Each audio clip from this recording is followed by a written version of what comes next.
those Gallants can you do it? Dan ang Partisana! Ternyata harus hilang!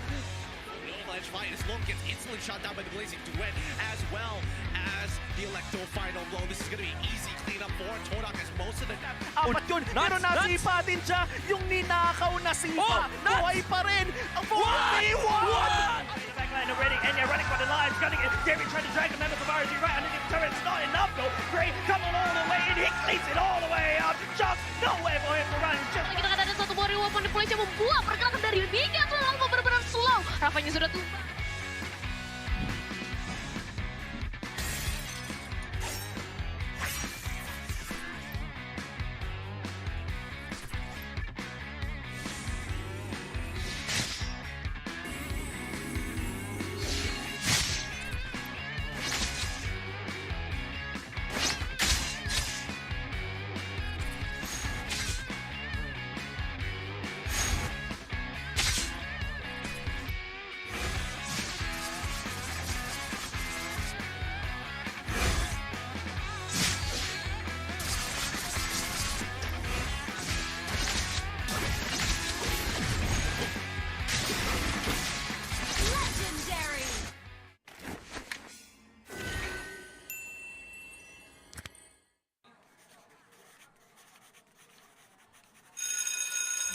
Okay, class, finish or not finished, pass your papers, and have a great weekend.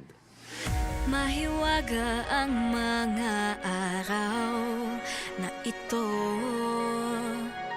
Pagkalipas ng dilim ay may bukang liwayway. May urong sulong at alinlangan. Huwag mangamba, pangakong ito'y pagsubok lang. Di ka mag-isa, walang problemang di kaya. Lumiti ka muna, sumama ka sa'ming gumalaw. Oh.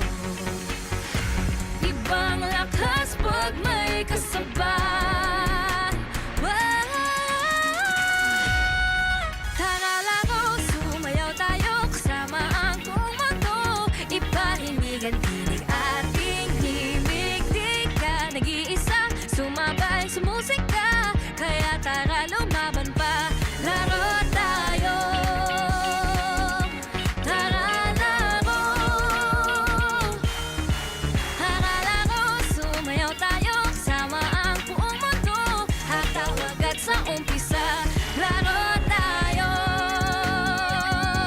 Tara laro.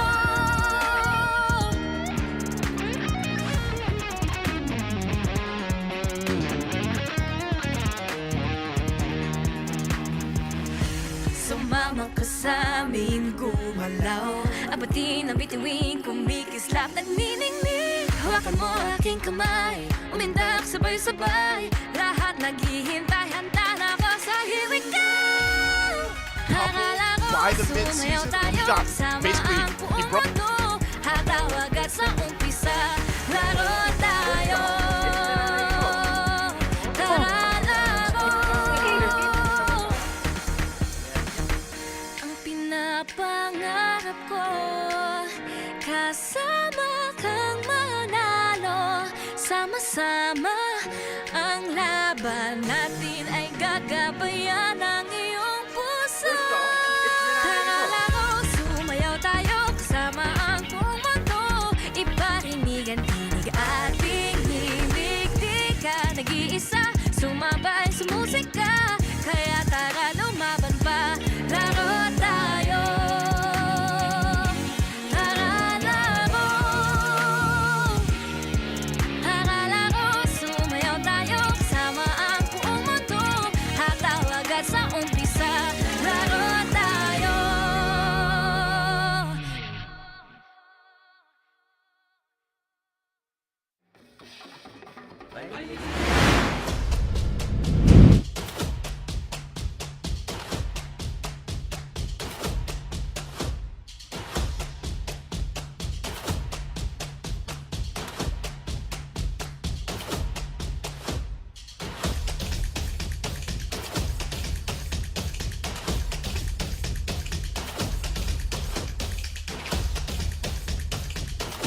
Malakas, Pilipinas, malakas kahit anong lane, we become the monsters. Malakas, Pilipinas, malakas face the golden sun and ribbon for the 3 stars. Look at us to the top, no ifs, no buts. Winning any game, para to sa PNES. Di mo matitin ang aming boses on your level. Nasa kalye man o mobile, you know I become a legend.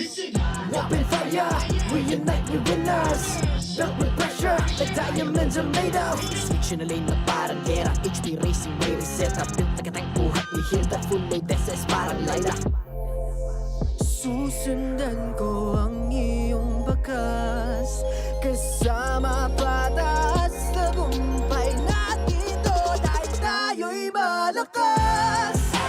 Para sa Pinas, nasa amin ang alas, hindi tuwa atras. Kinikilala sa taas kasi kami ang malakas. Para sa Pinas, nasa amin ang alas, hindi tuwa atras. Kinikilala sa taas, ganito kami sa Pinas. Wow! Hold on. Yeah, malakas ang Pinas. We are laging every beat, no surrender, no retreat. Pag nagsama-sama, just imagine what we can achieve. Laging every beat, no surrender, no retreat. Giving 100 all my all, cause we just cannot be defeated. We are unstoppable, immune and invulnerable. Ready ang equipment, lahat frozen, malang crowd control. Pakita ko na jab like pow, east to the southeast. Taas sa matawag, proud and loud, cause every enemy we devour. Susundan ko ang iyong bakas, kasama patas. Tagumpay natin doon ay tayo'y malakas. Para sa Pinas, nasa amin ang alas, hindi tuwa atras. Kinikilala sa taas kasi kami ang malakas. Para sa Pinas, nasa amin ang alas, hindi tuwa atras. Kinikilala sa taas, ganito kami sa Pinas. Wow!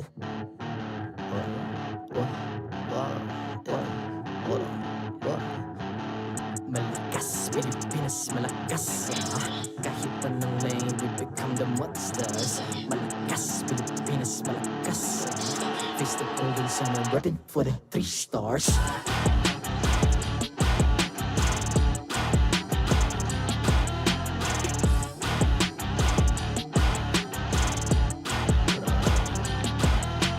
Ang lakas ng Pinas, we unite, be the stars. Ang lakas ng Pinas, we unite, be the stars. Ang lakas ng Pinas, we unite, be the stars. Ang lakas ng Pinas, we the stars. Ang lakas ng Pinas, we unite, we the stars. Ang lakas ng Pinas, we unite, we the stars. Ang lakas ng Pinas, we unite, we the stars. Ang lakas ng Pinas, we the stars.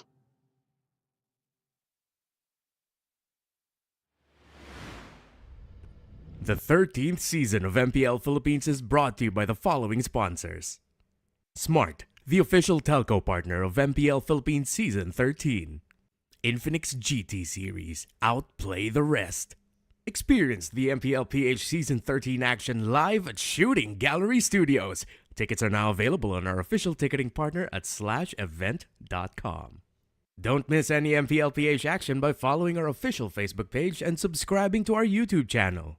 Follow MPL PH on TikTok as well for more content. And don't forget to like, follow, and subscribe to the official accounts of MDL Philippines. To ensure the equality and fairness of our games, MPL Philippines is also monitored and supervised by the Games and Amusements Board.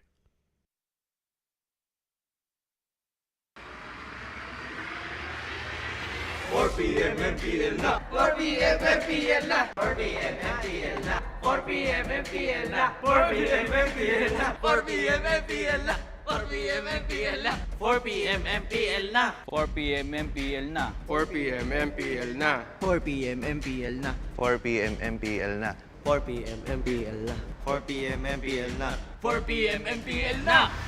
Catch your favorite MPL matches every Friday to Sunday. Only at the MPL Philippines YouTube and TikTok. 4 p.m. MPL na 4 p.m. MPL na! 4 p.m. MPL na! 4 p.m. MPL na! Maligayang pagdating sa tahanan ng pinakamalalakas na Mobile Legends Bang Bang players sa buong mundo. I'm Mara Aquino. And my name is Hans Galeria. And this is MPL Philippines Season 13. With a continued display of Philippine strength, marami rin tayong nakikitang bagong heroes na hindi masyadong nakikita the past few seasons. Oh nga no, there's Vexana, Hylos, Tigreal. At this point, I can't even remember kung ano yung dapat kong sabihin sa sobrang dami ng mga heroes na nakita natin this season. Okay, Hans, ito yung challenge sa'yo. Okay. Without saying the hero, Alright. let us know kung sino ba yung hero na standout sa'yo. Without saying the hero. Without Okay. saying the hero, or your So- favorite hero. Okay, so I'll give you the action. The action is like this. And then sinasabi na, set me on fire and I'll burn down the battlefield. Oh my God! Sino? Sino? That's Si X-Borg. X-Borg. You got Si that X-Borg. right. Nakaganon. Okay, Oo nga. okay. Kailangan pa na may section ng konti. Tawag kung anong ganun Ikaw ng naman, konti. ikaw naman. Kailangan mong gawin. Okay. One of my favorites. Revenge has blinded me. Oo nga, si Farsa. They're Let right. us spread your wings. Yes, that's right. That's right, it's That's Farsa. right. Pero hindi pa nagagamit yun ah. Oo nga, hindi siya standout ngayon eh. Kasi gusto ko sana may gumamit. Okay, so it's up to Sana the may teams to gumamit. use that now. Okay. Okay. Ito naman. Oh, sige. Oh, may isa ka pa. Okay, go. Healing for everyone. Alright, that's Rafaela. Rafaela. O, Yeah. tama. Sa mga viewers natin dyan, makihula rin kayo dahil we'll ask our players to do the same challenge, kaya dapat abangan nila. I'm curious what they'll say. Speaking of abangan, narito na rin ang mga laban na dapat nating tignan para sa araw na to. A triple header actually awaits us because a hint of recoded black and a full force TNC para umpisahan ang ating triple header for today. And for our second series of today, it'll be ONIC versus Minana, the battle of the new generation. Kirk versus Jam in the XP lane, and Kaizen versus King Kong in the jungle. And finally, dalawang teams that are testaments to how good the Philippines is sa larangan ng MLBB. RSG winning the MPLI and APBR getting M5. Kaya Hans, alam mo, wag na natin patagalin pa. Simulan na natin ang ating unang laban. This is TNC Pro Team kontra sa Blacklist International. Casters, Paso. We are just moments away from kicking off day number 2 here, week 2. What is up, guys? I'm Nice, joined here on the desk with some faces that might be new to you. My auntie, Chantel. Hello. Hi. And my twin, Midnight. How we doing? Bro, How I'm we doing good. I'm doing good. We're standing up. I'm hyped. I'm so hyped for the first match. And don't be surprised, guys. This is my normal height. Just close to them. Yeah, Hey. we're at the same I'm not level. standing at something. Just like Renmar yesterday, right? So, Renmar, she's about the same height as you were yesterday, right? Now let's get to the headline for this matchup. How can TNC stop the Ultra Instinct Sensui? How can he? Because Sensui's been amazing in terms of the steals, the retribution, timing. He's Ultra Instinct. You know what? Majority of the games of Blacklist that was really extended, like a very, very long game. It's because of those steals from Sensui. I mean, Yeah. the Ultra Instinct is not close from the perfect description for Sensui. Oh. Yeah, nobody comes close. Like, look There's at the a graphic. graphic, you know? Ultra Instinct. Out of the 17 Lord steals, he has the 6. That's like what? How many percent? You're the math guy, yeah. 30, 28, I don't know. Maybe it's close to, you know, that number, but he has the 6 out of the 17 of the league. That's 11 Lord steals distributed to 7 junglers, by the way. Yeah, that's right. The statistic is insane. Not only that, but you know, you have to consider the fact too that the league just has 11. And I remember them talking about this on the broadcast when that was happening, when they're like, you know, usually Sensui has like maybe a couple by the mid-season. Well, he broke his own record. Couple by the mid-season. Well, he broke his own record, right, in the first week. So who knows what's going to happen in week 2? First right? week. not to mention this new kind of phase of Blacklist International, this new code, if you will. They had a double fighter comp last week, right? Yeah, I remember that correctly, and it came to a point wherein even the draft of Blacklist International is already unpredictable. Come that steals also from Sensui, and we also have to take note that there are changes in terms of let's say that the positioning of the Lord, the range of the Lord. So it means that there is a different type of preparation when it comes to Blacklist International in terms of the Lord fights. Yeah, you have to be prepared with this composition of Blacklist International. They did it twice against Minana Evos, and like rightfully so, the RG meta became that. I've been seeing a lot of Ruby Gold lanes and Nathan jungles just because of Blacklist. And this is the thing that you have to watch out. It's not just about the Retribution steals, but about what Blacklist prepares for every other team. Because again, like you expect Blacklist to do the classic Ube strategy, but they're able to recode it every single time. And not only that, but we talked a lot about Blacklist International, and we'll talk more too about TNC because TNC struggling, right? But let's go ahead and welcome in our marshals for the day, for this matchup. Once again, they're here for the fairness and integrity of the game. It's our boys, Jeff, Chico, John Carlo, and Albert. And we know Jeff loves to play the game by himself. So, now, once again, we're going to get ready to welcome the teams out for this intro.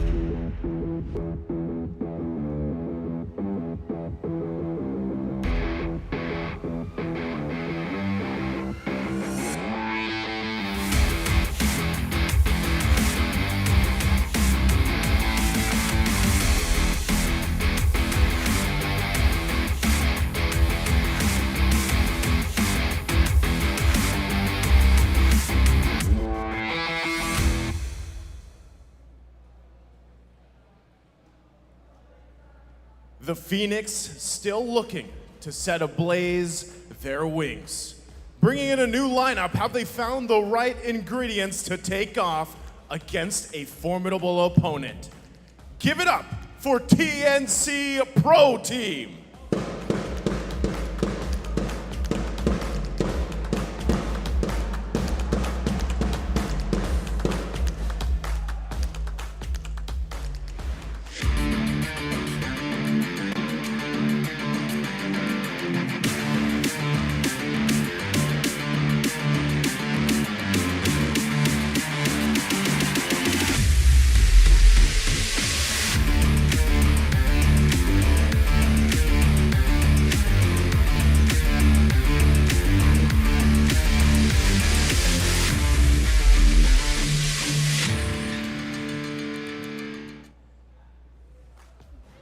Today, we see yet another version of the code recoded and locked in. How will this code fare against the full force of the Phoenix? Looking to start out week 2 strong, it's Blacklist International.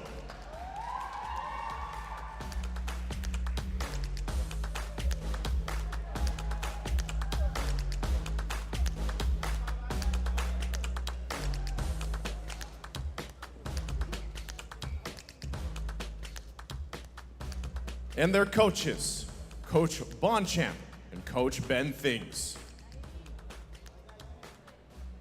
It's time to kick off day 2 of week 2.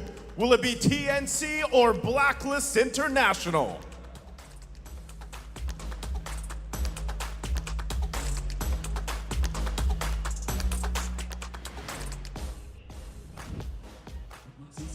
Let's take a look at the lineup here for TNC, Chantel.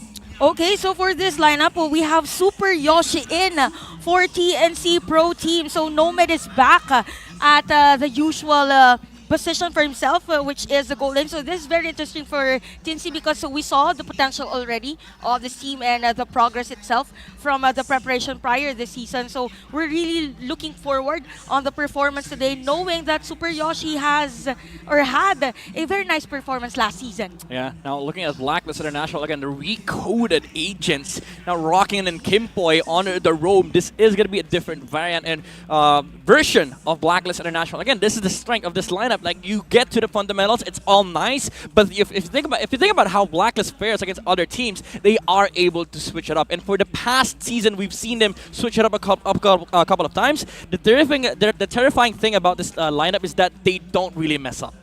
And so whether they mess up here or not, because you have to point out the fact that this is the debut match for Kim Poi, right? And a lot of people watching, especially here on the international stream, are not going to know maybe even the name Kim Poi, right? Maybe even some people in the Philippines aren't familiar with this, and they're wondering, how is this change, this exchange with Haji not being there, going to play a part in this lineup for Blacklist? I believe for Kim Poi, he played last season, but just one time. Yeah. And during that moment, it was very remarkable with the utility roam. But yeah, with the experience with the team, I think Kim Poi will lead Blacklist International. Which, by the way, in terms of statistics, I kind of feel like since there are different players for this match, it won't really matter that much. Yeah, the thing about head-to-head between Blacklist and TNC is that both of them are kind of like strong in the early game, but again, they have different roamers this time around. But this is going to be an advantage for TNC because right now they have Nomad back to his original role, which is the gold lane, and that's also going to matter against OHIP because now you have to be aware of how good Nomad is, considering the fact that last week he was able to play roam, and it's not even his main role. Now he is back to his comfort zone. And I want to, so leading into that, I want to say, you know, we talk so much about Blacklist International. Let's talk about TNC for a little bit here. We know that they're struggling in terms of points. Yeah, it's only week 2, right? It's still early on in the regular season, but they need to get some points. That's the main thing, right? Like, they need to start rolling here. And I think that's why a lot of people are wondering, this specific lineup that TNC is fielding here for, at least for game 1, not sure if it's going to change later on, is this the best possible success rate for TNC here, Midnight? I'd say for sure, because again, this is the main lineup. You know, this is the lineup that they've been practicing for quite a while now, especially during the off season. And you also have to be aware of the comfort picks. We've seen like the Gushen of Hatred last week. If all of them, if all main 5 get in the comfortable zone and get the comfort picks, I think Blacklist should also be prepared. Okay, well, with that, go ahead and take us through the Infinix keys to victory here for this matchup. Yep, TNC, be ready for the recoded Ubi strategy, something that we've already discussed. Like, they have to be aware of like the comfort picks for Kim Poi, also that terrific Lord dances coming out from Blacklist International. They should be concerned about the objective fights as well. And as reference for our second keys to victory, that's from Demon Slayer. So if you spell Nomad backwards, so you have to yell the Nomad, yells the Nomad in the golden. Again, it is the comfort role of Nomad, so it's pretty interesting as how to, let's say, TNC will play. Knowing that Nomad is a type of a player that knows how to actually rotate, given that he has played the post 5 role. Yeah, and also for both sides, you have to show your best Lord dance. Again, that's the thing with PH, you know. Even if the early game goes awful, you have a chance to winning a game, mounting a comeback with the Lord dance. And we all know how Blacklist loves that Lord dance. Yeah, that she was doing the dance. This is the Filipino Lord dance. Yeah, that's the Filipino Lord dance. I mean, for short, we just enjoy breakfast, lunch, dinner, every day Lord dances. Now you've seen the physical manifestation of the Lord dance. We've never seen that here. Can you do it again? Can you do it again? Debut. I know this one. I don't dance, by the way. Yeah, learn from your auntie. Auntie, teach me some Lord dances. Chantel's very famous on TikTok. Go ahead and check her out. Yeah. But again, maybe you should do a Lord dance, Lord dance thing. Tutorial. Should be a trend. Yeah. I don't know how that would go, but sure. No, right now, it's all about the 4 p.m. MPL now, right? So it actually is 4 p.m. and we'll be just a minute away or so from the draft here. We've already kind of laid the groundwork, right, for this matchup. And I know a lot of people leading into this, the Sensui instincts and Ultra Instinct Sensui, whichever you want to call it. I feel like that's where we have to put our eyes, part of this draft when it does come through, because so far, at least as the meta's developed, right, we see still a lot of these utility junglers placed in most of the games, right? But there's also that room, that kind of breathing room for some of these assassin junglers picking up. Now, the funny thing is there are junglers out there, and we saw a preview of this yesterday, and again, with King Kong, and they'll be playing later on today, where he picks utility, but he plays it like an assassin, right? And I feel like, once again, if you want to be able to compete against Sensui in the jungle here, TNC specifically needs to set that up really well. But again, going back to the Lord dances, they have to have, I don't even know what you'd call it. Like, they have to develop their own instinct, right? To a sense. Every team going against Sensui, so to speak, has to do that. And I think that's what we saw so much of yesterday back with Echo and RSG playing, right? So I think this is a huge step up that needs to happen here for TNC. You know what? Yeah, that's true for TNC, knowing that there are instances wherein they are on the lead in terms of the early game, but at the end of the game, they're not able to finish it. So it's really more on the objective taking, and it's kind of confusing if they will focus on finding first Sensui before the Lord Dance, but that would mean that they have to reveal the position of a majority of their players. So probably a specific hero, if I'm not mistaken, or a specific player that will have that man-to-man defense with Sensui. Well, jumping into the draft here for game number 1. Again, typically we see the things fall into place where teams like to prioritize either that first mage pick, if something like the Novaria, the Vexana is open, or locking in the jungler. We'll see if this goes that route. But right now we have Blacklist on the blue, TNC on the red to start out. Yeah, classic Joy out. And there is the potential of snatching up the Nolan first pick for Blacklist International. But nope, they're not going to pick up the Assassin. They're going to say no to that. As they know, Nolan. There's also an Assassin player on the other side, Ryzen. You know, this matchup gives gives some memory trip down the lane. Because remember, Sensui and Ryzen used to be the Class S monsters. Yeah. Like, these two would always fight it out, retribution battles, the pickoffs. Because TNC, right? If you look at this lineup, they have fantastic players. Individually, they have individually skilled players, but it's all about the macro, right? And Blacklist International has it down. And you saw that contrast during the Keys to Victory, where Blacklist should focus on specific players, like Nomad on the gold lane, even like against Horizon and in the Lord Dances. But TNC, they need to make sure that they draft a comp that can very much do well against the Lord Dances of Blacklist International, while not forgetting about the early game aspect of the game. And now Blacklist International snatches up the CC, one of the highest contested XP laners after the first 2 days of week 1. Man, right now I wish I had something like a draft assistant to help me out with this. Oh, by the way, I got you. I'm about to fire it up. Good thing you reminded me, sir. Good sir. For those watching, guys, Midnight is actually creating a draft assistant. Yep. For everyone. Hopefully, we could get to coach some other teams in the future. But yeah, by the way, Ruby is open. Yeah, Ruby's open. It is going to be a good pick for TNC. The thing is, it has been flexed to 3 roles now. So they go with the carry and the Vexana, and that opens up the Ruby potential for Blacklist International, which we already saw played on gold lane. So Oheb might have his eyes set on that lane, but the thing is, it is going to be up against one of the hardest lanes to play as Ruby. It's up against a carry. These are 2 power picks already on the swing back from TNC.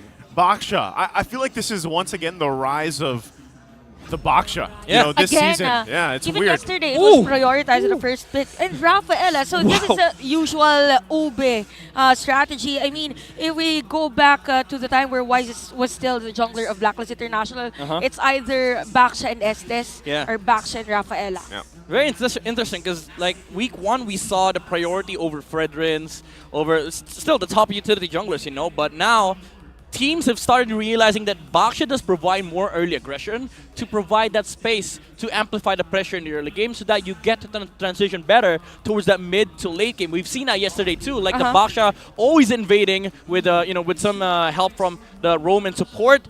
And now having the Rafaela on this line of Blacklist International does just amplifies the strength of the Baksha in the early game. Okay, so as we get through this first phase here and into the second phase of the bans, Midnight, what are we looking that Blacklist wants to focus on in the bans towards TNC here, since we have pretty much its face value for these first 3 picks? Yeah, I think it's jungle and roam. But the thing is, like, TNC could flex his export towards the jungle role, so maybe just consider banning out the roams for Blacklist against TNC for Blacklist International. Something like Minotaur, the Minnow, the Tig. Because again, Tig is just really, really good in the current patch. Really strong in the Turtle Dances, because like you just flicker in, use the implosion, and then you kill off the jungler. That's it. End of story. Now with this Kaja ban of Blacklist International, I kind of feel like they are going for a, let's say, assassin or a squishy type of no, there's already the Baksha, but probably a hero that is not good in terms of escaping whenever it is targeted. So it's a nice ban for Blacklist International. Now, knowing that Lil has been banned for Team C, it's because the idea of negating the Firaga armor of the X-Borg. So a nice ban as well for TNC. Now, looking at the again the bans from Blacklist, it is gonna be focused on the roam. TNC opted to go for the support bans because now they have the Vexana. They're trying to choke out the hero pool of Yue. So there's no longer the comfort of Yue having his hands on the Valentina and the Lilia. The next best thing would either to get the Farsa, the Eves, or the classic Gourd. Oh. I would love to see it, right? Now, earlier you saw... He has his smiles on now. Hey, I didn't think that it would be picked up as much as it has, already, right? But he works great for a reason. And I was thinking that there would be a Valentina on the other side for a Blacklist International picked up against that Vexana, but they banned it out, right? So it's taken care of from TNC.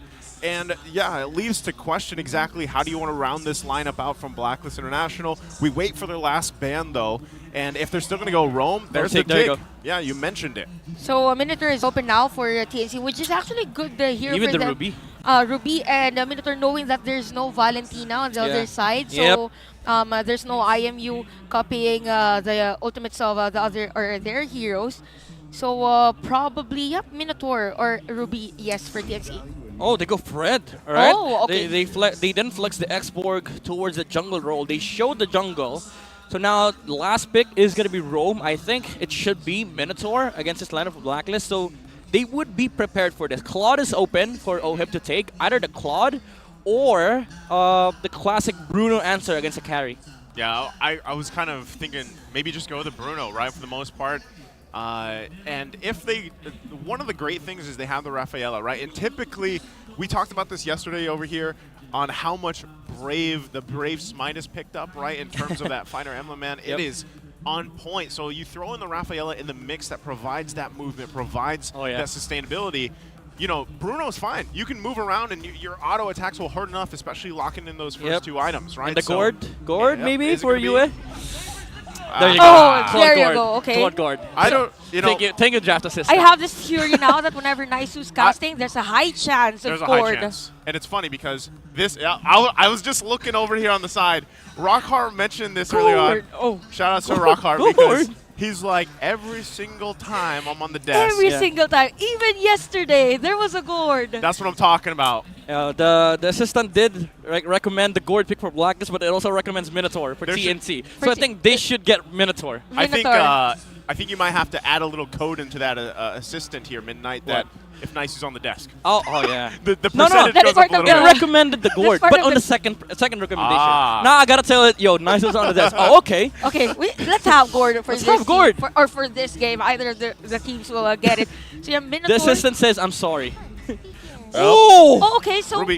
So how is it gonna happen? Is it an XP lane X-Borg and then Ruby as pos 5? I think Ruby pos 5. It works good against Claude, the Rafaela, and also the Gourd. Because the thing is, these heroes they want to close the gap, but they don't want to be interrupted. Like if you want to play CC and there's a taunt or a mini stun on the other side, that is duration from your first skill being taken away. You don't want that. That's also especially true with Gourd, the Claude, because you hate being interrupted during your skills. Well, you guys saw the audience prediction heavily in favor of Blacklist International. And I'm going to ask you guys in the chat, too. You guys are watching online here. Let us know which lineup you're feeling more. Is it Blacklist Internationals or is it TNC to take on this game number 1? And while you're at it, don't forget to go ahead and follow, subscribe to the channels, the pages that you're watching at, because we're getting ready to kick off this first match here for day number 2. And at the same time, lineups, for me, they look pretty even, right? For the most part, it really does depend on how they want to execute the lineup they have. But there's so much CC available for TNC. We'll see if they can make it work. And there's a lot of burst potential, even, and sustainability for Blacklist International. So, with that being said, let's jump in the land of Dawn here. Game number 1, Blacklist International and TNC. You know what? I'm just excited to see how Kimpoy will play for Blacklist International and Nomad as well. I haven't seen Nomad play as the Golden even prior him joining MPL season 13. So we could see a lot of pokes already for TNC, knowing that they have a lot of damage with this Vexana. Yeah. Keep in mind, again, Nomad is back to his original role up against OHEB. That is going to be a crucial matchup to look at because does dictate the pacing of Blacklist International. They are so reliant on this Cloud snowballing towards the late game, because if you imagine how TNC fights late game, they have an X-Borg. This X-Borg is going to prevent the Baksha from securing a lot of objectives for Blacklist International. So the gameplay overall for Blacklist is to make our early game quite nice, you know, just refine everything that we can refine so that the Claude can snowball towards the late game. But TNC, they have this carry that can match up against the Claude late game, but also you have to worry about the X-Board contesting the Lords against Blacklist International. Yeah, not only that, but I think a lot of kind of fans of TNC have been waiting also to see Super Yoshi play, right? The fact that he's going to be on this Ruby here, a hero that's traditionally, you're kind of expecting these big setup plays, right? With the Flicker, the I'm Offended combination to work, or it's to peel, right? And that's kind of the big kind of decisions that Super Yoshi's going to have to make here. And it could be the case of it throws things in a kind of chaotic manner when they're approaching these objectives. So just like that, if he can continue that on, but they just get some pokes off. UA is going to hit that level 4. Turtle's now up, though. So they're going to get ready. It's as if they're just forcing UA to be out for this team fight, but the players are here already positioned. We have Sensui, Ryzen, Heads, and this is a 4-man team fight probably for this turtle objective. Edward's there, but Edward Yoshi was ready, but Sensui still will get this turtle objective, plus the Phraser's Wrath. Heads will take that first blood. But still, it was a nice fight for both teams. Yeah, that was a risky 50-50 coming out from Blacklist International, but TNC did not hold they didn't hold the Lord. They let Sensui do his thing, and they focused down on turning against the CC, which allowed them to get a kill on Edward. But Sensui did get his instincts in, and he got the turtle for Blacklist. Yeah, and on top of that, TNC did a good job at even zoning out UA, at least for that fight. Now, they still got the objective, but TNC able to get on the board this early on, and the kill went in the favor of Heads here, so that should help him in the lane a little bit. Of course, the way that he kind of approaches the fights here against Edward. But right now, it's pretty much even Stevens across the board, right? Nothing too crazy. Okay, so for these players, actually, for these teams, what they're doing is just they're finding their way to extend the jungling and then move forward on the objective. So here's the saying: if you're watching Filipino teams, probably the team fights will be or will happen during the Lord takes, during the turtle takes, Remember and that's yesterday? what's happening. Yes. Yeah, no fights, just Lords. Remember what happened yesterday? We had like 10 minutes in that first matchup. With the first blood, with the 10 minutes. I was watching, 15 minutes in, 3 kills. Yeah. What the hell? Hey, sometimes you got to have the best of both worlds, right? You can't just have action all the time. Yeah. Right? Sometimes you got to take it slow. And also you have to take note, like the clash, the team fights, it either ends in like 5 seconds or it's a 1-minute team fight. Where people just reset the Lord, poke. All right, let's wait for another 30 seconds. Maybe somebody steps over, walks up, we punish a mistake, and if we didn't kill, reset again. And when they do that, majority of the resources have been already exhausted. The flickers, the ultimates. But again, speaking of ultimate, that is a nice Eternal Guard for Hatred at the middle lane. There's such a big focus from TNC in the mid lane. They're punishing Yue so hard, and that just allows them to get a very good control over this turtle fight. Earlier, we didn't see them take down Yue, but now they don't have the gourd for Blacklist. Okay, so they're going to just zone out Blacklist International here. Great momentum from TNC off that mid lane play. And you're kind of expecting that, especially with the fact that you have a Ruby to deal with here. And so this is the weakness for this gourd pick right now. But can they turn it around here? Oh, he got the purple as well. Nice. Ryzen. Nice juggle here for TNC. They know the potential of their lineup, knowing with the continuous crowd control by Super Yoshi. All right, classic jungle trades. You get purple, I don't retreat, I get your purple. All right, and I get out. Okay. This is PH, by the way. Hey, I don't know if he's going to escape this, is he? Oh, he might get punished. Sure Oh, it missed! But out of middle lane, that is 4 players of TNC. Good punish. Imagine you have Heads, Hatred, Ryzen, and even Super Yoshi trying to stop you from escaping. I mean, again, those moves are such like textbook, and TNC knows how to punish because like they knew that the Baksha didn't retreat. He's gonna go for that purple buff for the jungle trade, but TNC prepped for the Basha when he was invading, even committing the ultimates from the Vixana.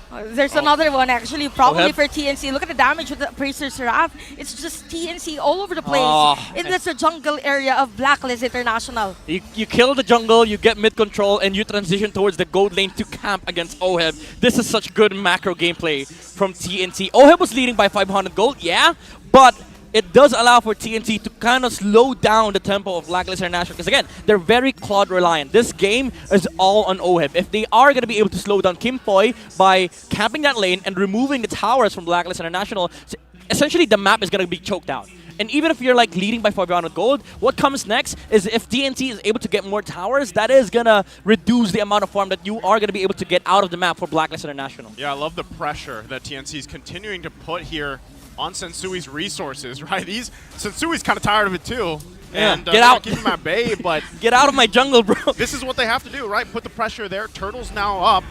3rd one in the game here. We'll see which team actually gets this. Sensui Yoshi does get his buff though. There is a nice setup play, but Vengeance has been used by Edward.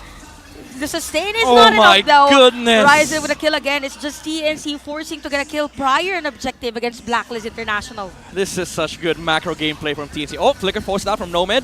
Sensui going for the trade, but he's going to be punished. Is it going to be a kill for TNC? Heads is here with the last Insanity. Keep going low alive. That is right on spot.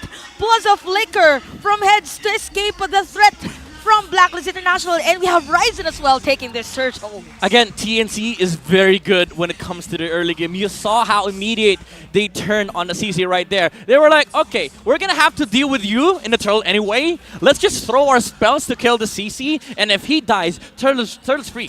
That's for sure. Turtle's going to be free. And TNC, when they saw Sensui going for the jungle trade, they were like, we don't need to be in Turtle. Ryzen has that covered. Let's punish the Baksha. Well, what has this 1K gold lead done for TNC in terms of items here? I know we just took a glimpse at it, but how's it looking? I mean, we're not used to seeing TNC with this kind of lead so far. Yeah, it does provide a lot. Like, the X-Borg with the Brute Force now it's built up, this is going to provide a lot of problems for Blacklist International. Even though they have a Rafaela on Kim Poi, Sensui's not going to have a good time against this X-Borg. He's a Baksha. Yeah. He can't walk up on Lords, bump with a hero, and then expect to live. Because TNZ, they're gonna turn. They're gonna choose to opt for the Baksha kill over the Lord.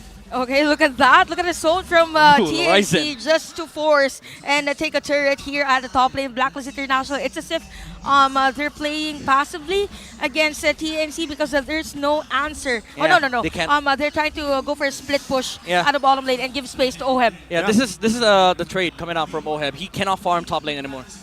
Well, I guess that's just what he goes for, right? Like, if you can at least split push, get something across the map, because, again, they don't have a kill, right, at all for Blacklist International, so you have to get space at least to work with. Yep.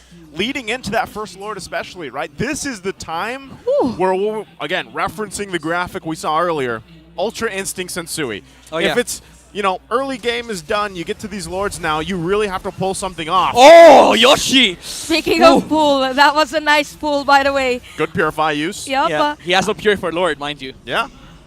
That's what I'm saying. TNC at least gets that out of the equation for now. Yeah. You can see them already setting up, right? Already getting in preparation to possibly cut off Blacklist International leading into that Lord. All right, this is where the gourd matters, actually. They are not able to check the bushes with their heroes, but they have a gourd.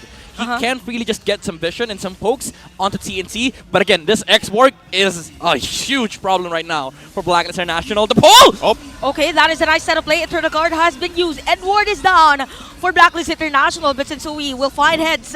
No Firaga armor, low on life, but there you go. TNC is just doing a free hit. Hatred is on the bush.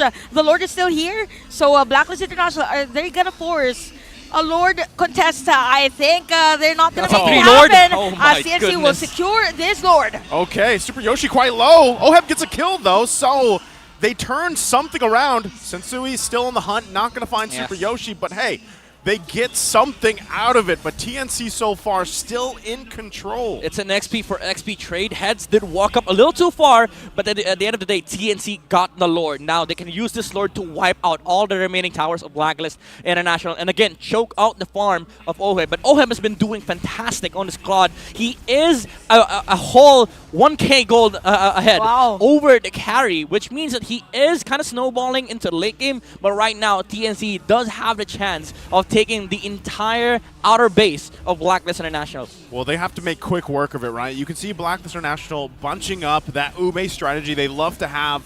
But at the same time, TNC, we've seen them. When they do have a lead, whatever lineup it is, sometimes it slips out of their hands. They can't let that happen here. They got to clean up the end game. They have to deal with it. They really have to limit the resources as well of Blacklist International, knowing that OHEB has the farm already. There you go. So we can see Super Yoshi just around that bush. So if there's a specific player that will go there, that's a threat for the Blacklist. Yeah. Bottom lane's finished. All TNC needs to do right now is get this prio in mid, maybe put 4 heroes there to get this first tower in the middle lane. But that also means that Blacklist International cannot position for this Lord. Because considering the bottom lane, they don't have towers that are near. They cannot respond if TNC decides to camp that part of the map in preparation for the Lord. Well, you can already see this, right? The setup potential from TNC. They want to focus down this mid lane if they can, but at this point, it might be better if they don't force it, right? They don't have to force it, because that's the whole thing I was talking about earlier, right? You don't want to see TNC fumble this. Yeah. They have this lead, 3K ahead.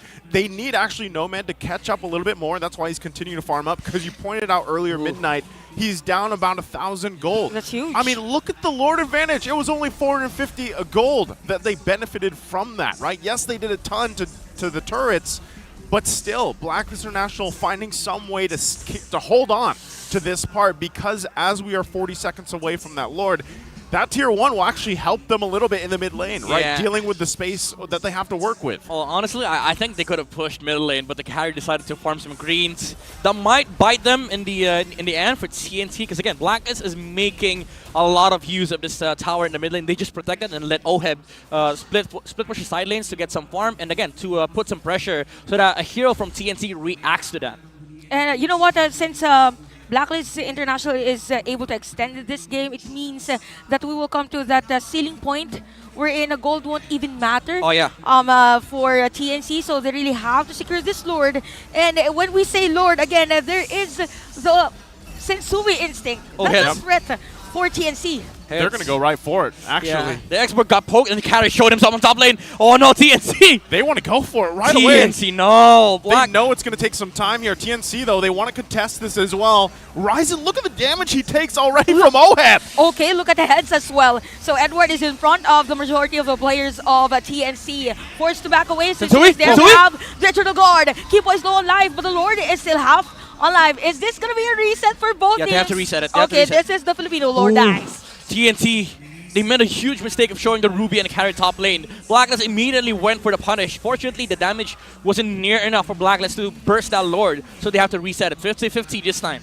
Okay, Ryzen is here since we as well finding the information Yoshi! against TNC. Yoshi with that I'm offended play. Here comes the last insanity, not enough damage, and missed the gush by Yue. Oh Super my Yoshi down, but goodness! Ryzen still will secure this Lord.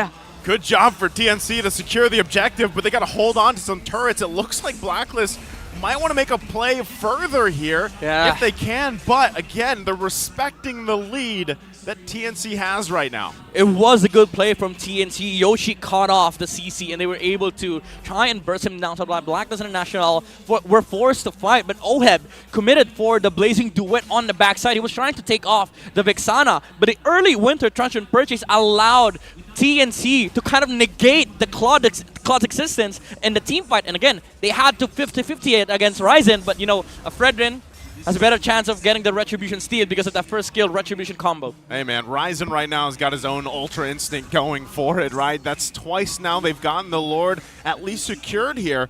Now, that's a major pickup again for OHEB, right? Malefic Roar being locked in here. You already saw a glimpse of the damage he can pump out. So TNC, despite the lead they have, hold it together. It's going to be a once again up to Super Yoshi here. How he utilizes that ultimate and the flicker combination. They need to get these turrets down in the mid lane, though, as they work with this Lord going down bot. They're getting 2 towers here, I think. Yep. They have to deal with the Lord on the bottom lane for Blacklist International. Divine Glaive already up for Hatred. So much magic damage from TNC, and that's safe damage too, because he just throws the EG boy. Oh, Yoshi! Look at that set from Super Yoshi, but has been stopped by Oheb. We have the Eternal Guard. Edward at the back, dealing damage against Ryzen. Ryzen has been... Nope, Ryzen is still alive for this game. So TNC, they have the discipline. They need to back away, but the Blacklist International, nice defense against for them. Yeah, little overstepping from Super Yoshi with the Ruby. He was trying to look for a real flicker play, but Blacklist International, they were prepared. And again, that's the advantage of having a Gord. He can just poke safely from a distance.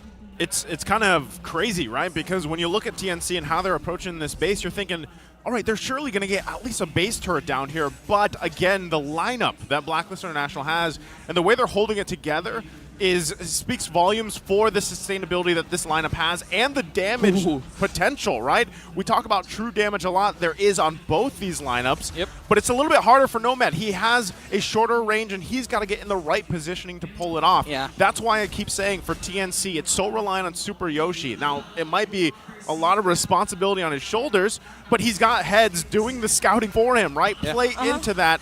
And that's why they're going for, again, 20 seconds away from that next Lord here.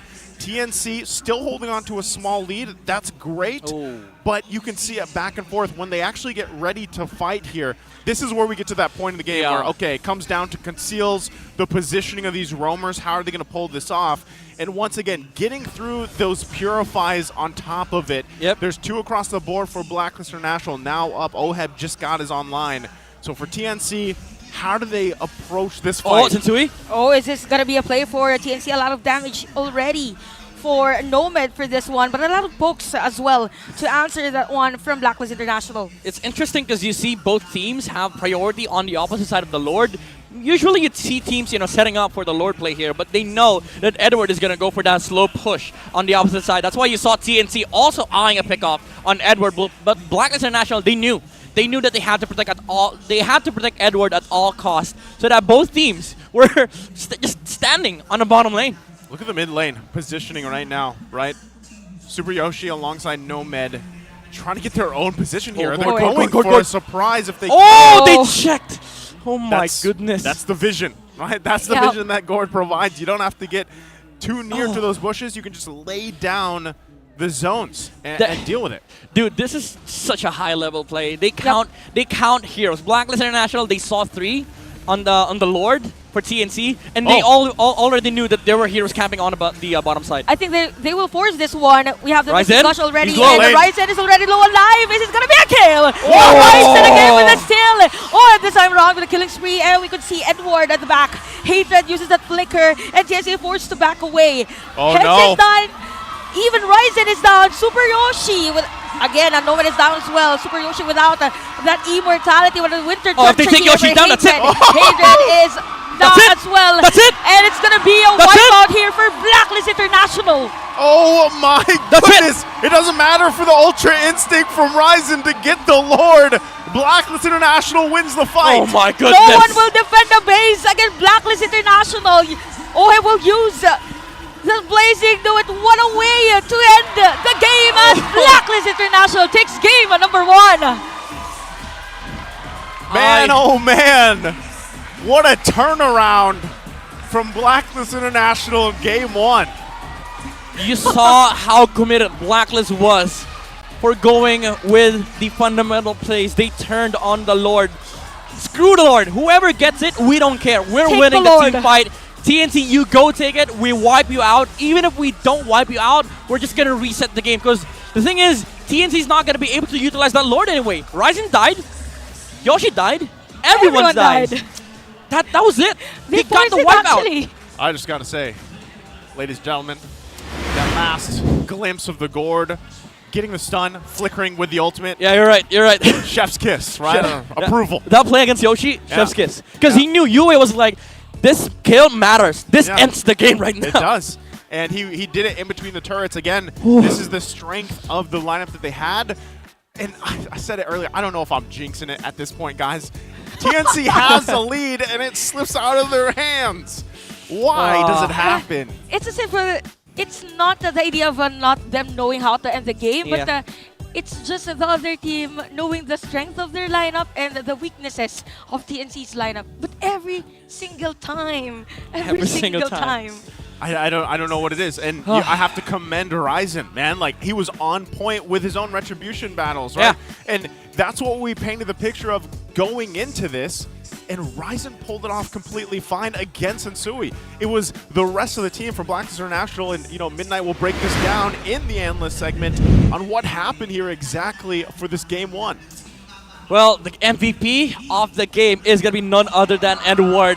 The CC did provide so much in the early game, that problem that TNC needed to solve. Even though TNC found the right solutions, they found the right ideas of how to deal with the turtle dance of Blacklist International. But even during the latter parts of the game, Edward was still doing his job. This is a man on a mission. The XP lane role, he did it so well. The focus, the commitment on zoning out the heroes, even if it means certain death, he is going to be committing to that job. That is why Edward is the MVP of our game. Now we're going to be seeing some glimpses of what happened in the early game. TNC, again, they get the early game advantage. They found the right momentum, they found the right control, they got the right answers that focus on, against Edward CC. They got the turtles, they got the lords, and they had the right amount of farm to end this game. But this is the story of this series, the macro versus micro intensive TNC and Blacklist International. Blacklist International just understands Lord dances better against any other teams, that the ability to turn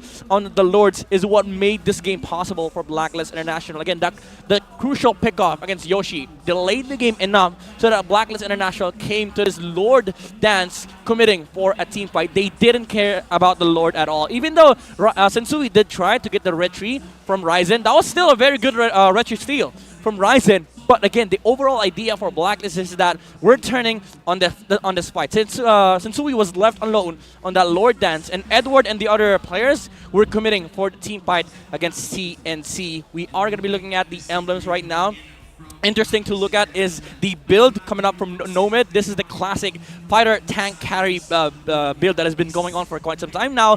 Even though he is rocking that Master Assassin to deal with the 1v1 better against Oheb. Oheb just played a phenomenal MLBB here. He didn't put a lot of pressure on the aggression. He just knew that he needed to farm this game because they were going to be reliant over the Claude on the late game. He is the guy responsible for taking out the Firaga armor, the pokes on the Fredrin, and the turns against the Vexana, which he did do in the mid game, but fortunately enough for Hatred, he had that Winter Truncheon that allowed TNC to win that team fight because he baited essentially the Claude for committing the ultimate against her. But even then, Blacklist International, all it came down to were the Lord dances, where the Gourd and the Claude really mattered. This Enchanted Talisman, Ice Queen, and also Glowing On build from UA helped a lot in terms of just turning the fights against CNC overall, because if you step inside the circle, inside the zone of death of Blacklist International, you're not going to be able to get out. They are going to chase you with the Baksha, the Claude, and also the Rafaela. With the movement speed buff, he is going to be able to amplify the chasing power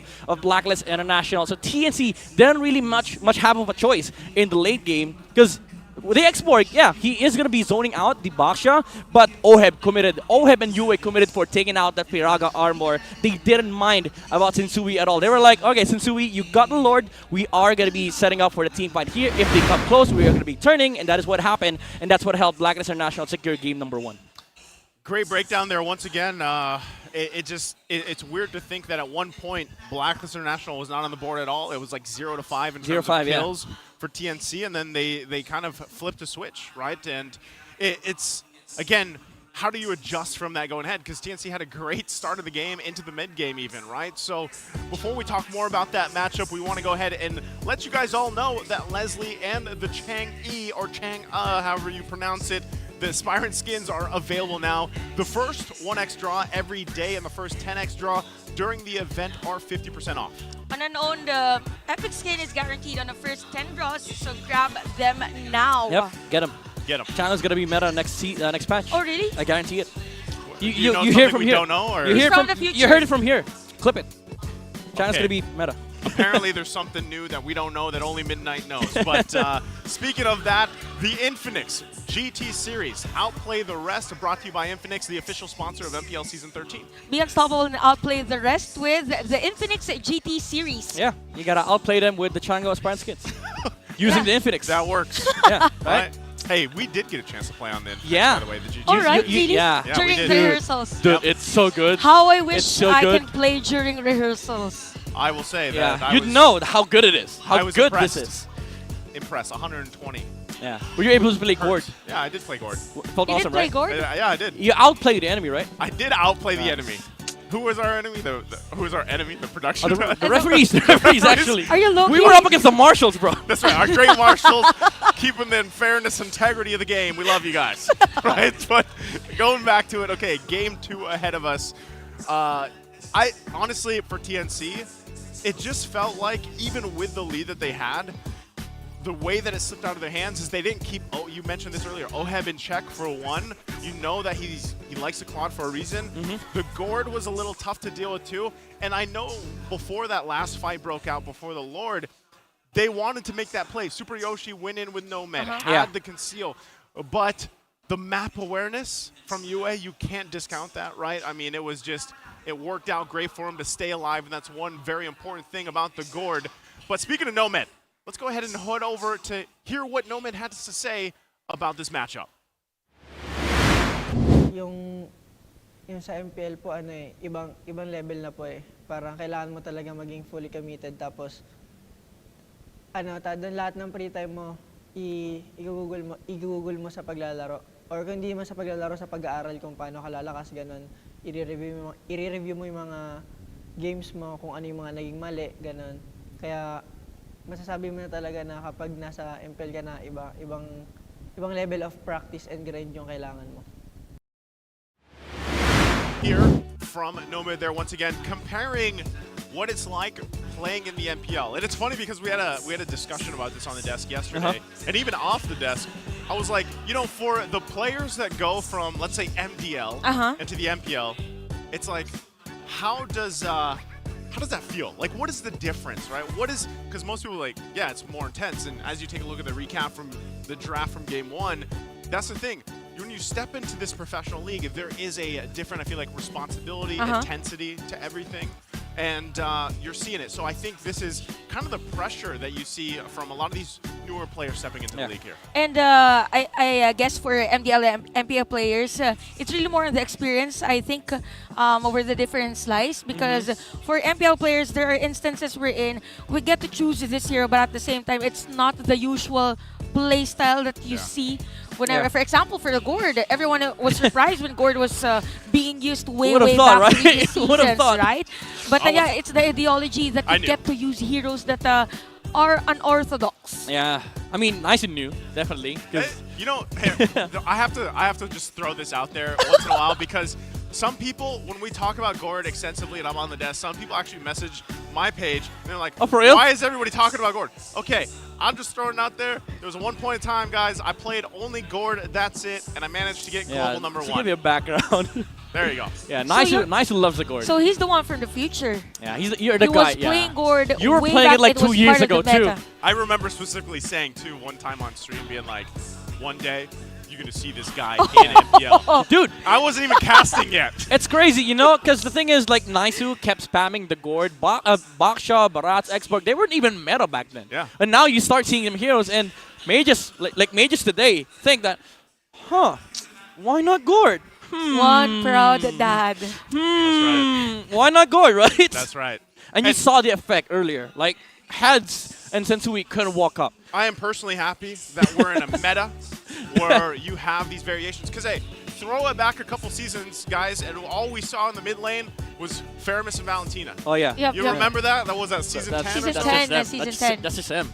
That was it. It's either the Valentina Ramis or we go to the UA, the UA variant, Farsa Eve. Farsa Eve. That was it, right? That was it. Hey, at least now, you can even throw Fredrin in the mid lane. As early as that, we see a Nolan. The Nolan. Nolan first pick. I swear to God, we're seeing some Minnow and Tig on the side of TNC. If they don't pick it, well, they still have the Ruby. But if they don't pick it, I'm sure Blacklist will get it. This is the perfect depiction, by the way, of Ultra Instinct. Like, like if there's one hero, it's okay. Nolan. Wait, sorry. Aside from Which Badang's skin, where Yep. he's actually got like like the hair and everything. Yeah. Like the play style, I should say. This Nolan, this is perfect. Super instinct, by the Yeah, way. and if I remember it correctly, there are a lot of steals from Sensui himself using this The hero. Nolan, It's very traumatizing for other teams. There's an inside joke during in the When? Tagalog broadcast when it was last week. I said, Sensui, every hero that he takes, he turns it into assassin. Yeah. That's where the Sensui instincts come from. You saw the Nathan play, right? The Nathan play. He was like, okay, I'm gonna use this ulti as a Hayabusa. Go in, get the retribution. Are you saying even his Baksha? Even his Baksha. Yesterday we saw Baksha be Works like played an assassin? as an assassin. All right. Yesterday. We might see that. Oh, we've saw that. We've seen that. We've seen already. that earlier. Yeah. So this time around, it's gonna be Grok and Vixana. Sorry, I just thought about this as I'm looking at the screen. I'm like, the one hero I don't see being played as an assassin is Barrett's. Like, how do you play Barrett's as an assassin? Well, you can. Technically, you can. You just wait inside the bush, use the ult, and then you get to kill somebody off. Flicker Daytona. Oh wait, no, you have you can't. retribution. Sorry. If you're using what a if? flicker, What if X we delay? see? No. What if we see Daytona's welcome into retribution? Oh. We haven't seen that yet. That's, I don't know, that's too high IQ Just to for me. secure the objective, right? Just to stop the other jungler. Okay. All right. Maybe on a different. We're living in a different world. We're living in a different world here, Chantel. Right?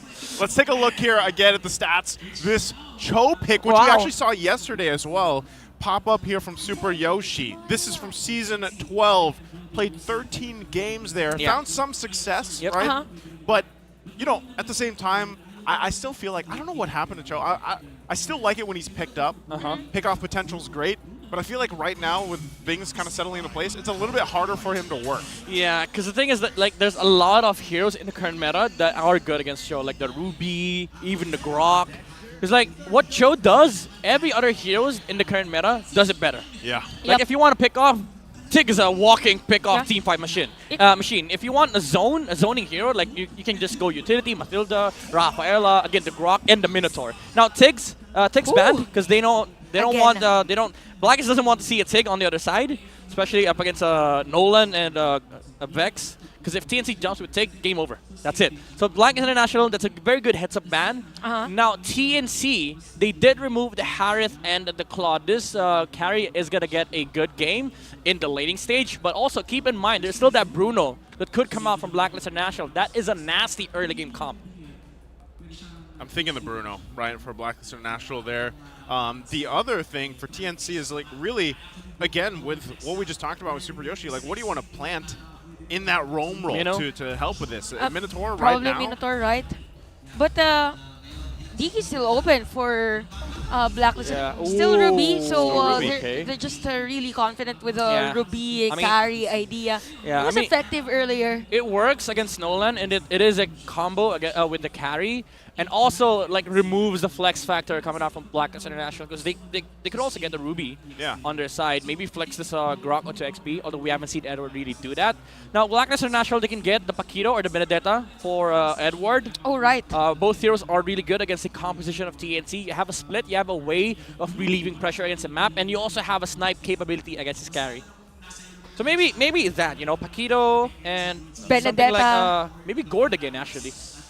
Oh, no, why not? They have the They Vex. have the Vixana, yeah. So we will see. Oh, Thumbs. Interesting. Thumbs. Yeah. So is it for the Barats here? With the Vengeance to counteract the Barats? Oh! Oh! Yeah, also a good answer against the carry in the lane. Okay. The Thumbs How does make that match sense. up, though?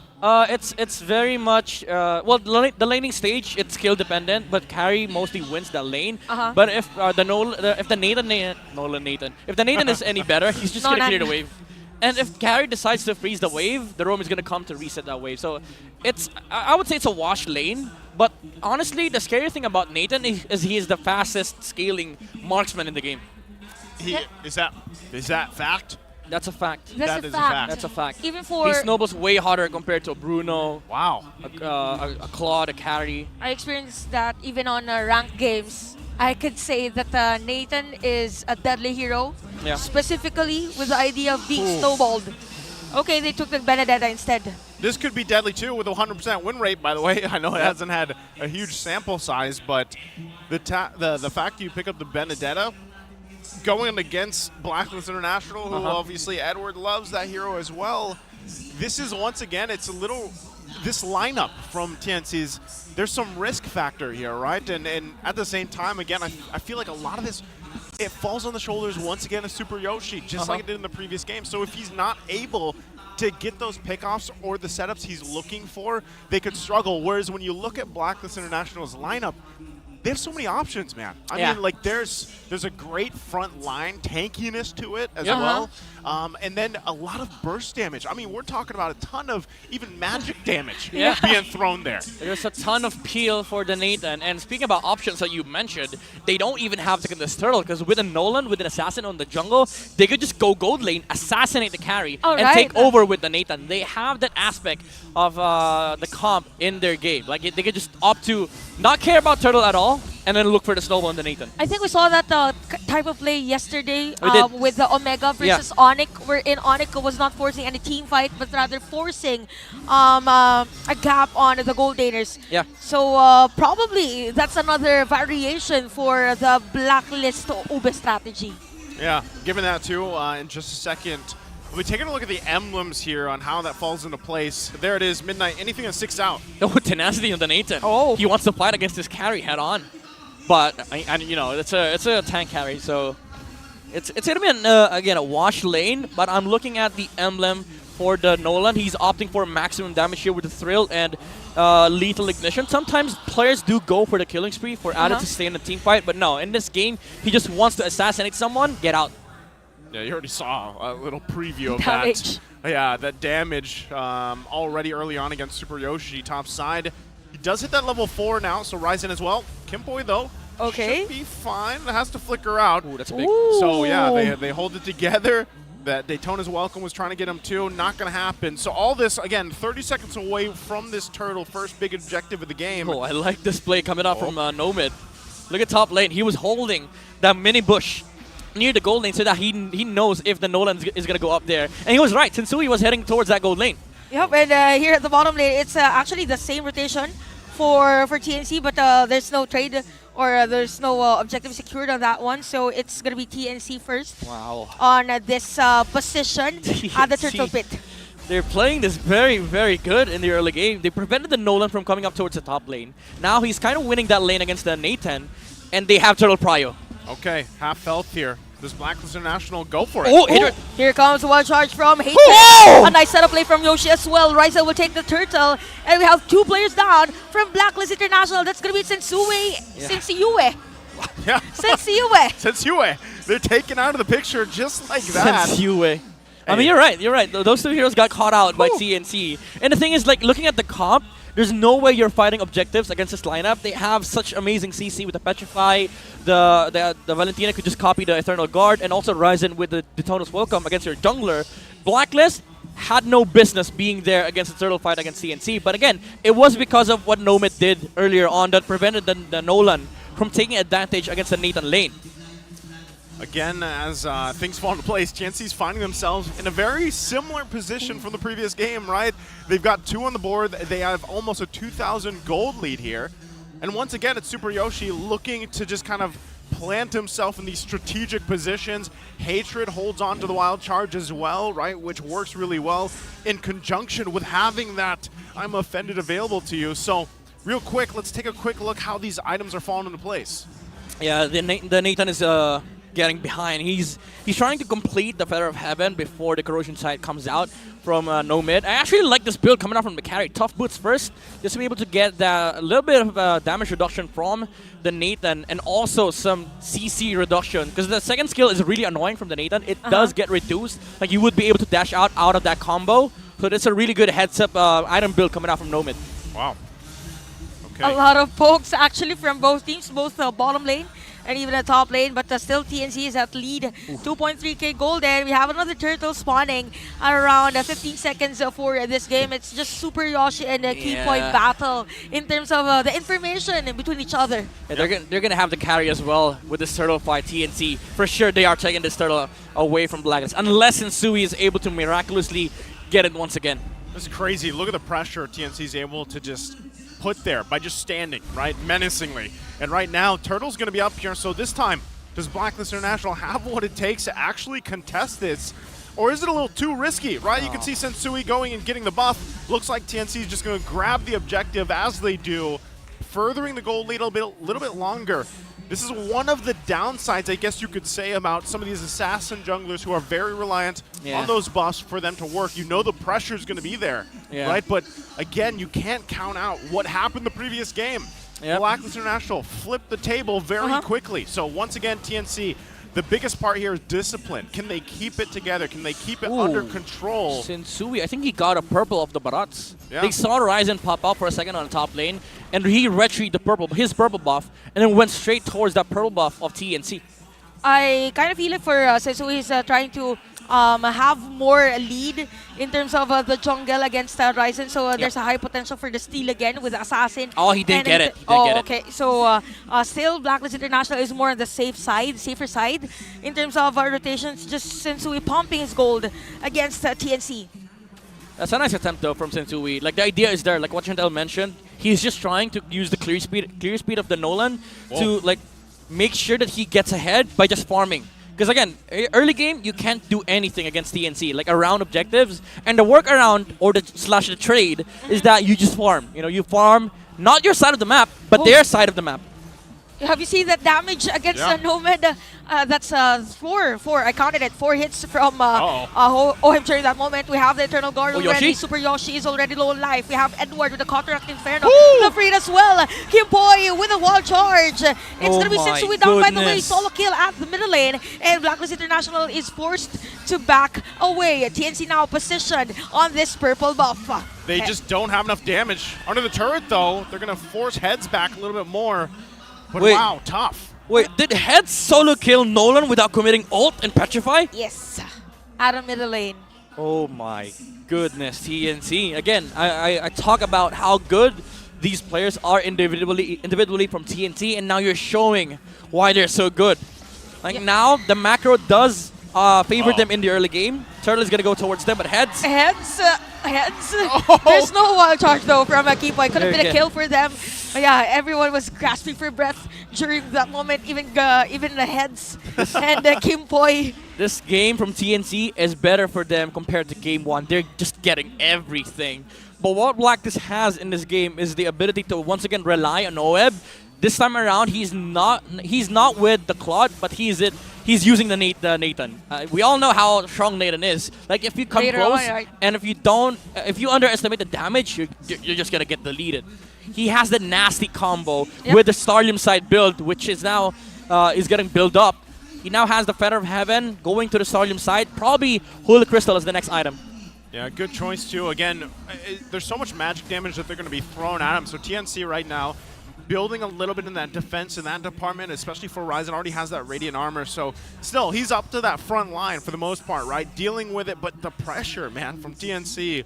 So much to deal with for Blacklist International that it's going to take them some time. And if that comes down to a minute from now, that Lord, if they can actually contest it, I don't know if they actually want to. Look at this, Sensui being forced out of the buff here in his side of the jungle so easily. And during that moment, we just heard that conceal from Super Yoshi, so that whenever there's going to be a, let's say, a backup play from a Blacklist International, they're prepared.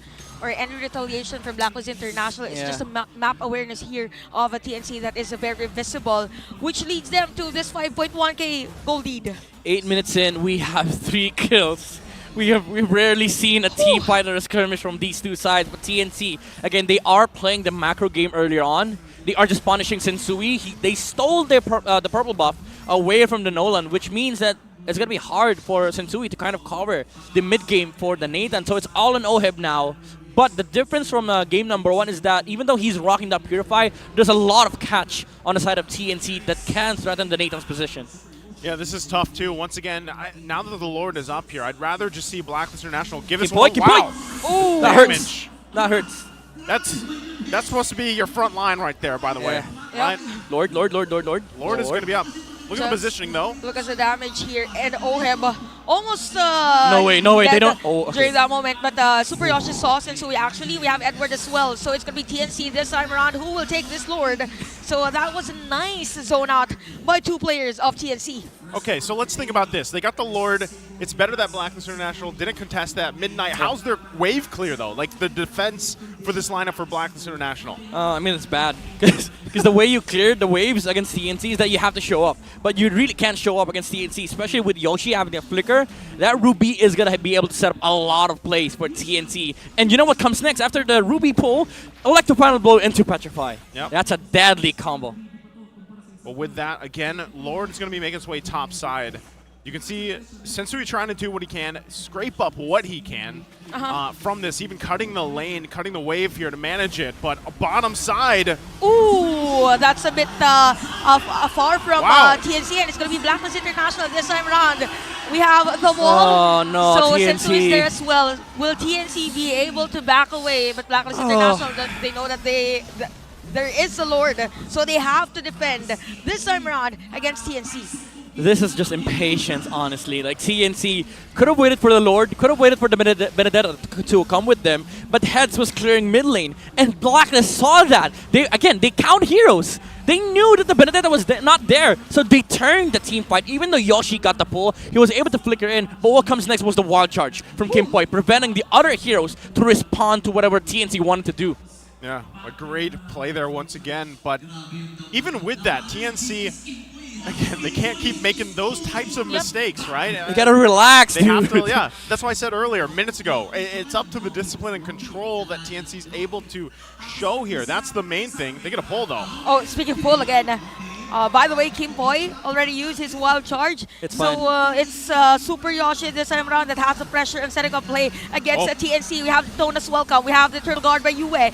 The Vengeance has been used by Edward. That's big, though. And there's no casualty, by the way, during that moment. So a lot of resources has already been used. So it's more the discipline this time around for Blacklist International that's being shown on this game. Petrify as well for Heads. All right, I was going to say the wild charge did not matter because that's going to be up on Lord, but the Vengeance, though. Yeah. 10 seconds after Lord spawn, that's when Edward is going to have that up. So TNC, they might have the chance of trying to burst down the Lord. If Blacklist contest, they can just turn around and look for the team fight.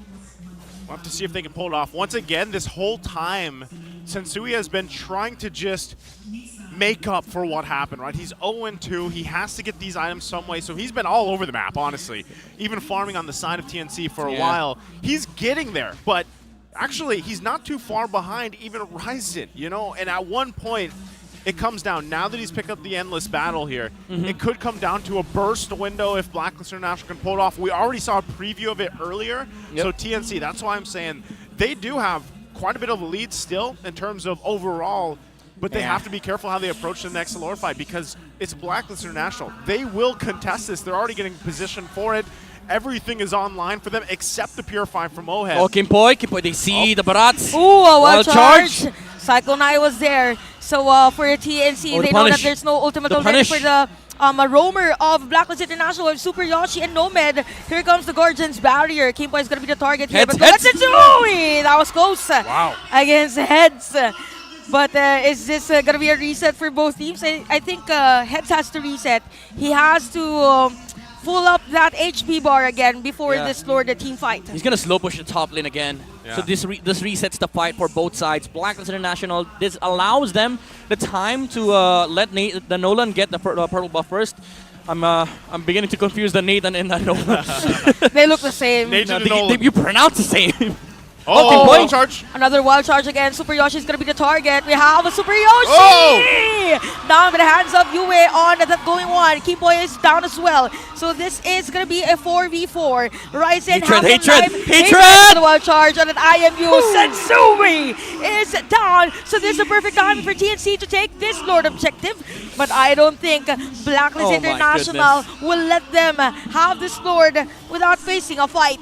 Wow, they actually want to keep them here. TNC, they're still respecting the damage potential. It's going to go for a reset for now, but Nomad will keep working on it. Heads getting a position here. I think they're finding where Oheb is. So Heads, Heads. probably is going to be the target. So who's going to take the Lord? So Ryzen secures that Lord. Edward's Good still zone. alive. We have the flicker from Hatred. Edward is done with that blade from Nomad. So Edward is a casualty during that Lord fight. That was 2 minutes. That was 2 minutes, by the way. That A 2 was minute 2 team minutes? fight. 2 minute team fight. The dance. Yeah, the dance. The You gotta 2 minute dance. You gotta show your dance. And TNC danced around Blacklist International. That was a deadly push play coming out from Hatred. The wild charge, and Ryzen was in position to follow up. They also waited for the electric final blow and Petrify to come back up before they even committed for that Lord. So this time around, TNC got the victory on the Lord dance. Heads though. Whoa! Where did the damage come from as Oheb takes down Heads and they defend the Lord? That is a lot of damage. That's A big lot of damn. damage. From It's a big damn, yeah, it's a big damn. And you could see the response from Hatred right away. He sees that. He's like, yeah, I'm getting the Winter Tronchant. I got it. Picks it up. You have to. I don't Have want to to. experience the same. I just wanted to zone out the players, and then in an instant, I'm out of the game. Okay, so with that, again, TNC, with the lead they have, man, I mean, look at the damage scale there is proof, right? But TNC still has a lot of the damage on their side. But somehow, some way, Blacklist International will find these little wins. And that is what could turn the table here. Big item pickup as well. Malefic Roar now for Nomad. That could help for the fight, but still, I would say that TNC in a lot of these skirmishes and fights have done pretty well at setting things up and responding to what Blacklist International has thrown at them. They are getting the macro control up against Blacklist International. But talking about the gold lead, it doesn't matter for Blacklist because the most important heroes are up there against these two important heroes as well for TNC. Like you have the Barats and the carry that is leading the gold farm. But those gold that TNC is leading by, they're distributed among the heroes that Blacklist doesn't necessarily need. Because the thing is, like, yeah, sure, Yu is holding less gold compared to Hatred, but what he needs to do is just throw the ult. That's just it. So the gold lead that TNC has right now, it doesn't matter because Blacklist's cores are up by the same amount of gold as the 2 cores on the side of TNC. You know what? It's pretty nice how Blacklist International is able to extend the game. This happened game number 1, wherein the TNC was on the lead. But then again, we saw retaliation from them. It's happening again. This game number 2, it's as if they're now dictating the game. It's not the TNC's.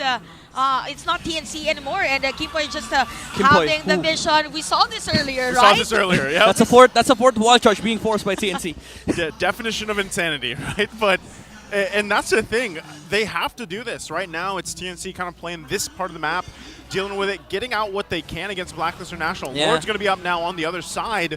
We'll see what TNC wants to do around that. Again, you guys already talked about the gold lead here and everything else, and whether it's distributed or not, but it comes down to this. Sensui's hardest part about this, as you can see the real-time win rate heavily in favor of TNC, is if he can actually tap into the whole thing we built up. Is that Sensui Ultra Instinct here on this Nolan pick? Is he able to make it work for them? Oh, they're taking rushing. Control. They're rushing. He can just wild charge the Barats. That's probably a There you Frost go. Lord. There you go. Blacklist International. It's going to be 6-2 with this time around. We have the free hit from Nomad. Edward with that immortality. Is he able to back away? Nope. Nomad with that secure kill, but still Blacklist International in front of the players of TNC. They took the Lord. Wait, I know what you're going to say, Midnight. You're going to say they count the players on the map. It's the same damn thing. Heads shows up. The Barats, they saw in the Lord. They saw the Lord pop the skill, so they knew that somebody was in the Lord. 4 heroes at best. They walked up. They saw Ryzen, and he backed off. And they were like, okay, let's just rush the Lord and use the wild charge to prevent Ryzen from getting the steal. Oh, hold on. This is a weird position for the Lord, though. But we see Heads like to find a blow. Oheb's down, so they got it. They got it. They got Oheb. They got 3 players from Blacklist International, so probably TNC. It is a nice defense for them. They stopped the Lord, and then took 3 players from Blacklist International. That's a very good electric final blow into Petrify play from Heads. He was able to get the back line, and Blacklist International didn't. Well, they weren't able to set up for the team fight. Basically, that's what happened. And TNC right now, even without the Lord, they know Nathan is out for 20 seconds. They can take this base.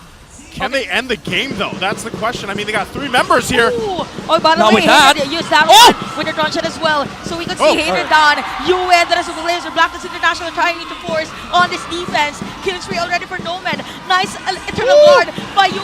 Look at that. Since we with Immortality, they need to defend the minion waves. Oh, Nathan's here. Nathan's here. Blacklist International is able Oheb. to do that. All right, the big boss is here. The big boss. Oheb goes in. They hold him at bay. Little bit of a sacrificial play there, but Yeah. Blacklist International stays in the game here. Yeah, everybody threw their bodies against TNC. They were waiting. They were holding on for the Nathan. And this is such a crazy game against TNC.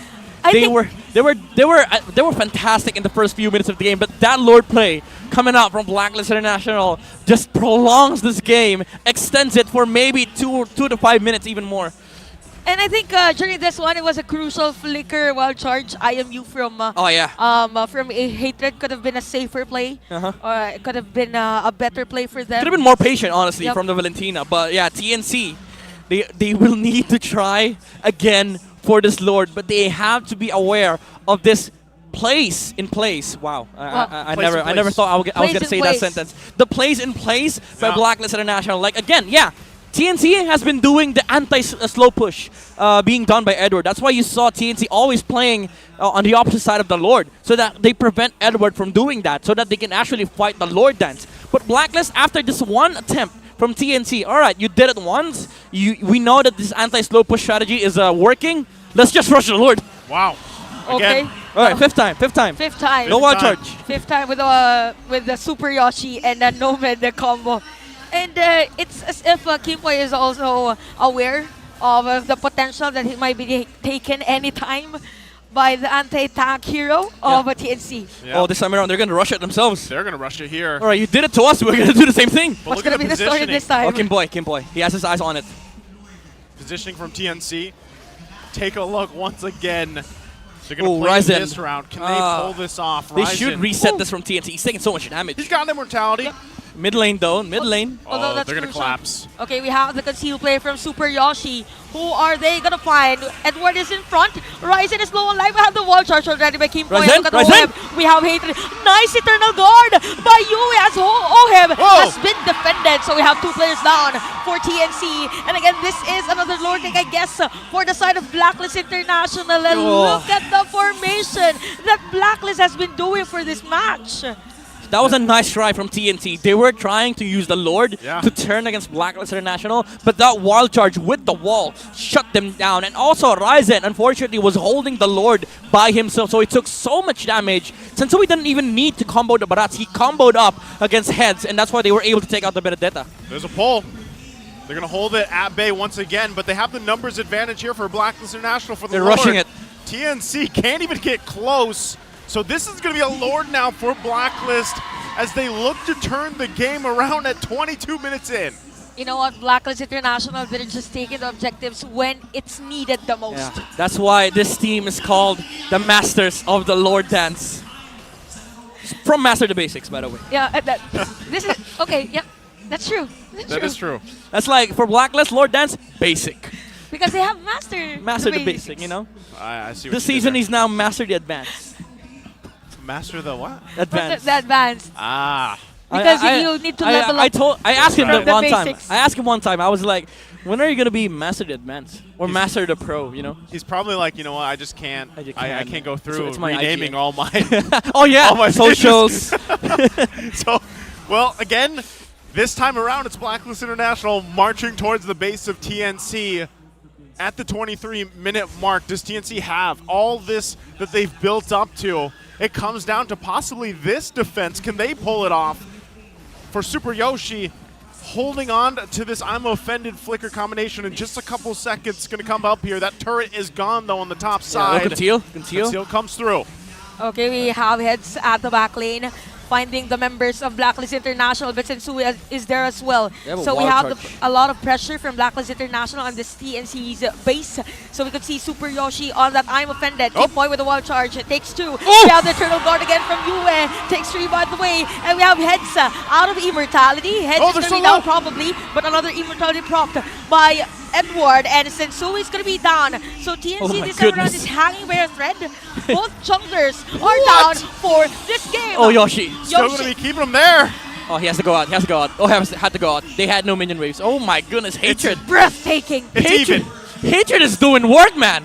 It's even across the board for the bases. Oh my goodness. The Two wall turrets. Charge, the wall charge, though, saved the game from TNC. I'm getting confused already. Who's the real tank? Who's the real initiator? Yeah, who's using his wall charge? Whose wall charge is Is it this? Kimpoi? Is it hatred? Oh my goodness. Again, this is what's our longest game of the season so far? This 31. is getting there. 31. 33. Yeah, 33. 31. Oh, 31. 33? 33, right. Oh my goodness. During the first day. Welcome to Philippines, I guys. was casting that day. Oh man. Okay. I should remember. All right, that's why this game is so long, guys. Chantel is here. As I say, if I have the gourd, passive, Chantal has the long game full series passives. I don't know what So, I have. Arthritis. Probably. Hey. Arthritis. You know. That's what I have. I don't got the curse like you guys. I already am cursed with arthritis. You can either. I'm kind of feeling it right now. You can consider them curses or blessings, whichever you choose. Edward though. Okay. So we have a nice backup there from Blacklist International. One charge for Kimpoi plus the Eternal Guard. Kimpoi is down in no minutes. Oh, that's big. That's big. Okay, 70 seconds by the way before Kimpoi is a part of this Lord Team Fight. As I was saying, as we see now that TNC has this advantage for this Lord, this is a possible 3-game series here. With TNC, how they play this, they're going to go ahead and start this Lord up. But still, it's going to be tough, right? It's going to be hard to secure freely because look at this. Blacklist International, take a look at Sensui as well, taking the long route. And on the other side of the map is heads. They don't know this is happening. They don't know this is happening. He might be able to sneak in some retribution steals. There's no way this is the Ultra Instinct that we've been talking about. They're trying to There find is a way. What you talking about? Oh, they saw him. They saw him. They saw him. They saw him. Okay. So Sensui is going to be the target here. So Yoshi has been used. Okay. That's big. That's big. That big was ults. close. Hatred! Sensui is down again. Hatred with that nice ultimate. So we have a player down, 2 players down actually from Blacklist International. Oh, they have to defend. They have to defend. They The have base. to defend The base. No, is it going to be a win yet? All right. You win. But they still how have much time They do still they have a buy? I don't know what to say anymore. There's still a Lord to defend, by the way. Literally. There's still a Lord. They don't have Vex ult. Yes, this is looking very dire here for Blacklist International. Lord's going to be making its way down the mid. A couple hits for the base. Will they be able to defend this one? They have the Lord at the side lane. Heads and Hatred. They're going for the tower lock. But Ryzen, without the Evos on another minion wave. And we're heading for a game number 3 as TNC wins game number 2. My oh my. We're going to game 3. TNC not going to fumble this one. All right, Chantal, let's talk about this. We talk about the meta of CC. You also have CC right, Chantal Curse. I was going to say, I thought you were going to talk about that. It's a primetime Saturday. I just want to say this. If we 4 go PM. 3 series, 3 games, that would confirm. You know. Please, not on an English desk. All right, Chantal, as much Spare me. as I love you having in the family, I have arthritis, damn it. Yeah, as much as I love you too, guys. This is the English desk. I need to channel my best. Yeah, you're Chantal getting English 3 games. version. By the time we get to 3rd series, 3rd game, I don't even know if Chantel's still going to have English to speak. I think I need to switch with. She's gonna start speaking Spanish. Yeah. Quiero. That could work too. ¿Cómo está? ¿Cómo está? Habla español. Well, jokes aside, Yeah. that was a great game for TNC. They finally get a win here that was much deserving. Again, the way that they played this whole match, really, and even to snuff out Sensui, the whole Ultra Instinct at the end, which so many people kind of holding their breath because we've seen Sensui do this time and time again. The response and hatred, man. Like I feel like he had a vengeance to say something against it because they were there, they collapsed right on him. And again, this is kind of the risk of having that Nolan pick or any assassin pick. Once again, right? It makes it a little bit harder. You have to have that certain finesse. But Midnight, take us through this amazing game number 2. Again, TNC, they were definitely fantastic on the early game, but even more fantastic is the gold laner of TNC, Nomad, back to his original comfort role, the carry for TNC, shredding through the HPs of Blacklist International with his hybrid carry, mind you, with the tank / fighter, with a fighter emblem, but essentially a tank carry with the HP sustain and the damage that he deals. He is just shredding through the front lines of Blacklist International, and this is what allowed TNT to have such fantastic early, mid to late game. They had the damage, they also had the CC, and TNT just played good overall when it comes to the team fight and the Lord dances. They have this play against Blacklist International, the anti-slow push that was being done by Edward, with 4 heroes showing up to the opposite side of the Lord. That is what helped TNC win the Lord fights. But now looking at the highlights of the game. Early game, again, we saw Nomad do that fantastic bush check against Nolan, which prevented Blacklist International from getting a snowball out of the gold lane. That was very huge, because honestly, Sensui knew that he could just trade the turtle and go straight towards the gold lane, because that if they win the gold lane, that's essentially going to be a snowball for OHEB on this Nathan. But that didn't happen. That shuts down the early game aspect of Blacklist International. And TNC won every single skirmishes on the early game, effectively taking the turtles away from Blacklist International. Again, preventing the snowball. But what made this game really crack wide open was this initiation from Hatred. He was playing Grok this game, and that allowed TNC to have the space in the world to utilize the Benedetta and the carry, and Nomad really just proved that he is very comfortable in this gold lane. Didn't die at all in this game, and he was still providing the damage needed to take out these players from the side of Blacklist International that they are focusing on. The target prioritization was also immaculate from TNC, and they were just really, really playing the fundamental aspect of the game, which is to play around objectives, utilize the CCs being provided by Hatred and the squad, and take over with the damage. Because again, if Blacklist International does not find this carry, he is going to be able to shred through these HPs, even the frontliners of Blacklist International. Countless times we've seen them attempt the kill against King Poi, forcing out the wild charge, and that really proved to be helpful for TNT because they didn't have so much access for the CCs as well on the side of Blacklist International. That's why we didn't see a lot of initiations or engages from their side, because again, the wild charge was not there. Now looking at the items, we all saw like Nomad build up the Athena shield. It's good against the Nathan, against the Vexana. No longer wear the Radiant armors because it's bad against Nathan now. The flat damage is out, so you need the flat-out magic resistance against this comp from Blacklist International, which helped him also, again, stand in the front lines. That's why he has no deaths. Basically, he made himself a very hard target for Blacklist International to lock onto. And again, TNT with Hatred utilizing the Grok ultimate against Blacklist International. Because again, look at their lineup. They don't have any disengage against the wild charge. That's why Hatred has been so consistent in copying the Grok. He was able to get that bush play against the Nolan, and that secured DNC the late game Lord fights. Damage taken, Edward is going to take that 218k, and I would say the most important aspect of this game is, again, the damage being done by the carry. Yeah, we talked about the setups coming out from Hatred, but also Nomad was always there 100% of the time to provide the damage, force out the wild charge, and also compete against these team fights against Blacklist International. I don't know how many times we saw that, right? The same interaction between Kimpoi approaching a bush. 5 times. Nomad, was it? Five times. Five times. And it's good that they were able to keep that repetition going because, again, the things that TNC did there as you broke them down midnight is what really paid off because there was a moment there that Blacklist International could have won that game. They could have ended the series in a sweep, right? And TNC really, it was, again, going back to the fact, like, do they have enough control and discipline to keep doing what's working for them and get in that that zone, if you will, right? And that really worked out for them. So they get this win. We're taking a look at Game 2's draft once again. If you guys missed it, it was a heck of a game. And any team that picks up this lineup that Blacklist International had, I would say, in a way, this is playing a little bit like you have to be confident with this lineup, right? Yeah. Especially the first pick, Nolan. This is why typically teams are still banning him out because of the amount of damage, even though he's had his adjustments. But you first pick him, you already kind of lay that on the table. You have the right as the other teams to really counter into that and play against that.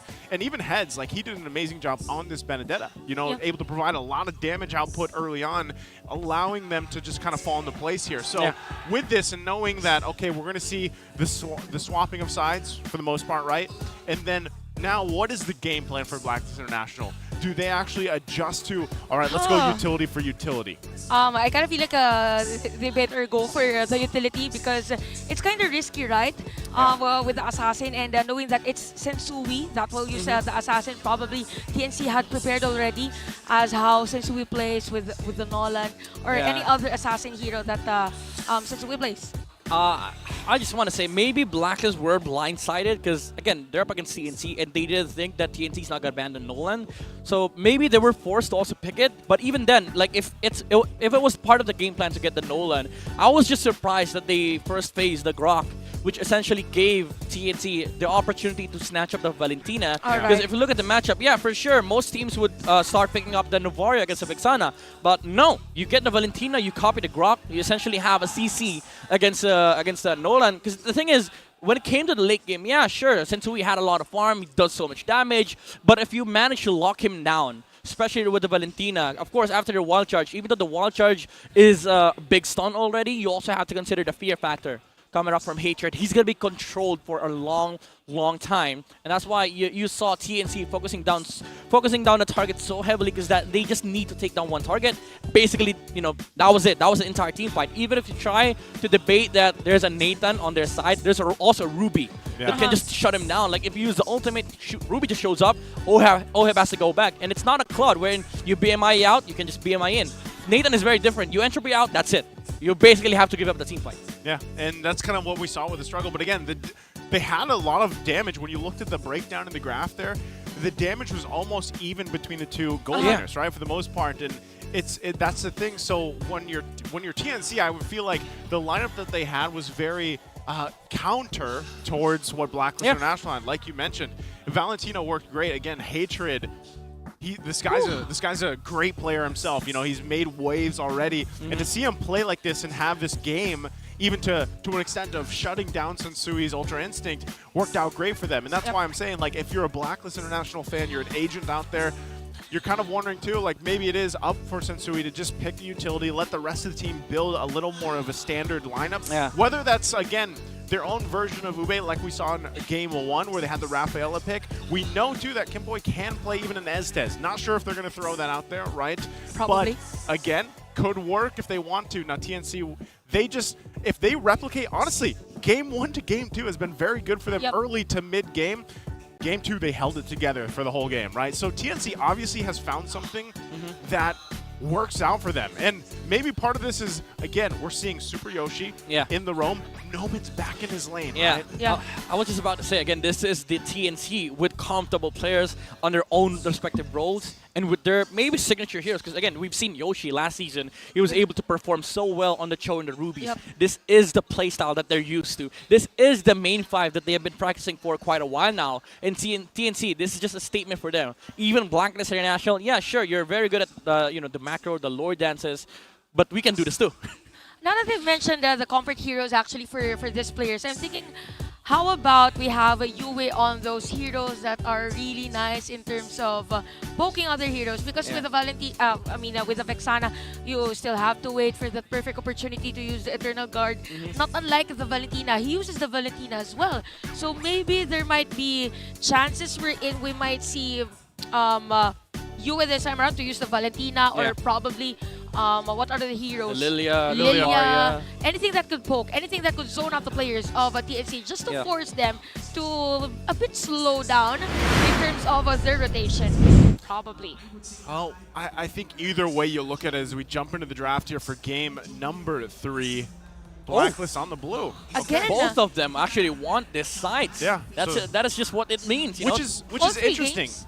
Yeah, which is interesting because again, I think it was Leo that mentioned this yesterday. Blue side had this has changed now, but it was about a 69% win rate. Yeah, I remember that. Right? I was with Brigda yesterday, and she also mentioned high percentage in the blue side. 69% win rate. That's good. That's good. That just means that blue is winning more times than but red. It's not 69 anymore, I don't think. 69 more times, Midnight. Yeah. Now, TNC did just, you know, remove that stat line. Because now they won. I think it was removed yesterday, Yeah, technically. okay, so So it's now 68. My bad. I wasn't here yesterday. 68.9. I don't know. I don't do math. Somewhere between that range. Okay, so First pick, Arlott. they changed it up. They banned the Nolan themselves alongside the Joy and the X-Borg. Now TNC did ban out the same amount, same set of heroes, Mathilda, Angela, and also CC. Now Blacklist International gets the Arlott, can be flexed on the roll. TNC, they can still get the carry once again. And maybe the Barats too. Oh yeah, because Blacklist International has been opening up Ruby. Yeah. For TNC for quite some time. All right, carry and the Novaria. This time they switch it up. It's good against Arlott because, again, if you're the Arlott, you have to look for the Novaria. You have to make sure that the final slash also keeps the Novaria in check. But this does a lot, you know, like this puts a lot of responsibilities on the plate of Edward. I was just gonna ask you: is this is in its own self a gamble, if you will? Like first pick Arlott.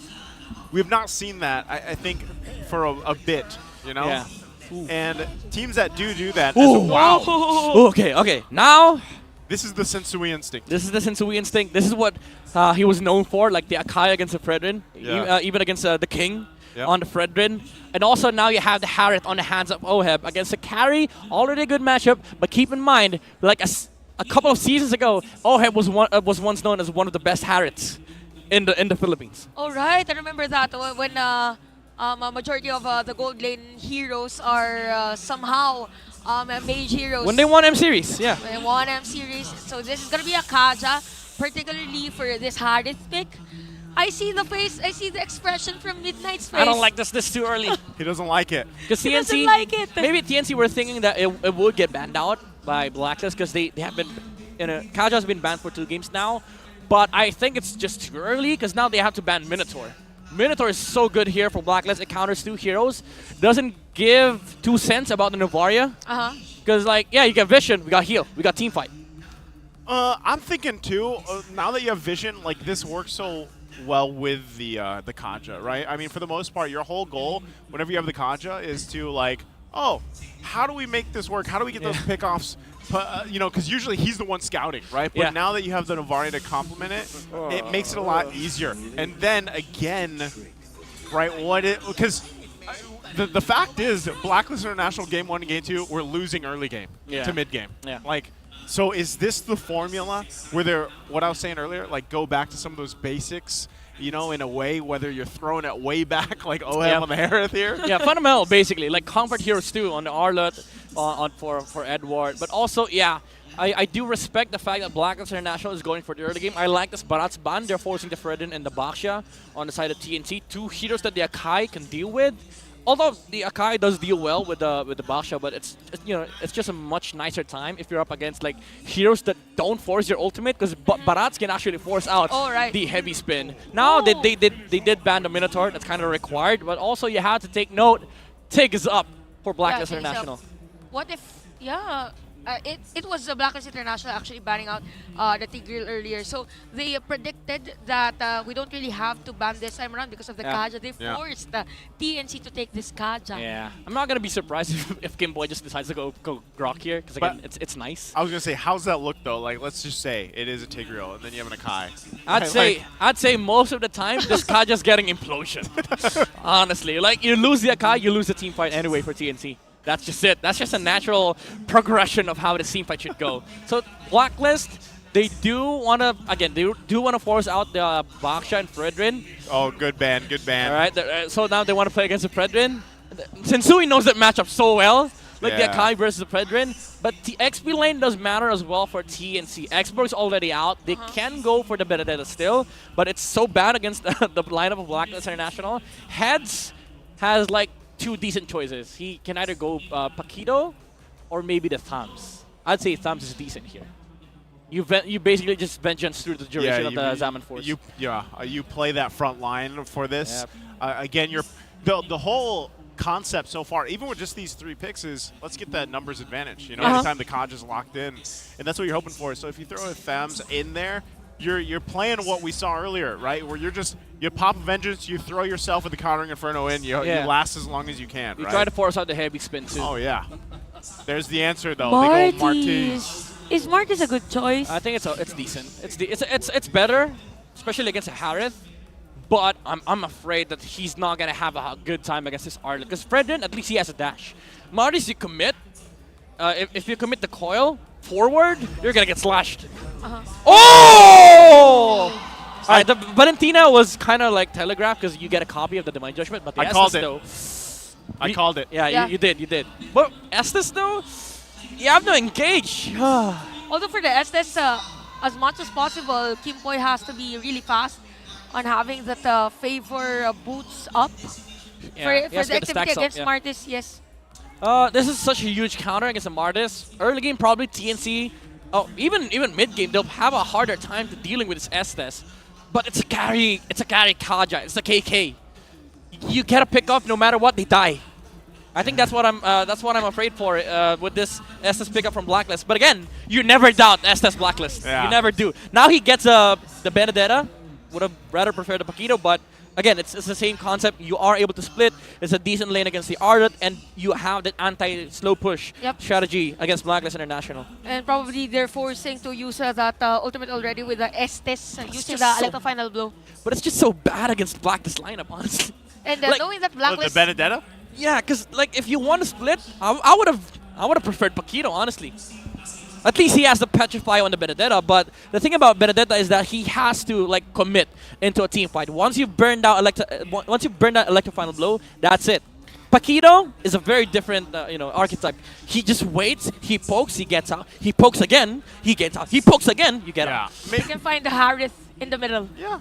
I mean, maybe part of this again is one of the game plans for them. He had a great performance previous game, right? So it could just also be, well, we want to play into the Zaman Force and through that heal, and eventually a well-timed ultimate with the Petrify and everything else could turn the tide of some of those fights early on. Yeah, that's true. Then you have side lane pressure as well. But we've talked about the lineups here. We're jumping into game at number 3 between Blacklist International and TNC.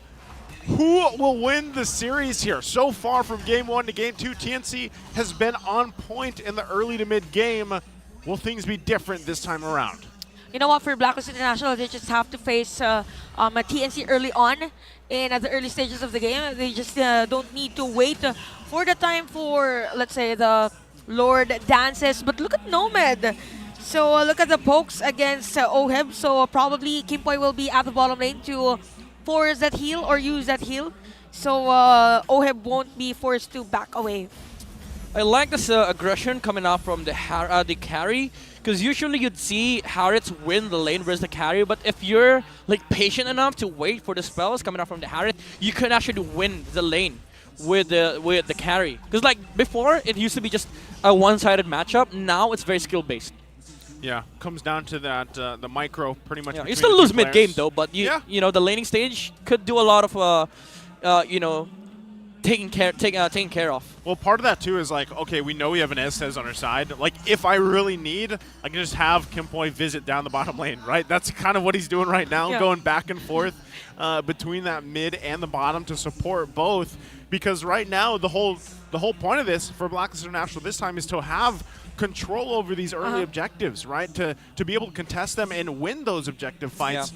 But right now, TNC doing their part up here as the turtle's gonna come up. Oh, Nomad. Oh, that was close. That was close. Oh, No. But while that was happening, there is a first blood already at the top lane. Eyes on me, says Heads. Nomad, he got scared. He could have flickered in, used first skill and dashed. Hard would have died. He didn't have dash. All right, Mr. Bad Habit. all right, Mr. Bad Habit. Fine. But honestly, that was a kill. Yeah. That was a kill. Well, again, with all that falling into place, TNC finds themselves in the position they have from the previous 2 games so far, and they got the objective. They got an early kill. We talked about Heads picking up this Benedetta, and he's proving a point right now.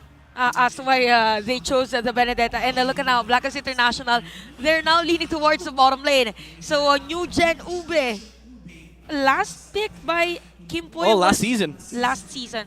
All right, was that a win or was that a loss? I think that was a... Oh, yeah, that was a win. That was a win. Because I think they never lost with Estes last season. Oh. high percentage still for Blacklist International on this Estes. Oh wait, no, they lost that game. That was the comeback from I Echo. take back what I said. That was a loss. That was a loss because I remember Echo I mounting forgot. a very good comeback against Blacklist. Well, I don't have that kind of memory. Wow, there was a flicker coming through. Not going to find the targets. They get whittled down quite a bit, though. This is the power, right, of Novaria. You get the vision, you get the poke available to you. UA's holding on to his own decimate. Fast clearing. Yeah, fast clearing as well. So right now, TNC still holding on to that lead, putting the pressure down on this bottom side especially. They don't want OHEB to farm up once again on this Harith pick. They could be looking to make a play with Super Yoshi. Once again, the power also of this Kaja is you have kind of an on-demand initiation, especially I like with it. the flicker. I like it. On demand. The on-demand kill spell. Nice. Like, if ever TNC wants to get an advantage, hey, bro, come here. Yeah. Come Let's here. go, let's go. I want to order some fresh kill. Use that different judgment. Freshly served. Yeah. He's a walking win condition, by the way. Who, Kaja? The Kaja, yeah. He's a walking win condition. Like, Yes. if they take out the Harith or the Akai, that wins him the team fight here for TNC. Oh, if he somehow gets OHEB. Oh, yeah. In some of these fights, they lose so much of that pressure already in the team fight department for Blacklist lineup.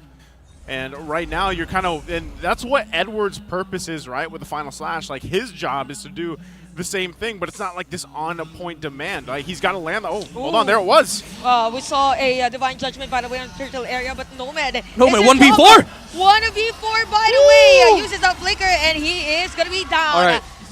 And by the way, heads as well, plus Ryzen taking that turtle. Yeah, it's the same concept with what we talked about during Game 2. You essentially just snowball out of the gold lane, and now Harith is active. He's now online. But TNT, they also made quick work of the middle lane. They might be able to take this before Blacklist This gets is here. fast. There you go. This is fast all the way out the middle lane. And look at the Yue and Super Yoshi. They're just seeing each other right there. And in an instant, TNC is now at 1.5k gold lead. Okay, was that a good decision, though, from Blacklist International here, Midnight, to go ahead and focus on that bottom side and get what they needed? I'd say yes, because now Harith is online, even though he is with he has the same amount of gold with the carry. But the thing is, now Blacklist International can move with the Harith. TNT has to make an active choice of whether splitting or playing with the carry. But again, you can't just really do that against a Harith. So I think Blacklist International's game plan here is to give that turtle, make sure that we maximize the use of this Harith, because now it's just timing. Like, we need to make use of OHEB right now. Although, for this one, we could see a Ryzen just poking the slash. Yue. And while this is happening, we can see that Decimate, Sensu is here as well. So we can see a, he didn't even use the heavy spin. So nice retaliation here by Blacklist International taking down a Ryzen. But Yue was taken down as well. Yeah, good response once again. TNC holding on to the momentum that they've built themselves now game after game after game, even into Game 3. Still, 3,000, nearly the 3,000 gold lead ahead. Yes, Blacklist International has a couple kills, like we mentioned earlier, but still, TNC holding control of this, and that's kind of, again, it's a power play, a walking win condition, if you will. Dominant's Eye is being picked up as well from Super Yoshi. So anytime he has that flicker, Divine Judgment available, especially into the objectives, it could be very troublesome for Blacklist International. Yeah, that's why, like, this Estes, yeah, sure, it gives them, like, an insane amount of heal, but TNC, even if they use OHEB on the side of Blacklist International, they just have a Divine Judgment on demand. Oh, here comes the ultimate from Kim Poi. That's about it. That's about it. Low life still for OHEB. We could see a final slash here from Edward. We have Nomad on that flicker. So it's just a turtle team fight, by the way. We have heads again with a Petrify. Comes in, Kimpo is down. And double kill already for Ryzen. Takes the turtle as well. And players of Blacklist International are forced to back away. Conceal has been used as well. Sensu is going to be the target. 4 players make it 5. And a kill tree. 4 heads. That's a downside of having this Estes. It's very one-dimensional. It goes the same thing with the Kaja though, but it's such a better threat for TNT. You pull OHEB, everybody needs to defend against TNC. You force out the heal, even the heavy spin, mind you, from the Akai, and TNC just wins team fight. Yeah. Now Ryzen also held the turtle, which was nice, because you don't need to force out the turtle fight against Blacklist International. You let them know that you're trying to take turtle, and then you turn the team fight onto them. let's take a look at how that unfolded in this replay. Once again, brought to us by Infinix. You can see it all come to play here. Super Yoshi positioning. That was the Electo final blow, though, landing perfectly where it needed to with the Petrify. And just, it fell into place so well there for TNC. They're making so many good decisions. I mean, honestly, it's a different TNC. Oh, Ryzen. That's Ryzen's cursed. feeling That's cursed. good. That's cursed, Ryzen. Yeah, let's say minus damage. Every recall, minus damage. Minus chances of winning. Hey, you know, at this point, they're so far ahead, nearly the 9-minute mark, that maybe they can afford a little bit of minus damage. Yeah, and he doesn't need the damage because he has an ultimate that depends on the HP of the enemy. It doesn't require damage, you know. He doesn't have any physical damage items. He's just going tank. He's just waiting to finish off the play with the decimate. Yeah, his main job in this game is to stand front line, act as shield, receive as much damage as you can. Because your damage dealers, they have insane amount of damage. Nomad, heads, and also hatred. So I'm wondering if this choice for picking up the Harith in the gold lane is going to bite Blacklist in the behind, right? I mean, it has it already because you have so much of that magic damage available to you, and you're really like, again, we saw how much pressure goes on Oheb if he is focused with the Divine Judgment. Yeah. And again, the damage department just falls off the face of the earth for Blacklist International if he's taken down in comparison to having to carry across from you and a Benedetta. Yep. The late game is going to be very, very hard for Blacklist International. They don't scale that well. Edward missing the final slash. Okay, so this might be another good positioning by Blacklist International this time around. Here comes the setup play. Yoshi with a flicker. He pulled! Another pull for him. And it's going to be a TNC. kill spree already. Look at head center players. The heavy spin has been proc as well. So Blacklist International, 3 players down. This could be a push for TNC here at the middle lane. But no, it's a perfect timing for them as well to take this Lord. You see what I mean? They even went in a good setup, a play from UA, and they couldn't capitalize on that. They didn't have enough damage. And right now, they're going to suffer the consequences here. TNC will take this first base turret. He flickered in for that too, like Yoshi. Didn't die, used the Divine Judgment. I couldn't tell if that was the Valentina or the Harith. But somebody died in that fight. And TNC, once again, they just have that win condition. If you walk in, somebody's going to get pulled in.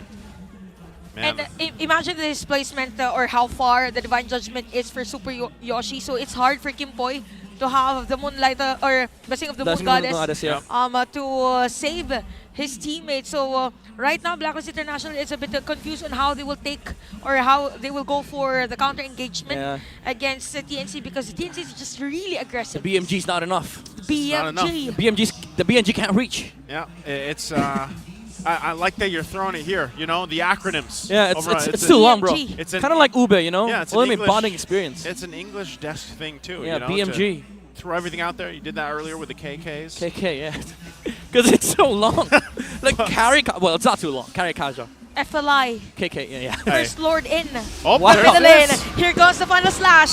Super Yoshi, very tanky, but not enough to save from there. So we could see Blacklist International being able to defend this Lord. But we have another minion wave though in the middle lane. Yeah, the FLI got met by the FLI, the FSI. It's too much. The final slash initiation. It's too much.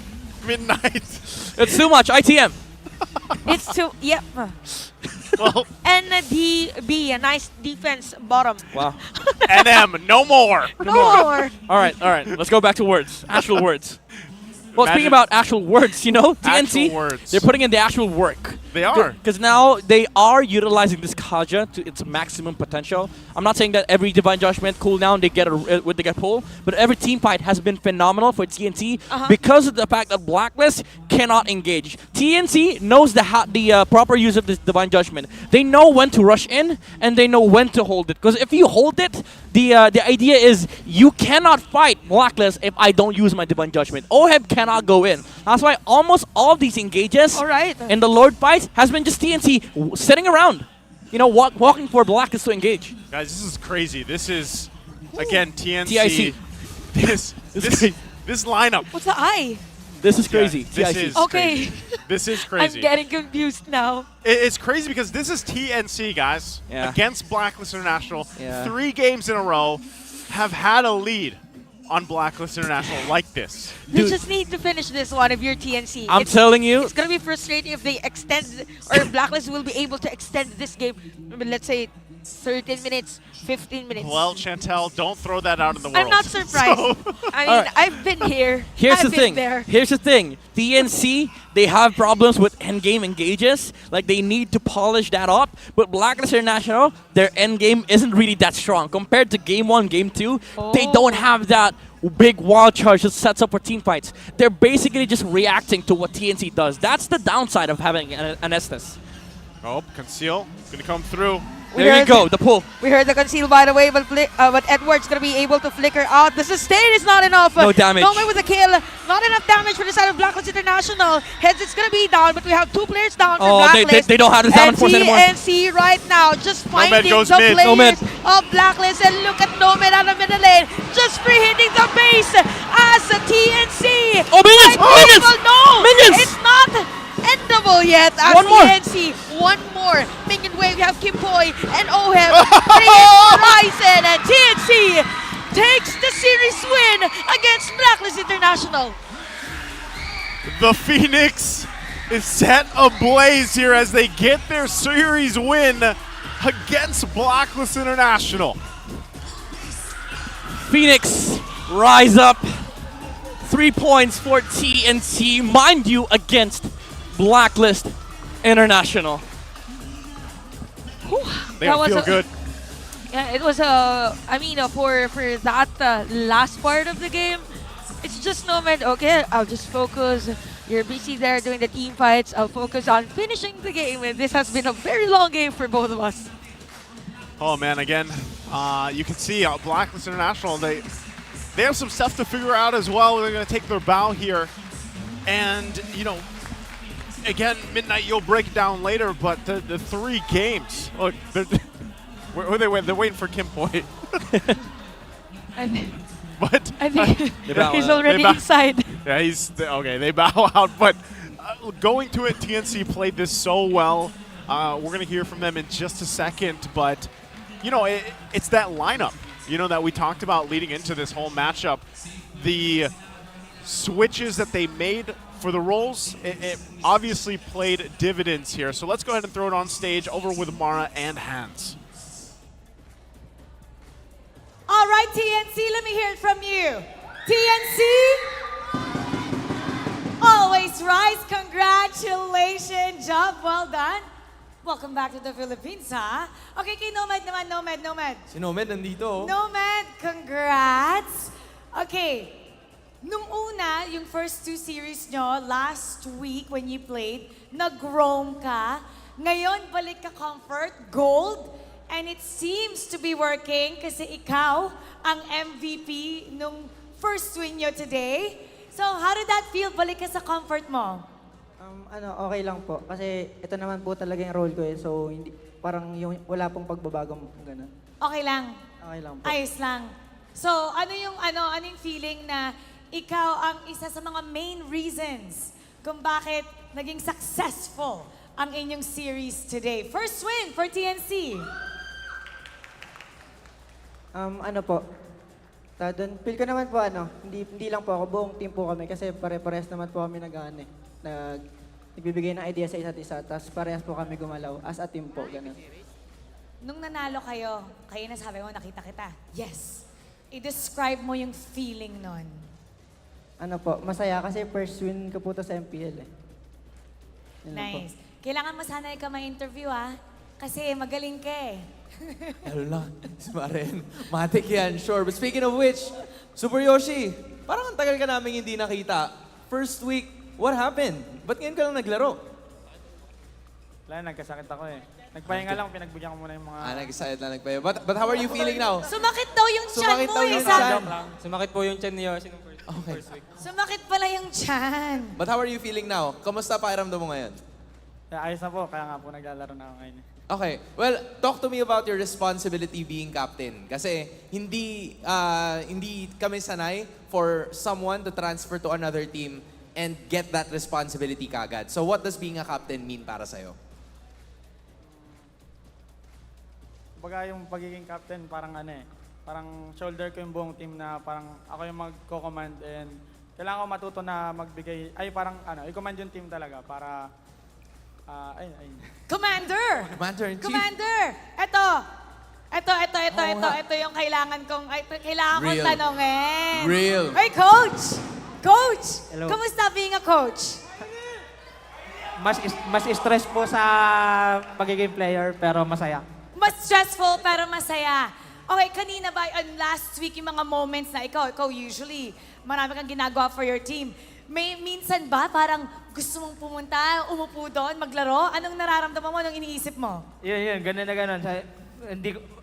Kaya nakaka-stress, wala kang magawa eh. Alam mo yung gagawin, bakit ganun?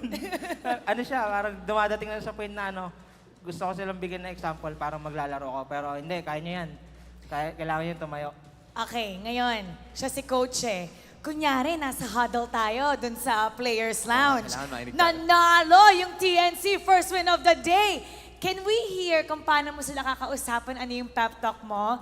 Right after this, okay? Alright, wala kami dito. Wala tayo dito. Wala na tayo dito. Alright, Pentings, go. Secret eh. Paano mo sila i-congratulate? Paano mo sila ipapump up? Kita niyo naman na kayang-kaya natin lahat. Parang ito na rin yung isang magbubus ng confident natin, no? Tuloy lang, walang parang wala maging complacent. Kung ano lang, tuloy, wala naman yung iba eh, di ba? Kahit sino kalaban, gagawin lang natin kung ano yung pinapakita natin sa screen. All right, give it up to Coach and once again, TNC Pro Team. You may now take your bow and take your walk of victory. All right, everybody, let me hear it from you. TNC? And with that victory, they have secured their first 3 points para dito sa Season 13. What a way to start off Week 2. Parang si Bentings motivational speaker, no? I'm so not used to him being in polo, but now I feel like he fits it. Parang before the game starts, kausapin din niya yung mga caster. Mapump up Parang tayo. pwede rin niya tayong kausapin diba? at some point. And now let's see what our casters have to say. Hihimayin natin yan. Casters, pasok. Thank you so much, Mara, Hans, and great to hear from TNC again, Coach Benthings as well. Yeah, Still Coach getting Ben. used to call him Coach Benthings, by the way. But hey, they're on the board. They got their first win. That's 3 points. 3 points, baby. For the Phoenix Army. Yeah, the gauntlet scoring system. 3 points. Yeah. 3 points, midnight. I know you have a lot to say about this game number 3. Go ahead and take us through it. I mean, I definitely have a lot to say with our MVP of the game. I already know it's going to be Nomad without even looking at the screen, because this Scary has been phenomenal. He won the laning stage against OHEB. Yeah, sure, we saw him flicker out of the Harith, but after that, he was leading the goal, he was leading the charge, he was leading the team fights for TNT, again rocking this Spider Emblem carry with the firmness and of course that brave smite. He is going to be able to sustain the damage being dealt by carry, and also utilizing this carry on the team fights during the mid game helped TNC fight against this Harith of Blacklist International. Now we are looking at the game that transpired earlier on. Again, this team fight from TNC has been amazing. The electric final blows, the usage of the Divine Judgment, every win condition the TNC needed to clear was there. They even attempted the Divine Judgment play from Blacklist International up against Yoshi, but it wasn't really enough.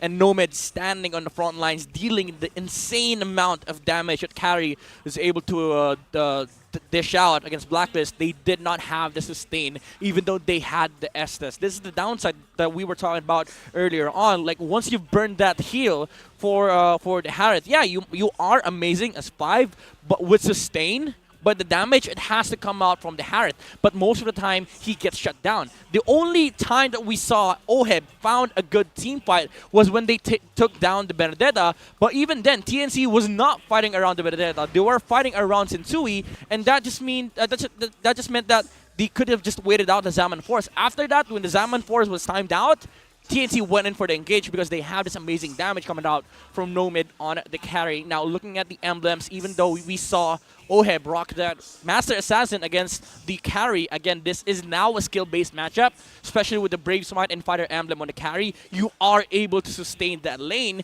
and come out of the laning stage all right as carry, and having these early items from Nomad really made a lot of room for TNC to play with. The Corrosion Sight into the golden staff, they allowed the utilization of their gold laner to be able to fight 4v4 against Blacklist International. Even at some point, Heads joining the fight, making it a 5v4 trade against Blacklist International. There is an insane amount of heal from Blacklist. We saw it come out from the Estes, 134,000 by Blacklist International, but the majority of it is covered only with the Harith that is being protected by Blacklist. Other heroes, TNC were able to burst them down again with the damage coming out from the carry and also that decimate factor from Ryzen. You fall to a certain amount of HP, you're just dead. No matter if you have the heal, you're just dying to the smartest. And again, this composition from TNC is what allowed them to easily win the fights and overall win the game. Great breakdown for a great series to start off day number 2 here. Honestly, I didn't know if we'd get to the third game, but I'm glad we did. And who knows if we'll get to the third game in this next series, but it's ONIC Philippines versus Minana Evos. Whoa, that's going to... Chantel. I'm excited for it, for game number 3, for all the series today, for all the matches today. Auntie with game 3? Auntie with game 3. Why not? Oh, man. Again, it's going to be amazing. We have a short break for you guys, so sit tight because after this, we're going to be watching that once again, ONIC Philippines versus Minana Evos. It's me, Naisu, with Chantel in Midnight. We'll be back after this. Season of MPL Philippines is brought to you by the following sponsors. Smart, the official telco partner of MPL Philippines Season 13. Infinix GT Series, outplay the rest. Experience the MPL PH Season 13 action live at Shooting Gallery Studios. Tickets are now available on our official ticketing partner at /event.com. Don't miss any MPL PH action by following our official Facebook page and subscribing to our YouTube channel. Follow MPL PH on TikTok as well for more content. And don't forget to like, follow, and subscribe to the official accounts of MDL Philippines. To ensure the equality and fairness of our games, MPL Philippines is also monitored and supervised by the Games and Amusements Board.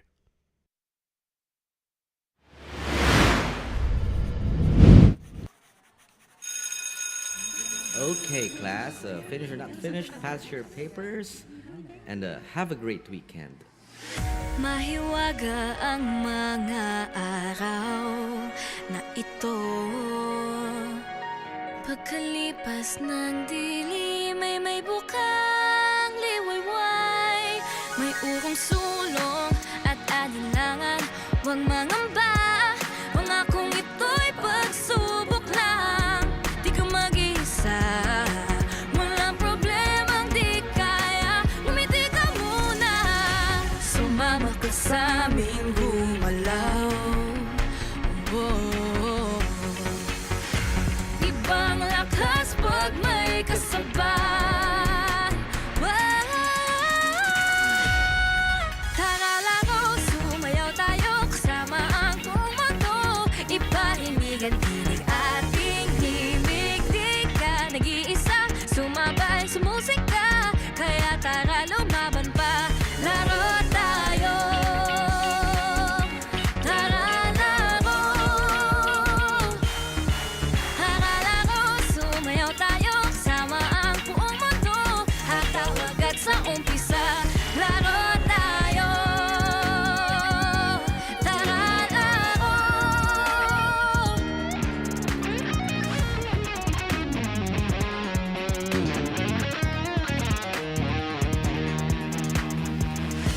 Sumama ka sa amin gumalaw. Abatin ang bituin, kumikislap, nagniningning. Hawakan mo aking kamay, umindak sabay-sabay. First off, it's Minana Evos. Hello po, kamusta? Ano po meron tayo dito? Kasi kanina pa tumitingin si Mara. Oh, because you know why? Nakita ko, sale! Sale. Sale, the the magic word sale. Ano ang sale items natin? Okay, so today naka-sale yung mga Team Manila merchandise namin, yung collaboration Like? with Team Manila. So we have a white shirt and a black shirt. Let me assist All you with for that one. 780 pesos lang. It's on 3% off today. Very exclusive sa booth. And we also have hoodies, our Team Manila hoodies. Uy, ang ganda ng hoodie. 1,800 na lang. And if you purchase one, you get a free tote bag. I like a tote bag! And if you purchase 2 shirts, you get also a free tote bag. So Good pair, no? exclusive promos here at the booth, so please visit us. And also our season 13 merchandise are available here. We have jerseys, jogger pants, and Jogger shorts. pants! Gusto ko yung jogger pants. Kunin mo, kunin mo. Sa'yo yung shorts kasi Yan. kunyari nagbabasketball. Real. Kunyari nagbabasketball ka. Basketball. Oh. Bantayan mo ako, bantayan mo. Oh. Ayan. Oh, ayan. It's nice. It's nice. Real. So, naka-sale na. May freebie pa. Nice one. Ay, okay. Ano pa ba? Ano pa pwede namin kunin dito? How about the jersey over there? Oo nga. Paano kung gusto kong ilagay Hypermara or gusto niyang ilagay Oh, gusto ko hands lang. Gusto ko hands? hands lang. Super, Yan. super hands. Oh, sige. Pwede siya Sabagay. today. We offer Today? customization. So pre-order siya. So only 1, 2 pero for pre-order. So you can visit us at the booth or message us on our socials if you want to order. Tapos dito nakalagay yung ano. Yes, ito yung kinda like customized. this. Yan, Naka-customize. dyan. Ayan o. May addition ba? May addition? Like, So here at the additional? booth, magkano ang 1,200 siya. So if we do customize, 1,200 also. So it's the same price pala. It's for free! So it's for free, pero pre-order siya. So it's not available right now, pero at order. So at we can deliver it to you. At least pag nag-order na sila ngayon, sure na customize na agad yung Yes. jersey nila. Ang swerte naman natin. Real. Ang lucky naman natin. So, ang dami natin freebies for today. Yay! Thank you so much. Thank you. Okay, ayan, punta na kayo dito pag sa Shooting Gallery Studio. As soon as you enter, may mga booth dito. The next one here is... Come on. Ay, may na-notice ako kagad. Ano yan? Looking for kaduo. Real. Wala akong kaduo eh. Wala akong kaduo. This is nice. Bagay to sa lahat. Okay, hello! Ano yung naman nandito natin? Okay, what is this? Good things come to those who play. Actually, yung dalawang shirt na to, collaboration siya ng TNC tsaka ng Linya. Ah, kaya. For only 799 pesos Oh, each. 799 pesos. This one, oy, kay Ben Tips. Kay Ben Tips. Ayan Two o. colors siya, merong black Two colors. and white. Ano ang mga tips nyo sa gustong bumili ng merch? Okay, ano tips namin sa mga gusto bumili ng merch? Make sure na pumunta kayo dito sa Shooting Gallery Studios kasi iba yung price sa online compared sa on-site. Ah, you mean to say Discounted. discounted? Pag nandito. Pag nandito. Pag nandito. Alam mo, gusto ko to. Yes, yan ang ano. Ano mas gusto mo? White o yung black? Ay, gusto ko to. Are you thirsty? Wow. Always Isa pa. rise. Special Wow. yan. Oh. Dito naman. Ubus na yan eh. Ubus na yan. Dito naman. Ano? Itong Aqua Plus na to, very special and exclusive. Bakit special? Kasi ito yung pinakaunang collaboration ng Aqua Plus sa esports. Nice! Exclusive Nice! sa TNC. Exclusive para sa TNC. Magkano yan? For only 999. Uy, okay yun ah. For Okay, 999, tsaka malaki siya, marami kang mapifill Wait lang, up. ubos na What yun. else? Wala. Patingin naman yung nung suot mo ngayon. Dito kayo dalawa. Kasi Tama, suot nyo na. tama. Suot nyo na. Okay. Alam ko, dancer, sumasayaw ka ba with this shirt? Hindi po. Ay, Hindi. oo. Pero hindi training ka to. Yes, Okay, pinantitraining pag ko may to. stand ka ng always rise, paano mo gagawin? Tama. 1, 2, 3, 4. Always rise. Okay, go. Hindi, ituturo ko sa'yo. Gagawin natin. Okay, sige, game.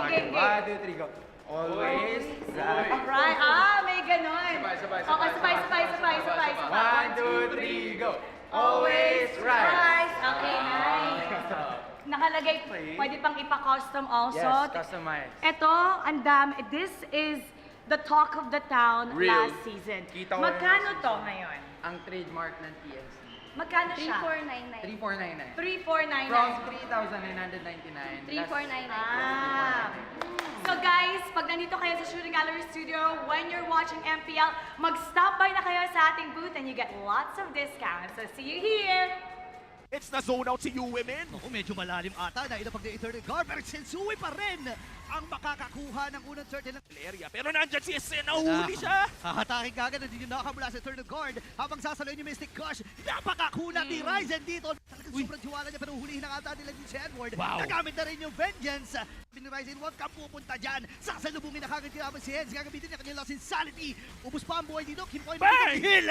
Si Yue makakapatay. Bigyan ng spasyo ang kanyang team at mukhang makakaabot pa nga doon sa baba. And this time around, Super Yoshi! Tatlo yung nahuli dito. Nomad, free hit sa may bandang likuran. Pero si Oy ba ako? Wala kagad pinago armor. Nagamit na yung Mystic Gush. Delikado ata sila. And aabot ba yung Red 3? Ryzen! Ang makakakuha ng Red 3 na yun. Not this time. Si Nomad mabubuhay ba? Andun si Edward. Gagamitin yung vengeance niya. Mapapatay ba si Nomad dito? Yes sir, double kill. Para kay Edward. Dalawa na lang Papasok sila. na sila dito, Super Yoshi. At may ipit. Mauubos ata. At TNC. Ba nila, may katapult pa silang kasama. Mga folks, flicker from Nomad.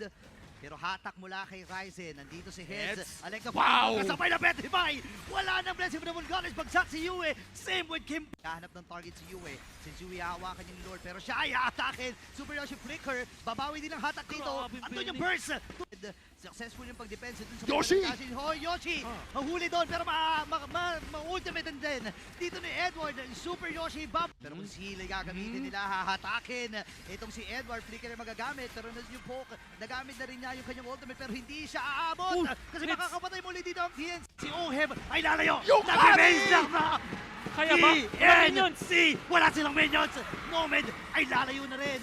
Successful ang pagdepensa pero hindi pa tapos to ha. Meron pa silang minions. Ang baba ng buhay dito ng ang unang match win nila. We're here at Shooting Gallery Studios and it's time to feature another brood.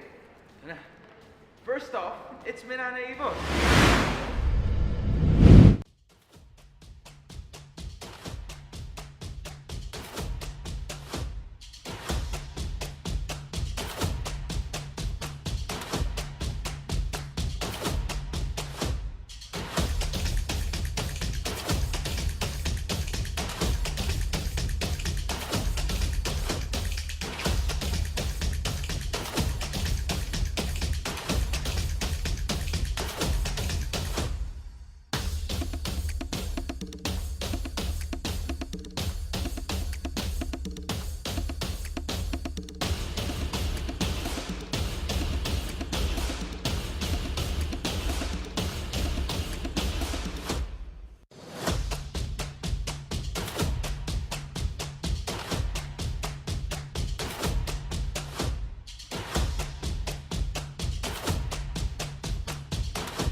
Malakas, Pilipinas, malakas Kahit anong lane, we become the monsters Malakas, Pilipinas, malakas Face the golden sun and repping for the 3 stars Look at us to the top, no ifs, no buts Winning any game, para to sa PNAS Di mo matitin ang aming boses on your level Nasa kalye man o mobile, you know I become a legend Open fire, we unite, we winners Built with pressure, the diamonds are made of Switch in a lane na parang gera HP racing, may reset up Built agad ang buhat ni Hilda Full load SS parang Lyra Susundan ko ang iyong bakas Kasama patas Tagumpay natin doon Dahil tayo'y malakas Para sa Pinas Nasa amin ang alas Hindi tuwa atras Kinikilala sa taas Kasi kami ang malakas Para sa Pinas Nasa amin ang alas Hindi tuwa atras Kinikilala sa taas Ganito kami sa Pinas Wow!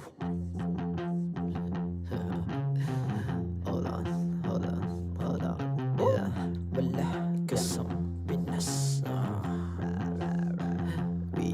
Laging MVP, no surrender, no retreat Pag nagsama-sama, just imagine what we can achieve Laging MVP, no surrender, no retreat Giving 100 all my all, cause we just cannot be defeated We are unstoppable, immune and invulnerable. Ready ang equipment, lahat frozen, malak crowd control. Pakita ko na jab like pow, beast of the southeast.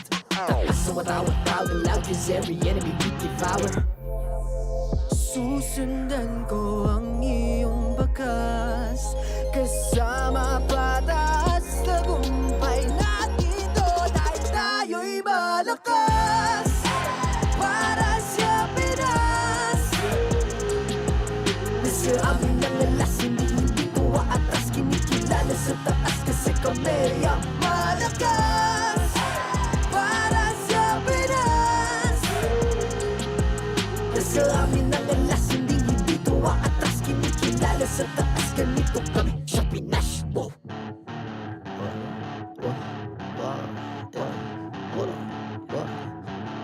Malakas, Pilipinas, malakas. Kahit anong lane, we become the monsters. Malakas, Pilipinas, malakas. Face the golden sun and repping for the 3 stars.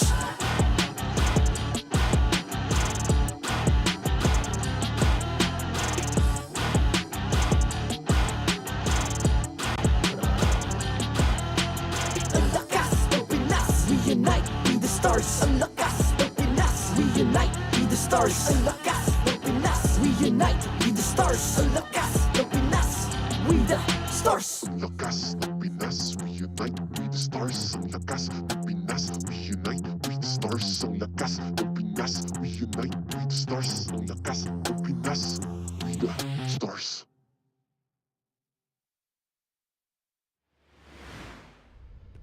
The 13th season of MPL Philippines is brought to you by the following sponsors. Smart, the official telco partner of MPL Philippines Season 13. Infinix GT Series, outplay the rest. Experience the MPL PH Season 13 action live at Shooting Gallery Studios. Tickets are now available on our official ticketing partner at /event.com. Don't miss any MPL PH action by following our official Facebook page and subscribing to our YouTube channel. Follow MPL PH on TikTok as well for more content. And don't forget to like, follow, and subscribe to the official accounts of MDL Philippines. To ensure the equality and fairness of our games, MPL Philippines is also monitored and supervised by the Games and Amusements Board.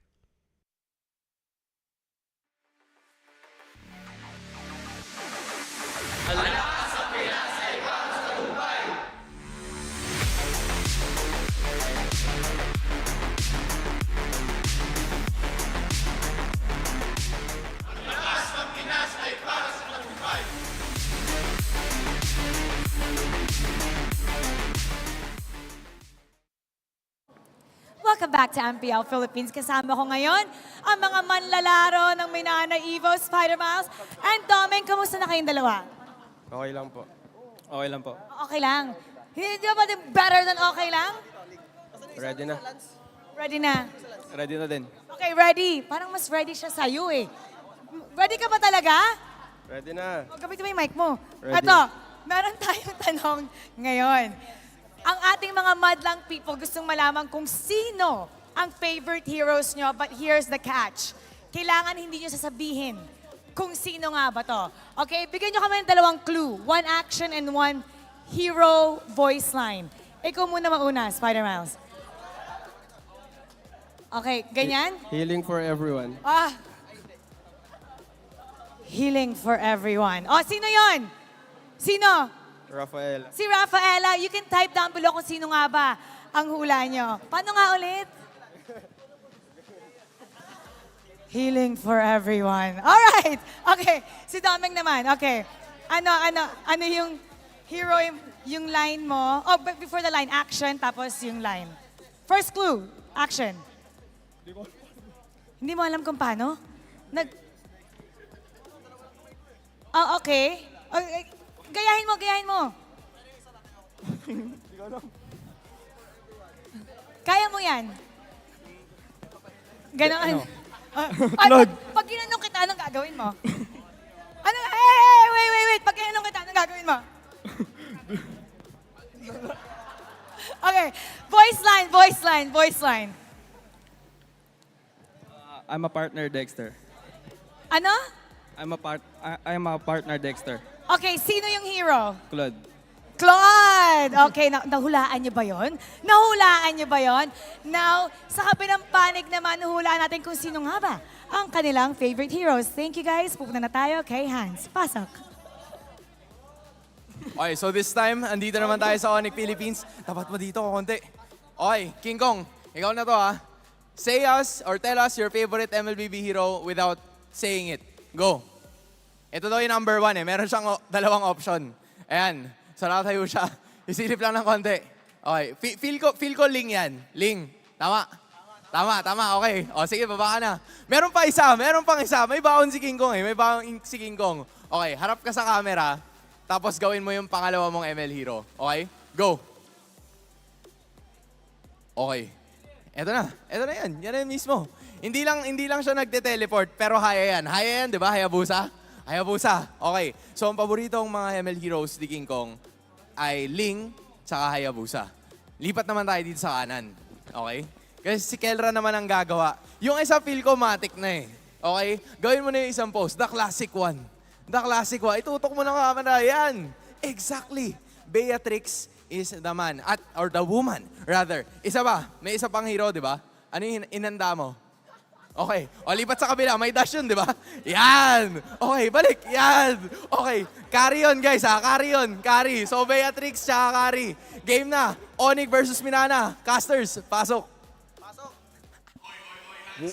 I like it. I was wondering if we were going to do our own heroes. But, ladies and gentlemen, welcome back here with us on the desk again. It's me, Naisu, joined here with Chantel and Midnight. Auntie Chantel. We already did the one. Yeah. Pay respects every time. Pay respects. Come on, pay respects. Welcome back, everybody, to the superstar match of the day. Yes, it's ONIC Philippines and Minana Evos. And we are ready to see these two teams clash. It's good to see them in high spirits. How are we feeling? Actually, for this one, I'm really excited to see how Minana Evos will play because there are a lot of comments. Actually, I believe both of you will agree that they have really improved a lot, like a lot. Honestly, a lot. Lancelot That's an Arlott. expression. I'm feeling very generous today. I'd say Game 3 because we have Auntie here, so I'm so excited for Game 3. This is the rise of the next generation. And actually, this has happened a lot, like in the league in general, right? I mean, maybe not even just here in the Philippines, but across the board, so to speak. There's a lot of these new players rising. There's a lot of veterans still kind of being a part of it and even coming back, so to speak, right? But this one especially, it's filled with newer players, new generation of MPL players. Let's take a look at this here at Midnight. Yeah, Kirk, Angle versus the Hidden Gem. Really, with respect to their names, like the Kirk, Angle, and Hidden Gem, it makes sense because Kirk loves the initiating heroes. Like it takes a huge amount of skill, and then you have Hidden Gem, where most of the times you see ONIC play, you don't even like highlight the XP, but out of nowhere he just comes out. He throws an ultimate there, and then suddenly the team fight's over because that was the ultimate that they needed. And now looking at the heroes, again, very skill-based hero, Arlott on Kirk, and you have, again, the Hidden Gem. X-Borg for the Master of XP on the side of ONIC. Oh, interesting too. Aside from them, we've got the young Tarzans here, Chantel. By the way, we have to credit the graphic artist for this one. It is Baksha for King Kong. So yeah, look at the statistics actually for this heroes and actually the play style. They both play as well. Let's say junglers that are more on the assassin type. So it's basically the same with the series 1 with Sensui and Sensui and Ryzen. Don't worry, I got you. Sorry, I was taken aback by the graphics. Yeah, I know. It's like the hat of Kaizen, and then King Kong with a hair. I was gonna say for a while too, I was really admiring the graphics. I was thinking, who's this hero for King Kong? Dude, it was Baksha. Baksha. Who would have thought to put the hair of Baksha on King Kong? By the way, King Kong has an amazing hair. I was gonna say he's already got amazing hair. You know, right? So now you have Baksha there, the Baksha hair. But it's true, like you have this matchup. We have a lot to keep an eye on, right? But we're gonna go ahead and once again welcome our marshals out on stage here for the integrity and the fairness of the game. These guys are doing amazing. It's Jeff, Chico, Giancarlo, and Albert. And man, do they love Adobo, all of them, across the board, right? So now let's welcome the teams out on stage.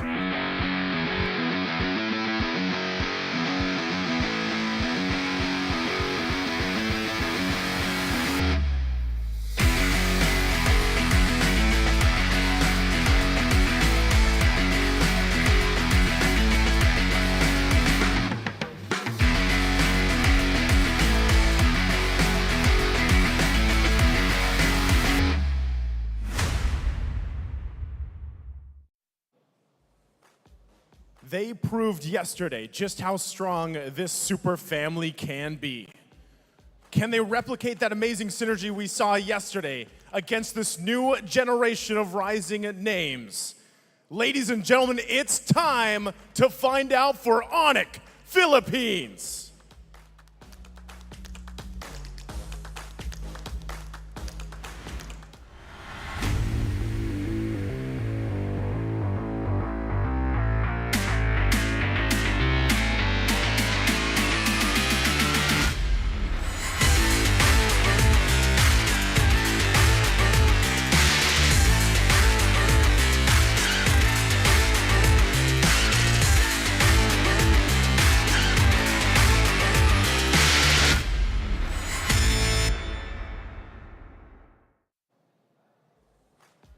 Looking to claw up in the standings. It's a battle of generations. Overflowing with potential and skill is this young squad ready to start their week with a roar.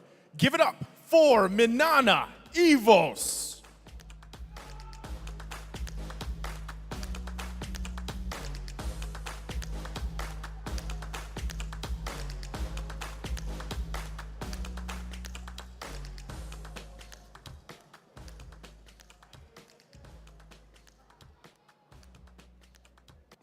And their coaches, Coach Why Not and Coach B-Toy. And we're ready for the superstar match of the day. Will it be Minana Evos or ONIC Philippines?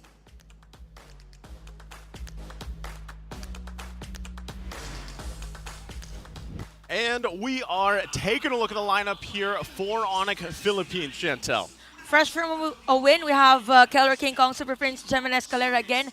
Let's say the connection between this super family, super team is being shown with the performance yesterday. And I gotta say that Kelra and even the rest of the players are now confident with each other. So it's safe to say that for ONIC, they're finding their groove already. And probably we might see amazing plays against Minana Evos for this match. You know, looking at Minana Evos, you have Doming, Kaizen, Lancey, Kirk, and Spider-Mouse. I just got to throw it out there. Kirk just looks like Lancey with a hair up. But yeah, Minana Evos has been really fantastic for, in terms of performance. Even last week, we all saw Minana Evos last season almost made it out of the group stage during the regular season. And to this day, I would still say that Minana Evos has been performing really well. They are sort of like TNC where they have the early aggression, the early game advantage. It's just like the end game that they have to work on. And against this ONIC team, which has built up the synergy, I think they're going to be tested today. Yeah, it's a huge test ahead of them. And as we take a look at the team head-to-heads here between both teams, once again, you're going to see things highly in favor of ONIC Philippines in some of these aspects because of their performance even yesterday, right? It looked really good for them, and that's why we had that whole, this super team into super family, the synergy that they shared here. I think in Philippines we have this common denominator with our junglers. We just have amazing junglers with players that their first letter is K. Yeah. I don't know what is with with that letter K, but they need to be okay with Minana Evos early game. Because again, ONIC, they do have the synergy, they have the end game potential, but you are up against I would say one of the teams that are really, really good in the early game. And that's Minana Evos. That's Minana Evos. It's kind of crazy with that because, specifically Domeng was super impressive the previous season. Yeah. So now when you take that, you've seen this from teams before where, they have some of their first seasons, they come into the next one, and they really improve over the course of that time. And Domeng is going to have his work cut out for him against someone like Kelra in the lane. And interestingly enough, in terms of the initial statistics for both players, it's pretty high for Domeng. Again, there's a difference in terms of the play style for both. Yeah. For Kelra, he's a type of an aggressive marksman or gold laner, while for Domeng, more on the safer side, but will take the risk at the end of or the latter parts of the team fight. He's more chill, That's why he's been able to amass a huge amount of GPM for 2 seasons now. But basically, this is the matchup between the gold standard and the GPM man, the gold permitted man. And now we're going to be looking at the keys to victory here brought to us by Infinix. First of all, ONIC, you have to get off of Kirk's angles. We've seen Minana Evos dominate fights with just the jumps from the XP lane. This guy has been crazy on the art, the final slash angles that he's been able to pull off with the flicker combination in sync with Lancey on the support. You know, speaking of respecting King Kong's heroes, my biggest thing is, does he want to, like, actually, what we've seen is he's one of the guys that plays the utilities like an assassin. We saw from the interview earlier who his favorite heroes were. Right? It was like the Ling and the Hayabusa.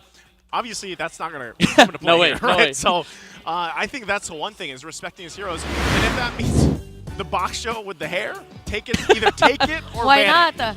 It was Baksha yesterday that he used against H2O. Yeah, it shows Lancelot. Yeah, H2O's Lancelot. Were you watching that game? I was watching that game. That was hard to watch, honestly. Yeah, because it's as if King Kong was prepared whenever there is a player from the other team or the opposing team that that will use an assassin hero. So I know that pattern. If I was given a chance, I will use the same hero. But no, I'm Baksha today. So probably we won't be seeing that much of an assassin hero for King Kong. But we won't really know. It's we have Kelra and we have Coach Ito Max and Coach Why Not. By the way, nice suit. Coach Why Not. He got a mate for today. Yeah, but jokes aside, it's a type of coaching staff that is really more into that unorthodox heroes, heroes that we don't really see most of the time. Louis, there you go. What else? Maybe Bane. Bane. Do you want to see Bane? Hey, you know what? I was going to say, Chantel, you're throwing it way over in left field, but hey, Louis is kind of like in right field, so we could go to Bane if we want to. I think even Leo mentioned like he would love to see at a point in time where Bane comes through. I'd say Hanzo. Hanzo? Hanzo, That's your wish list? King Kong played that last year, remember? So we all have a personal wish list. Yeah, Yours I want is to see. Hanzo. I want to see Hanzo. Like again, it goes to the third point of the the keys to victory. Like show the new generation's potential. I mean, they're bringing back these old heroes that we weren't used to seeing, and now some of them worked. Again, the Louis, it worked. Gord worked last season, even to this season, it worked. So we never know what these guys will throw at us. You know. I would love to see, because right now I can't 100% recall the points wise, but I think both of these teams are kind of in the middle of the standings right now. Minana Evos has been with the lineup that they even brought last season, you know, and the stories that were being built there from this new generation. It's like you want to see them continue to improve or like refine that, right? And this is a great test ahead of them, like we were saying, because so far, at least momentum-wise, based off yesterday, ONIC Philippines is feeling pretty good, right? I mean, they also went against a new version of the Bren guy, right? Like that was the whole thing that we saw yesterday. So now it's like if they can hold it together, if they're ONIC Philippines, if they can hold that together what they had yesterday, and move in to a possible another series win, that's huge for them. But if Minana Evos is able to do this, I mean, guys, we're in store for a great season. I mean, regular season's only week 2. We just saw from the previous match, right, TNC winning a series against Blacklist International, which is also a newer, it was kind of like a newer version of Blacklist. Haji wasn't there, right? They had to Kimpoy in. So it leaves a lot of room for a lot of this kind of exciting new generation stuff happening here. And what's really nice for this season is that every day there's an improvement already from the teams. Like they could do an adjustment after 24 hours of watching other teams play, and they could easily adapt. That's what's nice for us Filipinos, for those watching. That's a heavy statement, you know? Yeah, kind of a biased statement. I'm just kidding. Come on, we're in the Philippines. Hey, I'm Pinoy pride. I'm half NACT basically. No, you have half Pinoy pride. You have the gourd blood. Yeah, you have the gourd blood too. Well, jumping into the draft here, game number 1. Minana Evos is going to be on the blue. We've got ONIC on the red here. First pick, though. Hold on. Kirk with the protractor. 69%, by the way. Oh, wow. This is interesting. Lilia. Majority of the bans here for ONIC are towards Spider-Man's heroes. Yeah. Screw Navaria. Screw Vexana. Let's go Lilia first, too. It's just anti-Barats. You know, it's anti-Barats. Let's take it. We're going to pick Barats anyway. Let's take it. Now, Minana Evos, they can get their hands on Lancey's Navaria. That has been, like, one of their main strengths. And, you know, it's just a comfort for Lancey. He's going to be able to snipe out some objectives. And there you go. They pick it up, Navaria, and carry. I'm I'm so used to seeing carry picked up on the red side. Yeah, you don't even try to you don't even try to predict like carry's gonna show up and either the first two or the second two picks, and now they pick up the Digi. A very good answer against this carry. And a fast one. It's as if they predicted that, okay, Digi will be open for this game. Yeah. Why not take the Digi? Also, do keep in mind, it does cancel out like the passive from the carry. He's not going to be able to get the stacks up. And also, if you use that after Novaria used the ultimate, it's gone. The vision's gone. The vision is gone. It's basically purified away. Purified away, yes. By the way, we could see the stats of Keller when using carry. One reason maybe as to why Minana Evos chose carry as early as possible, but Brody ban. That's just respect. Honestly, we haven't seen a lot of Brodies in the tournament because there's a lot of jumps happening in the game. That's why Brody hasn't seen much play. But you know, Keldra is just a fantastic gold laner. You don't want to lose the gold lane against him. And Brody does like demolish carry in the lane. But there is also the Claude still for ONIC to go to, and also the Bruno. The Bruno that can be utilized to snowball with the Barats, especially up against this line of Minana Evos, where you compile so much late game. What about the early game? And interestingly enough, I mean, I would say this is the most variation we've seen in that first phase from teams on the red so far. Because again, it's constantly carries usually locked in over there. So leave it up to ONIC Philippines to be the ones to kind of bend what we're used to. And then there's that's the comforts. Oh my god. Locked in. Okay, this is a nice pick there by ONIC. More on the initiation. Although it's kind of crucial though, whenever the carry already has the full equipment, it's easy to shred movement speed-wise. If you're the Terizla, am I gonna go in? But also or keep what? in mind, this comp from ONIC, if they decide to go 5-man, you're not gonna be able to do anything. If you're Minana Evos, that Digi is such a big threat. All right. Because you have damage with the passive from the carry, but if you're not landing then what about the damage? That's why I think the job here for Minana Evos is to get that Times Journey out as soon as possible, right? Like, that's what you want to do. Wow. Novaria Rome. Novaria Rome? My. That's Miles. I wasn't prepared for the day. That's Miles flexing. It's been a minute. Yeah, it's been a minute. Since we've seen that. That's Miles flexing that he can use other heroes. And also, what? Leave it up to ONIC Philippines. By the way, this is the hero that I hate the most. This season reset on rank games. It's also gold lane Freya, by the way. Oh, gold lane Freya. Right. Hey, you guys had your wish list. I mean, she's not on my wish list, you know. She's not on anybody's wish list, honestly. Just when I thought. You can't say that, Midnight. There's probably, you know, there's Freya somebody, made a out one-trick somewhere. Freya out there. Yeah, I agree. Just when I thought that I'm prepared already for all the surprises, for this one, I'm not.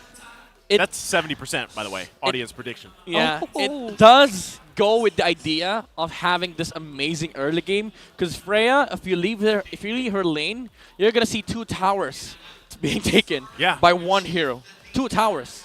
I mean, the way that she fights is kind of like people, I would say, are kind of shocked by the factor that she pumps out a ton of damage and she can sustain quite a bit, right? So this is the star match of the day. It's a huge shout out to all our online viewers who are with us to witness this great battle. And as our way for saying thanks, watch out for the code that you may redeem in our MLBB app for hero skins and tournament chests. And with that being said, we're jumping into the land of Dawn here with this match again. Who will come out on top, Minana Evos or ONIC Philippines? Let's take a look at things falling into place here at Midnight. You'd love to see it. The Inspire from Keldra. Classic RG things. But if it works, it works. Why not? You know, ONIC, they can have the early game momentum on their side, especially with this Freya staying on the goal lane against this carry, and it is going to be protected by the Digi from Escalera. Okay, I want to ask this real quick, Midnight. Why the Freya? Why the Freya into the carry? It's the same idea with the Bruno. You push the lane. You actually dominate the lane. If they have nothing against this Freya in the early game, they can't leave gold lane. That's essentially, you know, what's making the game here for Minana Evo so hard is you also need to fight the turtle because that's momentum for ONIC. But you also have to leave gold lane for you to be able to do that. Carry's not going to be able to sustain this lane against this Freya. And early game, if Minana Evos loses that early game, ONIC would just, you know, win naturally. I gotta say, it's a nice skin, by the way, on its Freya. Yeah. First time I've seen. So yeah, for Minana Evos, pretty aware of the threat with this Digi and Freya combo on top. As the way majority of the rotations is on the gold lane instead of this bottom lane or XP lane. And while they're waiting for these level 4s to come online here, Turtle's going to go ahead and spawn here very shortly. So we'll see how they play around this rotation. Once again, Gem having that penalty zone when he has it is going to be huge. Oh, takes quite a bit of damage, though. Will be fine again. He has that passive, that body of Smith that allows him to be a little more tanky when he is low. They cut it even. They Looks cut like, away. yeah, they're just going to go for it. Kaizen, though, can he actually contest this with Lancey? Okay, so we have players here. It's going to be King Kong this round. Diamond Run on Retribution. Daytona's welcome has been used. It's going to be First Blood. We have the final slash already. Again, don't give Kirk the angles as King Kong is going to be down as well. A little bit aggressive from ONIC Philippines. They already won the turtle trade, but they still tried to fight into a Fredrin with full stacks. That's why they got punished for it. But they did take the turtle, but now they have to solve this Freya issue. They need to do something about this gold lane, because at the moment, Domeng cannot leave this lane. As much as you want, like if you're the gold lane, after the first turtle, you want to get the double lane, you want to be able to ramp up the momentum, but you cannot do that against this Freya. That's the thing, like when already that you can see the player gold here, but what does the Freya need, right? Because a lot of people that are going to be watching this aren't used to seeing Freya in competitive play. What does she need itemization-wise? Is it 1, 2 items that she just needs to be devastating enough? Is this Blade of Despair? Yeah, that's Blade of Despair. That's a Blade of Despair rush. I've seen this from other regions. Like you rush the BOD, and then you go for the Wind Talker. Basically, you jump, somebody dies. Most of the time, Blade of Despair is being bought at the latter part of the game. Yeah. But this one, first item for a Freya. You're going for the burst damage on Freya. And you play it like an assassin too. You just stay in bush. If somebody walks up, he dies. Yeah, the surprise factor here. The pressure, though, from ONIC Philippines here on the top side. Trying to put some focus. Once again, the main part of it is like we don't want Domeng to just farm up as peaceful as possible. We want to make it a little bit tough for him. So that's what they're doing.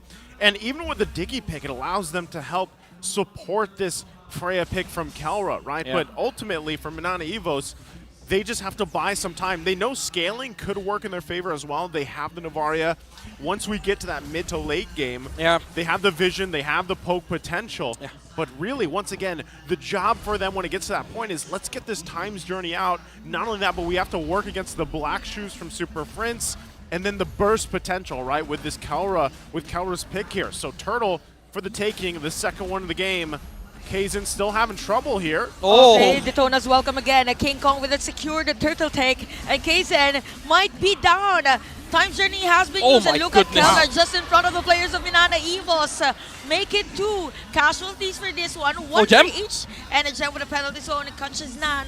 And for this one, both teams will just disengage. Yeah, I'd say ONIC, they're pretty much winning the objectives, but they're fighting too much. Again, they fought into a Fredrin with full stacks. The Digi got melted.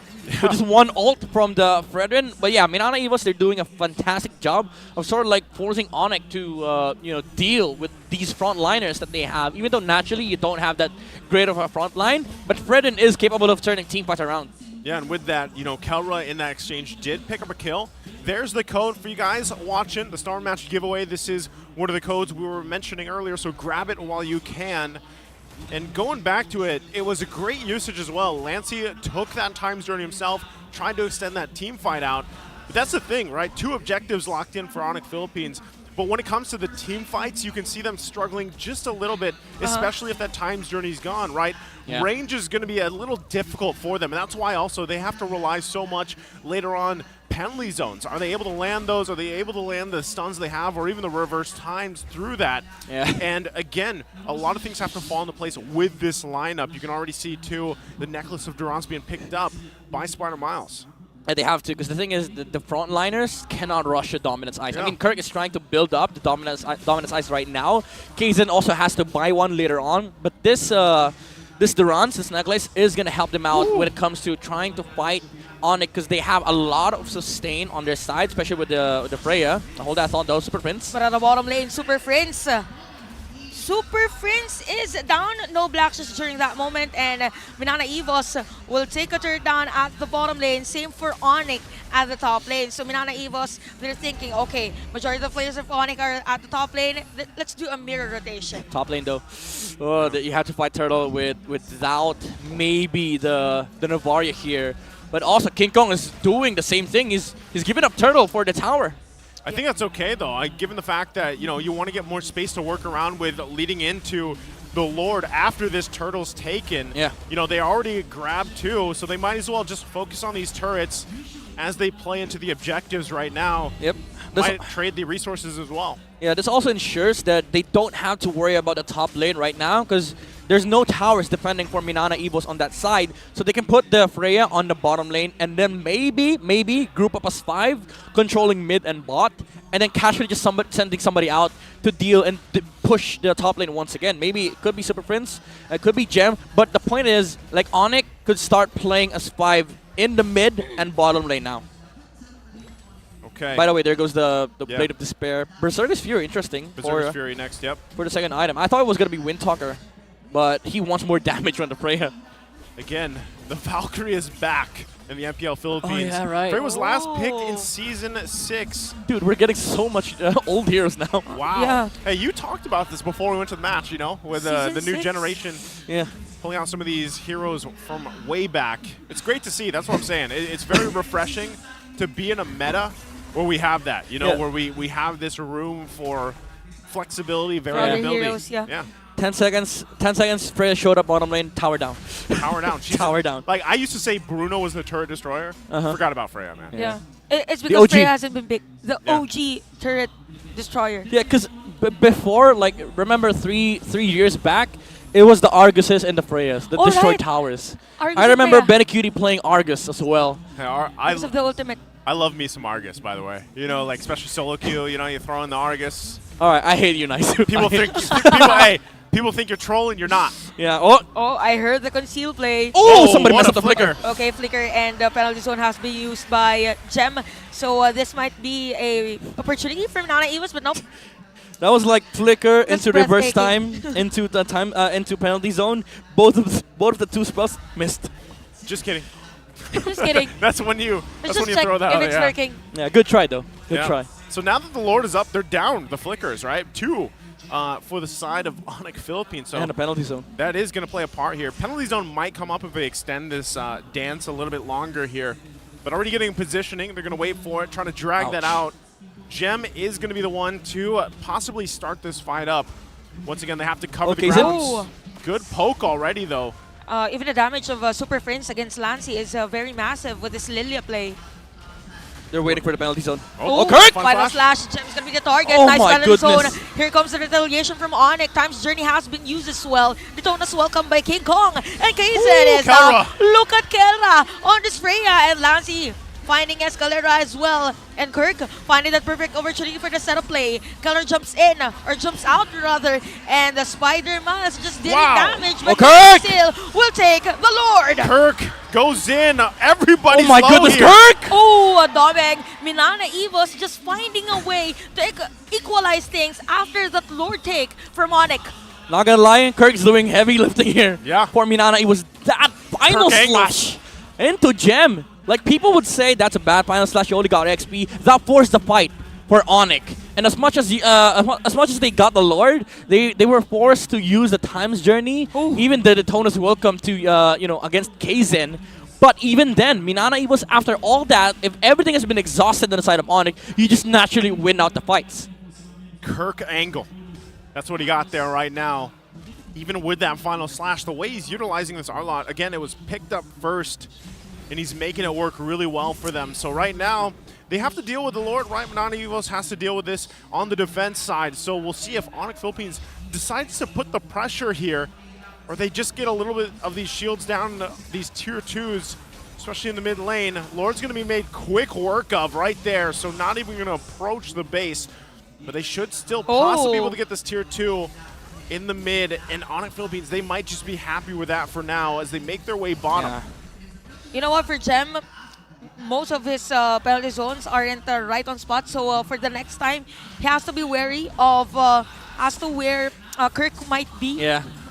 Has to be more careful with the position that he takes. And ONIC Philippines, this is where you start feeling the Freya fall off. Because, like, yeah, you got some towers, but you still have to face against a late game lineup of Minana Evos. And also, like, the punish from the final slash. You only are rocking the Inspire. You don't have the Flicker to reposition. So that Minana Evos, they do have the advantage when it comes to team fight. But that also goes the same thing with Minana Evos. You cannot underestimate the damage coming out from the Freya, because again, if he jumps on you and you don't have any spells to reposition yourself, you're just gonna melt through this damage from the Freya. He's not even going for the Windstalker. He's going straight for the Malefic Roar. Another damage item.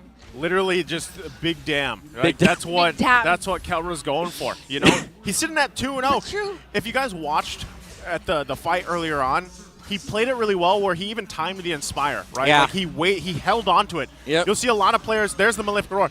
They'll just pop the Inspire before they even jump in sometimes, right? Yeah. But this time, For the big damn. Yeah, Kelra played it really well. So that's something, though. Well, once that extra range is gone, you're kind of just a sitting duck. So you know, you have to make something work before it's gone. He's very efficient with like how you juggle the jumps, when to pop the Inspire. He's going for the bigger dam. Basically, that's it. What's after the Malefic Roar? What's after? Are you asking me the next build-up? Another damage Maybe, item. maybe another dam. Maybe another dam. Oh, speaking of damage. Respect the little diggy bombs. Yeah. That's also big dam. That is, and Lancey's holding on to the time's journey here. This is going to be a true test for Minana Evos. If they're actually able to grab this Lord here, really struggling to get the space that they need to work around. Again, they're at the whims of ONIC Philippines setting up this kind of box, this area for them. Even with Super Prince, the way he's kind of just, he tests the waters, right? He still has the black shoes. That's huge for them. Yeah. And all spells going to be online. It's going to go ahead and have this small, short reset for now as King Kong and Kaizen hold it together. Still not committing, but will be taking a little bit of damage here. Oh. Still, there's the conceal play going through. Okay, oh, Astral Echo. Goodness. So, Kirk! they have been revealed as to where they're All times journey forced. Okay, the IMU Times Journey has been used by Lance already, and Gem is already low on life. The Lord is still here. Reverse but time? we can see the reverse time. King Kong with the Daytona smell. Kirk! Nice setup play there, but look at that. Kelra with a killing spree. But look at Doming with those 3 hits. Doming Nation is doing it with a killing spree. Make it another kill for him. That's a double kill already. But Super Prince with another kill against Lancey this time around. Oh my we have goodness. a 2v2 for this one. Lancey versus Super Prince and Spider Miles for the backup. No Lord takes, by the way. It's a reset. Yeah, again, Minana Evos is trying to force out the fight. Kaizen attempted for the energy eruption against King Kong. Didn't hit, but that was a nice reset from Kirk with a final slash. And that gave Doming enough time for him to take down the heroes on the side of ONIC. Again, they are just forcing the spells and skills come out from ONIC so that Doming is going to be able to fight them in the end. But still, it's not enough at this point.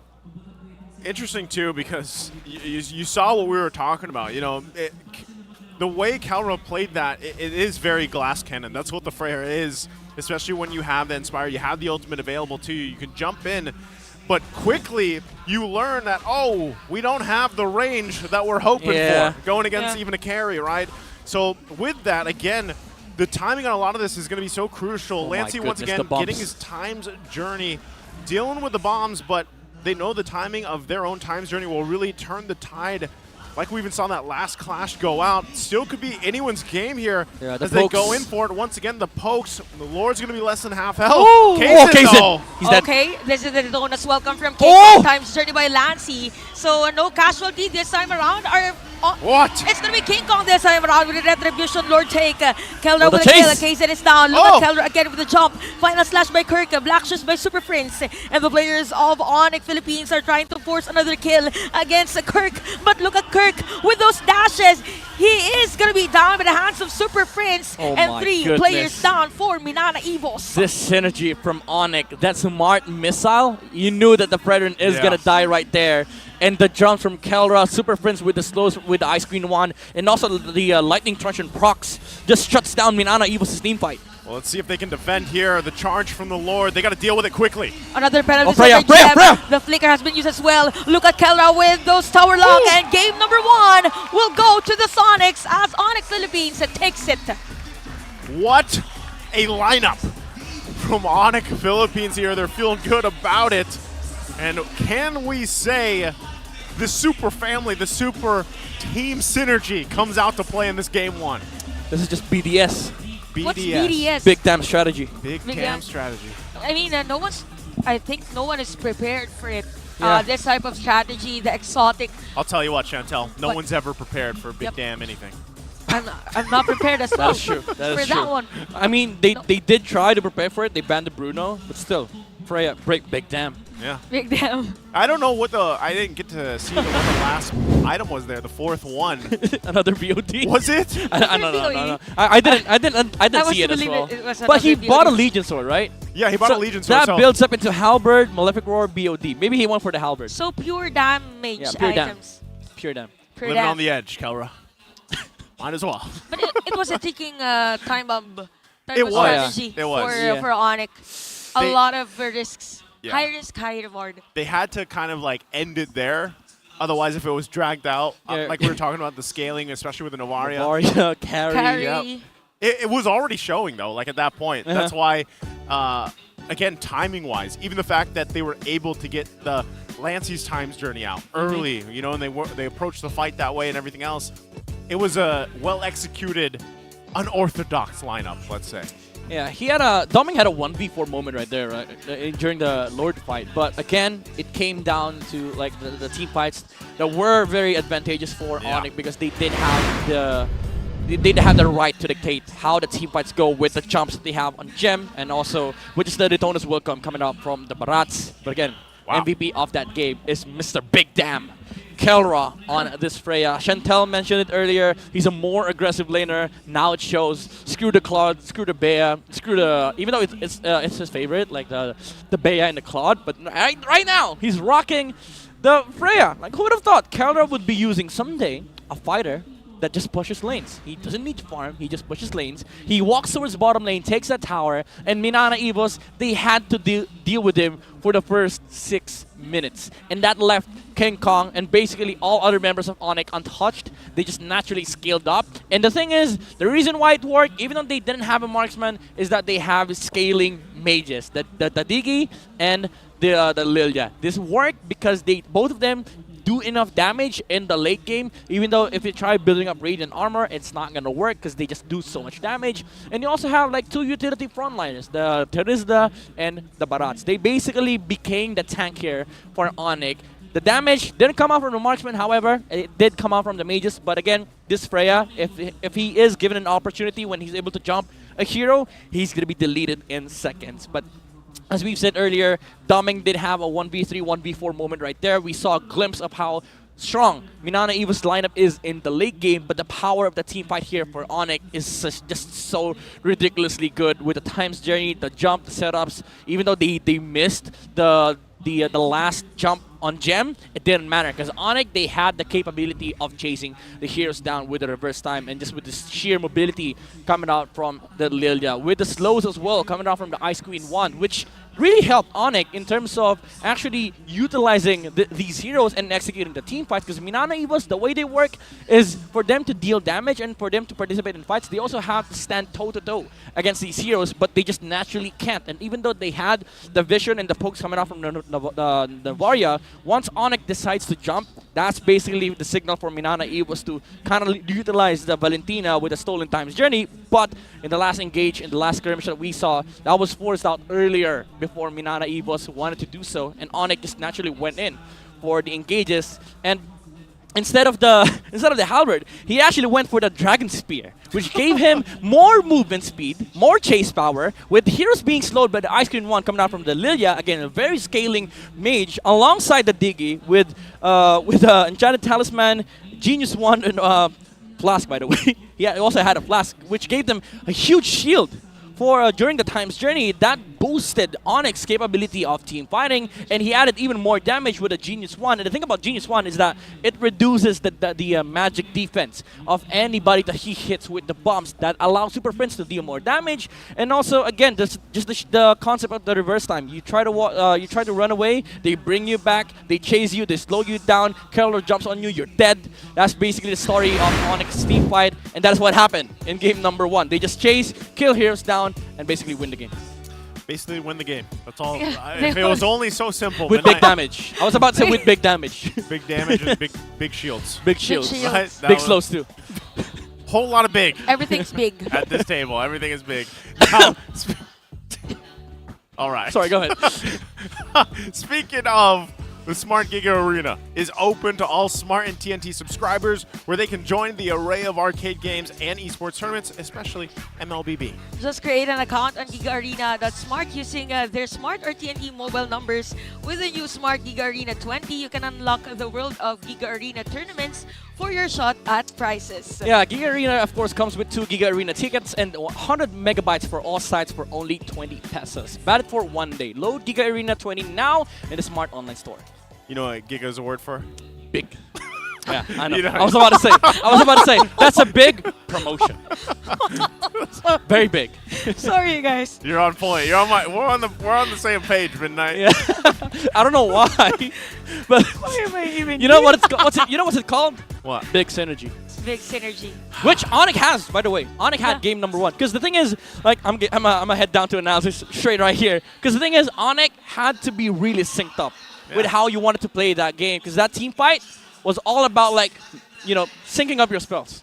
Big synergy right there. Yeah, you had to make it work, because with that kind of lineup, it's I don't know actually if this is the fact or not, but I feel like ONIC Philippines has to be up there in terms of teams that have picked unique heroes. Maybe. I don't know if they are the top, but Maybe. so I far, think they are. Yeah, every time we've seen them play, well, it's week 2. Yeah, So, it's week- you know, How they about week 3, week 4, and the succeeding weeks? Yeah, maybe we'll see more. Who knows what more is in store. But speaking of the Smart Game Face of the day, in the MPL Arena, you guys can join. All you have to do is get those phones ready. Yes, just flash the hashtag #ThePowerSmart on your devices in a green background. Put your game face on to win a redeemable in-game account. Oh, whoa. Hey, that's your phone. That's a big damn. That's a big. Oh, what was that? That's a Wait, big, is he gonna? big emotions, right? They there. want- So pumped up. They want more. They're not sure yet. He's going for it. Hey, That's Barats, by the way. Did he win? I think so. I think so. I think he did win. Did they both win? I'm confused. We have a Barat inside the venue. Is that who is Is that who was? That's a Daytona's That's welcome. the Daytona's welcome. Was Yeah. that the cosplay? You know what's funny? Fun fact. What? What I is can it? never see what they're typing on their screens. I'm green. I'm partially green colorblind. Oh. So that's why, you know, when everybody's holding up the Smart Game You can't Face see thing, I anything. can't see. All I see is green screen. So what about if we put you in a green screen? If you what? If we put you in green screen. Will we be able to see you? I would not be able to see myself. But let's take a look at Kelra's character development. Right? In the past, I was not professional. Whenever something enters my mind, I will say it immediately. And now I've learned to think first and consider if anyone will be offended by what I am going to say. That's how I am now. I no longer speak without thinking. I love the stuff that is underlined here. Wow. Yeah, that's a nice of Kelra because we've known him as a type of player that is too straightforward. Yeah. Really straight. Yo, Very. This is I'm Straightforward. gonna say something. Naisu cannot see himself in the green screen. Kelra sees himself in the barangay, and then he walks out. He sees himself, develops the character. Oh. Now This he is- considers what he thinks. This is sounding like a very familiar arc. Yeah, we've seen this a couple of times. Yeah, Many yeah. Big many, development. Many times. Big development from Kelra. Big D's. That- Sorry, I wasn't thinking. It's all right. Sorry, I need. I I was- need to. I was avoiding I need it. to have the same training with. Development. I was trying to avoid it, man. She's now. Should I? Chantel's just shown her Should I go real down? height as well, by the way. You should have just said Big Dev. Big Dev, yeah. I was actively avoiding it. Sorry, guys. Sorry, guys. Well, that's great. Now, speaking of, Harsh world. you know, it is. It's a wonderful world. So let's talk about match 2 specifically here. And Yeah, what, let's talk about match 2. Yeah, what can happen here from Minana Evos? Midnight, I know you already broke down some of the game 1. What do you think needs to change here? Don't smile at me. You gotta get over it. I just look here. Just I'm over it. I'm over it. You Right smile here. at the camera. I'm surprised. Okay. All right. So for Minana Evos. I'm throwing it over to Midnight. Midnight. What do they have to do?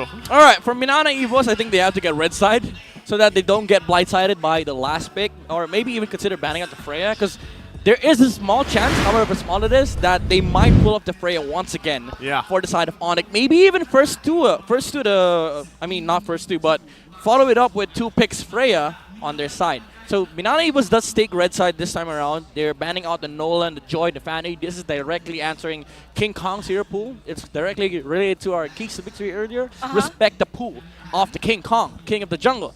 Now ONIC, they did pick up the Matilda first. They banned out Miles with the Angela, Rafaela, and Minotaur on their side.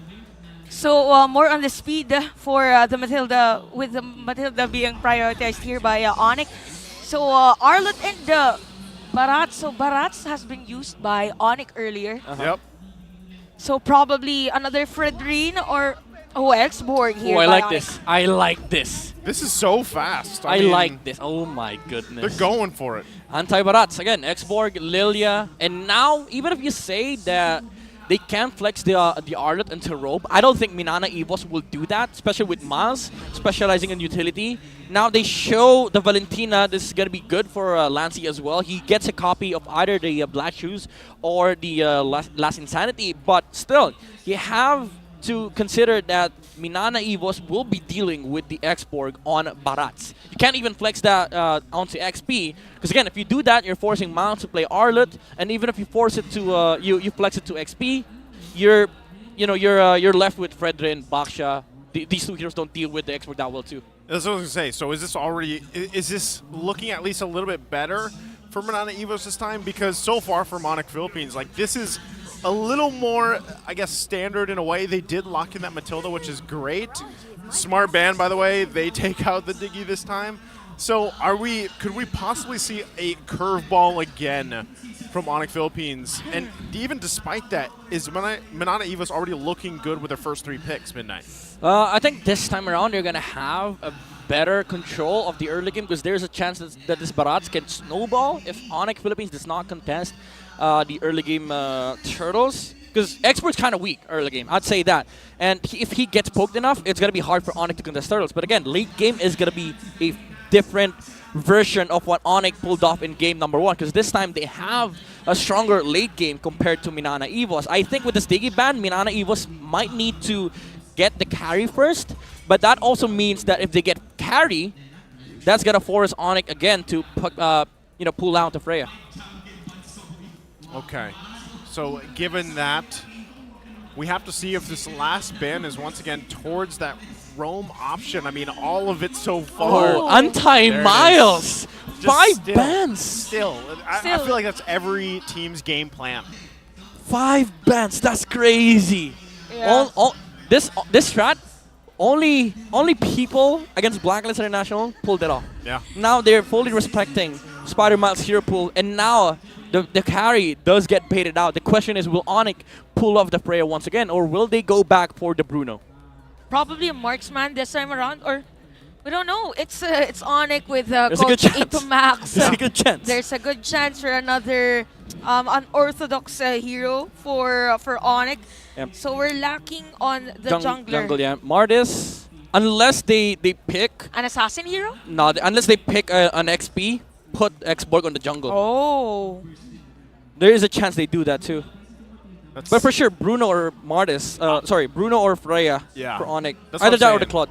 Is it like, do we go standard or do we continue to throw... Okay, there it is. It's a Claude. It's Claude. So go for the Claude's going to be Claude. locked in? Okay, there it is. Guinevere. Guinevere the next is pick. what role for this? I think jungle. Oh. They're trying to contest the Barats in the early game. That's what this Gwyn pick allows ONIC to do. Like, yeah, sure, they gave up on the early game aggression that they could have had with the Bruno or the Freya, but now they are looking to scale towards that late game to be able to fight into this carry. And Guinevere is such a good option too, because like you get a jump on the Barats, he can just take the turtle away from you. I'm thinking about the last hero for Minana Evos. Deroth, Uranus, Benedetta. Like, these 3 heroes are good against X-Borg, Claude, and Gwyn. Oh! Paramis. Paramus with the Purify. Yeah. This or is with a Flicker. Probably with the Purify? Probably with the Flicker. Flicker. So he can at least try to make that play, you know, with the Stampede Flicker combo. It's interesting because it's been a while even since we've seen like this combination work for, you know, some teams successfully.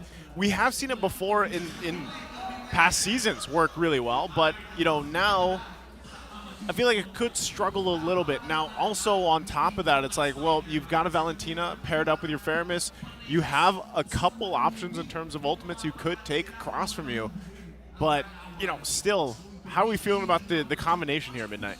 I understand that they wanted the Paramus to answer up against the Guinevere, and it's also comfort for Miles.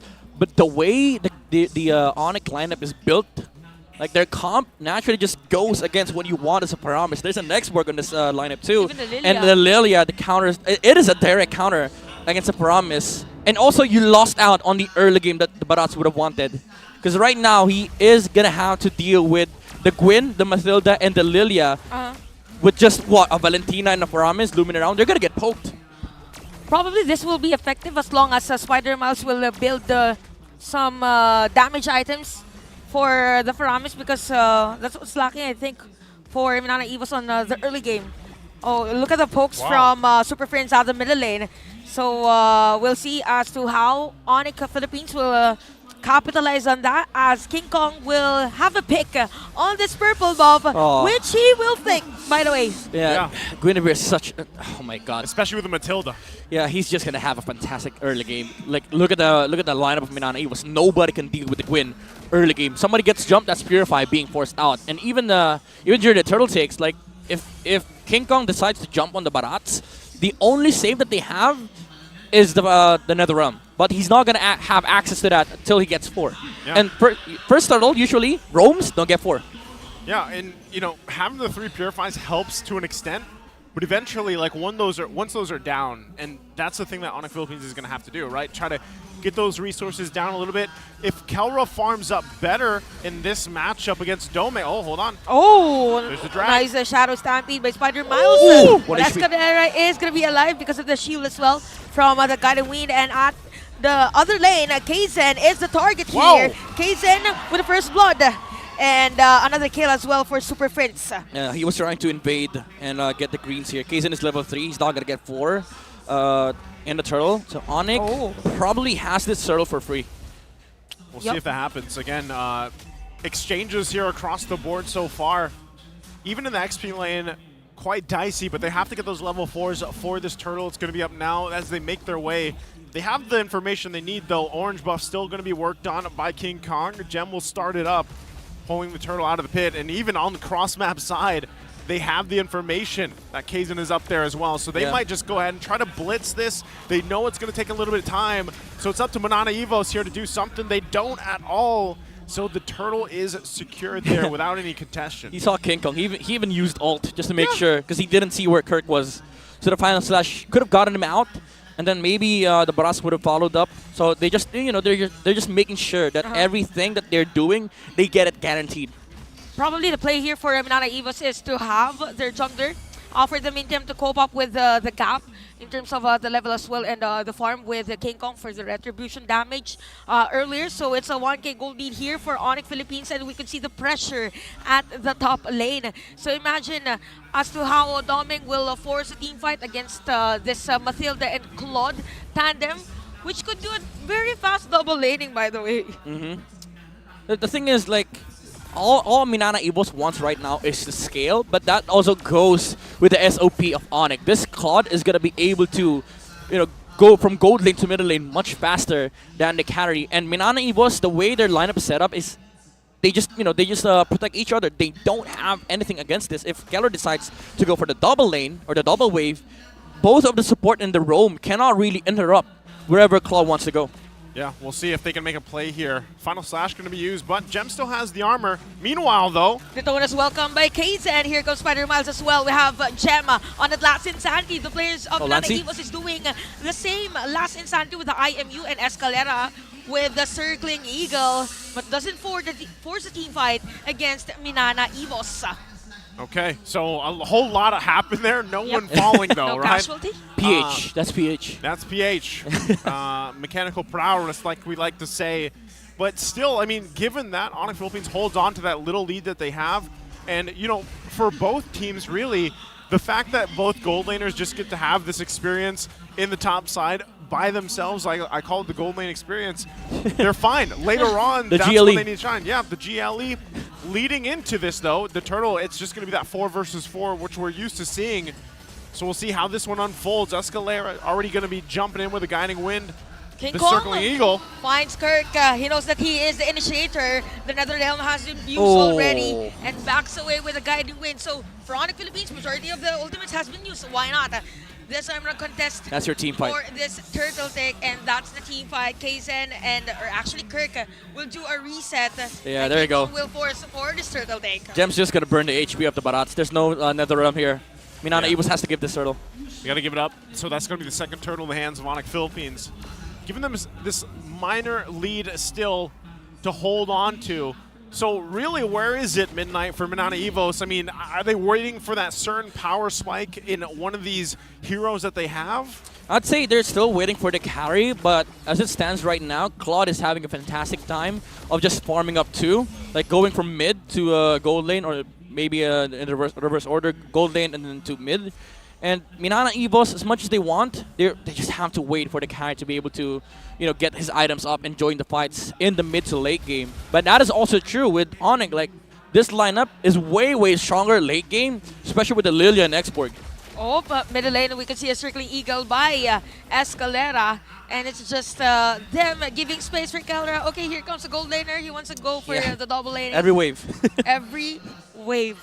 Just soak up as much as you can here. Speaking of Domeng Nation is the highest in total kills after week 1. He had 21 in the opening week of season 13 here, and that's why he did get that name, the Domeng Nation, when he can pull it off right now. Still, though, Kaizen. Okay, the donuts welcome, and the ultimate from King Kong has been used as well, Shadow Stampede, and it's just another pokes after another poke for both ONIC and Minana Evos. King Kong did dodge that Daytona's welcome too with the Violator equip. Oh, right. So That's nice such a timing.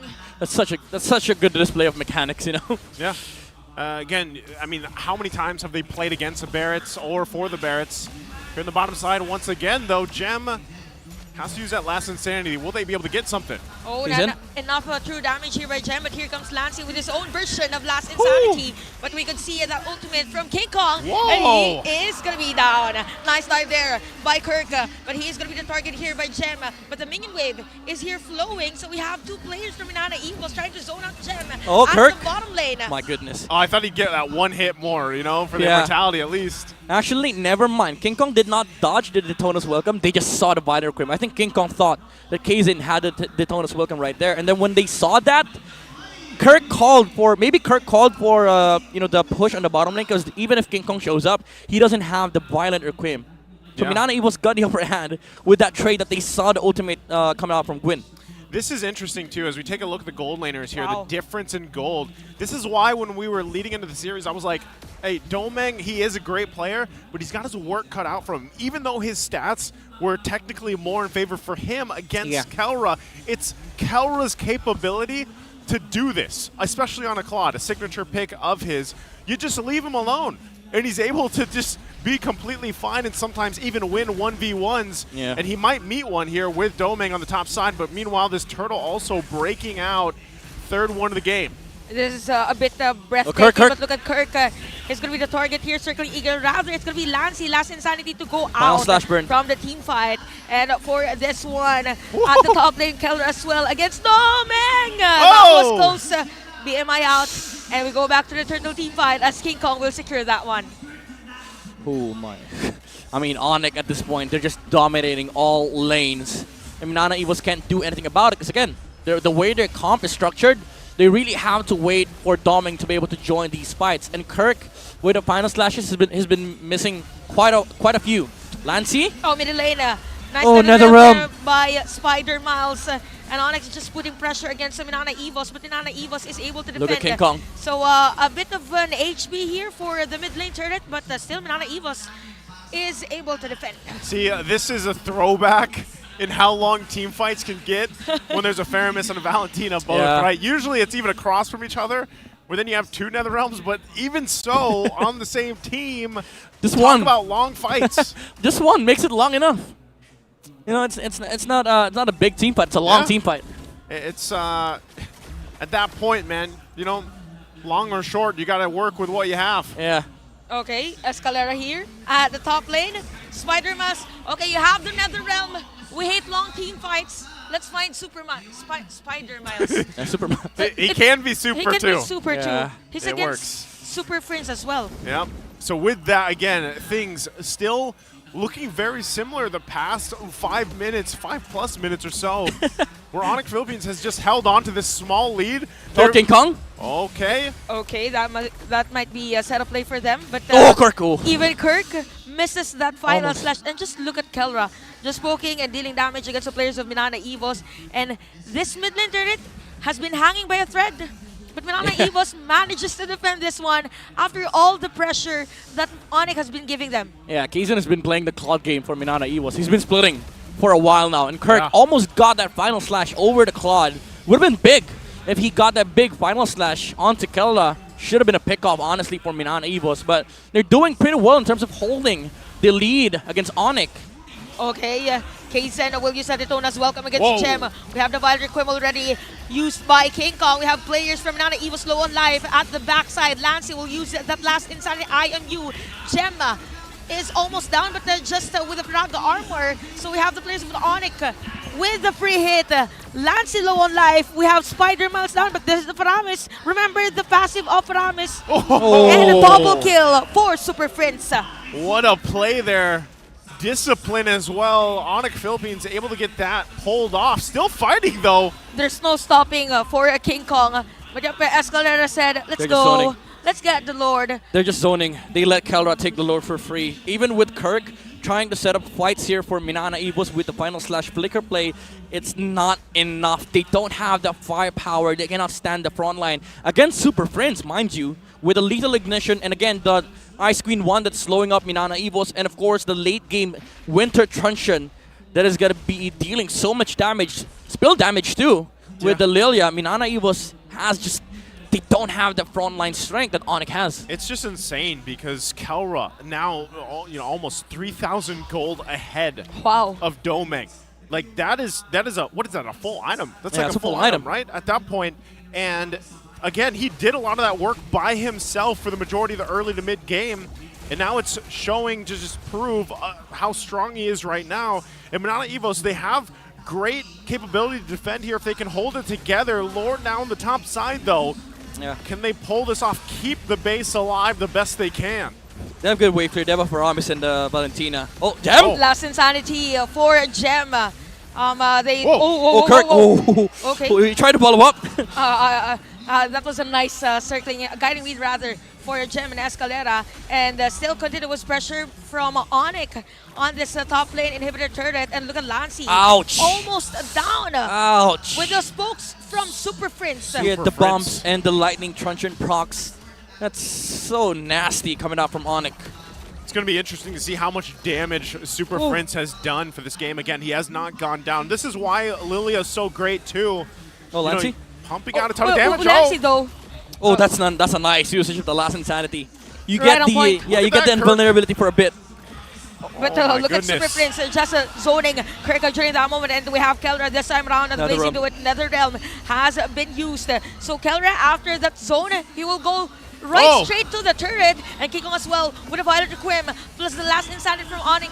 The layering of skills of this squad is just massive that Minana Evos is just forced to, okay, we do the regen, we go back to our base, we go to the fountain. Man, the synergy is on point here, like you mentioned, Chantel. We saw this yesterday, we're seeing it today. Look at Prince zoning a Doming by himself. This is Doming we're talking about. The domination Black Shoes has been used, but that is just too much here, I think. Super Prince is going to be down. A nice defense here by Minana Evos. Escalera low on life as well. And we could feel now the damage from Doming.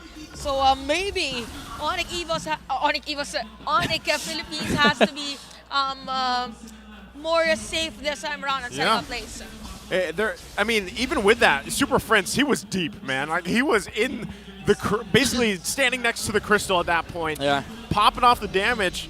I don't know. Maybe he's like, you know what? I want to test the waters a little bit here. I haven't died the whole game. I'll do this. We get the base fully exposed. We're happy with it, and now they could possibly just end up taking. Oh my goodness! Look at Kelra! Look at Kelra! Kaizen's health. Give him a second. He's gonna shred through the HP of the Barats. My goodness. Just a normal hit. And they take Lord. Okay, with that, ONIC Philippines will secure that Lord without any contest from Minana Evos. Yeah, this is just the sheer difference of the strength of the front lines for both sides. You see Super Prince walking up. Yeah, sure, he might have overextended on that base push, but that allowed ONIC to fight without having to care about the carry at all. And right now, Kelra standing in the front lines, yeah, you have a Final Slash, you have Netherrealm, you have ways to catch me, but if you stand long enough, you're gonna die to the basic attacks from the Claude. The stuff Claude is doing in Kelra's hands, or what Kelra's doing with the Claude, is what Carry wishes they could do. Right now. Mind you, the target that he hit has blade armor. Didn't even matter. Well, what does matter is grab the code, the last one here for the Star Match giveaway. Grab that while you can before it's gone. Now for Minana Evos, before this game is gone, they have to deal with the Lord in the mid lane. Can they do it? Okay, even for this one, ONIC Philippines has to grab the opportunity to end the game. Lancey with the last Insanity, but he's going to be down in the original user of the last Insanity. Kirk Low on Kelra! Nice violent equipment. Kelra! Super Prince, and look at Kelra with the tower lock. And ONIC Philippines wins the match with a sweep. On fire. The super team, the super family, proving it again here as they get a sweep against Minana Evos. It's the synergy, it's the utilization of the draft, the execution as well. Masterful performance coming out from ONIC. Man, this is just awesome to watch. I mean, we see Minana Evos, again, have good games, but we also see the rise of ONIC. The super team of the season. Yeah, they did fall short in the first game, but right now we are seeing them like play to the potential of the lineup. And what's nice for ONIC is that they really prepared in terms of drafting, having all of the heroes of Spider-Miles banned out, for Game 1 and Game 2. Imagine the respect for the player of Minana Evos. Yeah, again, I love, even for Minana Evos, what they have been able to show so far. It's just, you know, they're struggling a little bit, and maybe the teams that have been struggling against ONIC Philippines is mainly because sometimes, whether it's Game 1 or Game 2 draft, they surprise people, the curveball factor, and then usually if they end up winning that curveball draft, they come in with something a little more standard, and then they just roll off with the momentum, right? And then they cap it out so well. So I can't wait to hear from them there again for their winning interview. Let's go ahead and throw it over on stage with ONIC Philippines, Mara and Hans.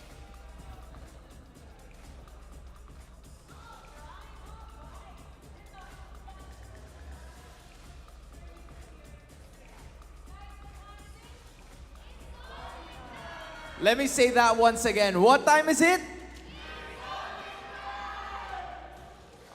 All right, Mara, let me help you on this one, okay? Kasi dito, I'm gonna try to give it to Kelra. Yung itatanong sa'yo ni Mara is that Freya, it's a very unconventional hero na makikita natin sa gold lane. And the question is, ano ba sikreto? What's the reason for you to picking it?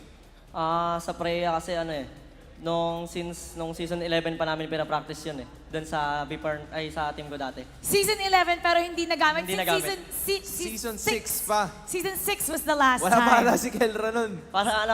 Parang kasi nung season 11 parang wala kaming time walang time para ilabas yung hero, parang hindi namin nakikita na maganda yung hero. So ngayong season 13 parang gusto na talaga namin ilabas kasi isang taon na yung lumipas, di pa rin nagagamit. Bakit pasok ang Freya ngayon? Pasok? Kasi dahil sa Digi. Meta rin kasi yung Digi ngayon kumbaga maganda rin siya kakombo ng Freya.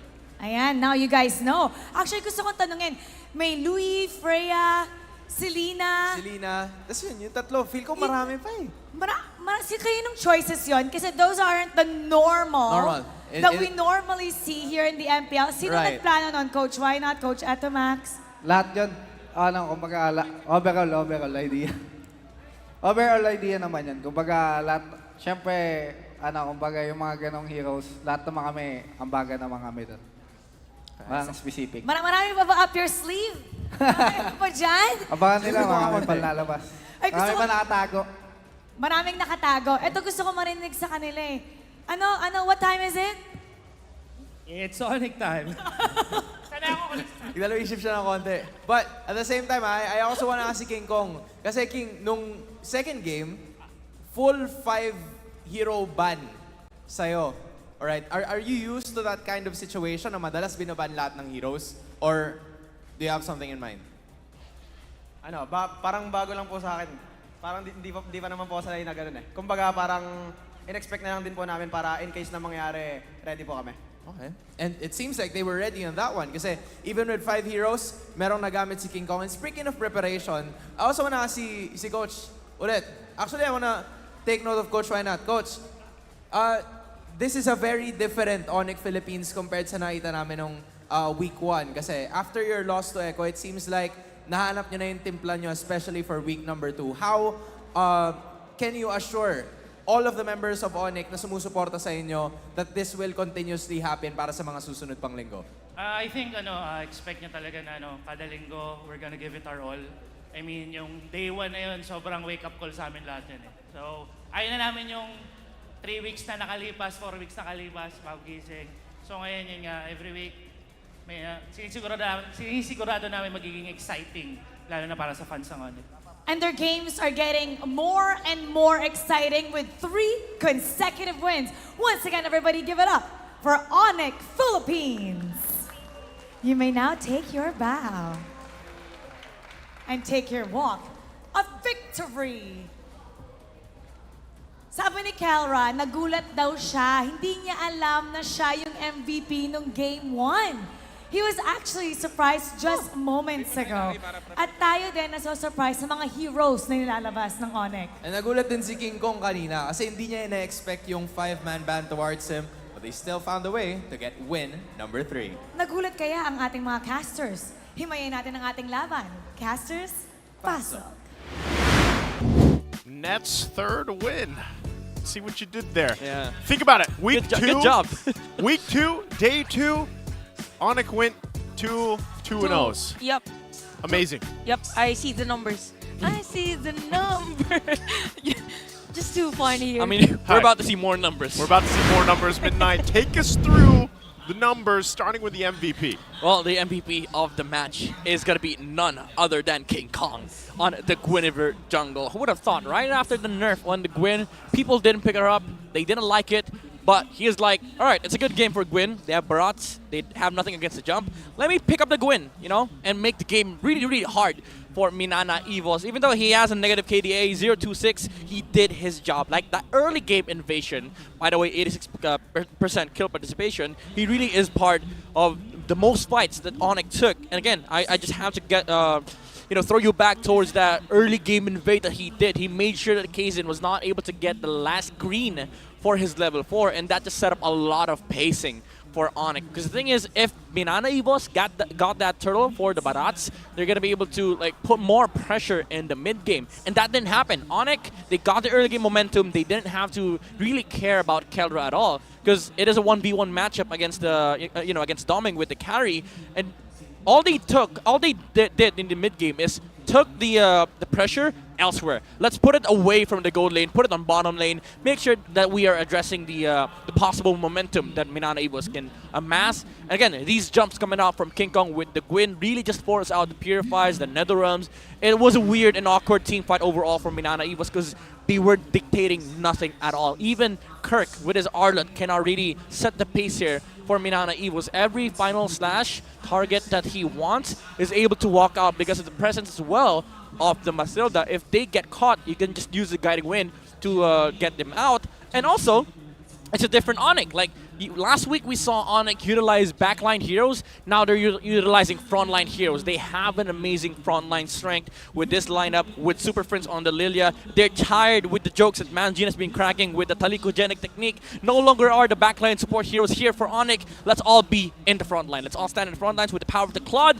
they are able to shred through the defense that Minana Evos has with the Faramis, and also that stolen Black Shoes or whatever from Lancy. Even the last Insanity does not last at all against this lineup of ONIC. Lancy was able to, utilize the ultimate of the X-Borg, but only for like a good second or two. And ONIC just pulled off with an amazing momentum towards that late game.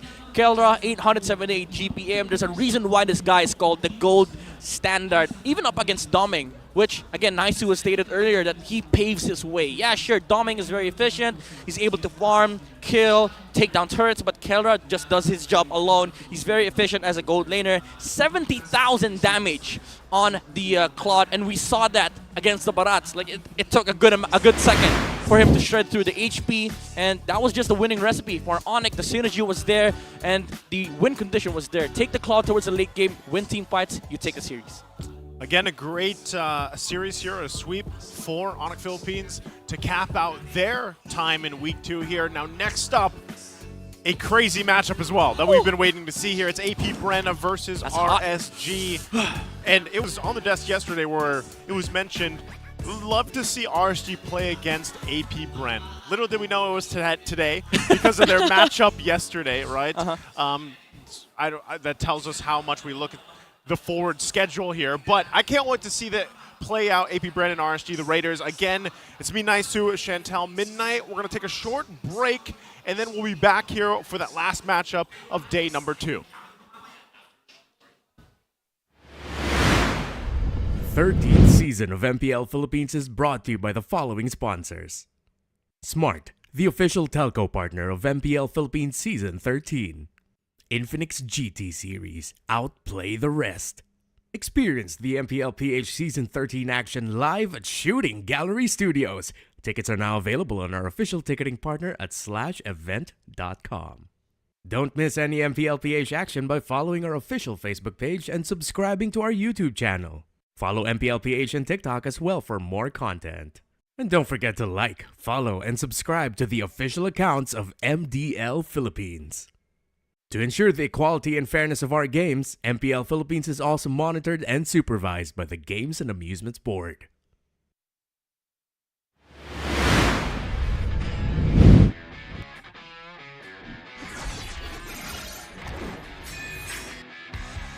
Santos Galas can you do it? Dan Albertisana! Katarsia!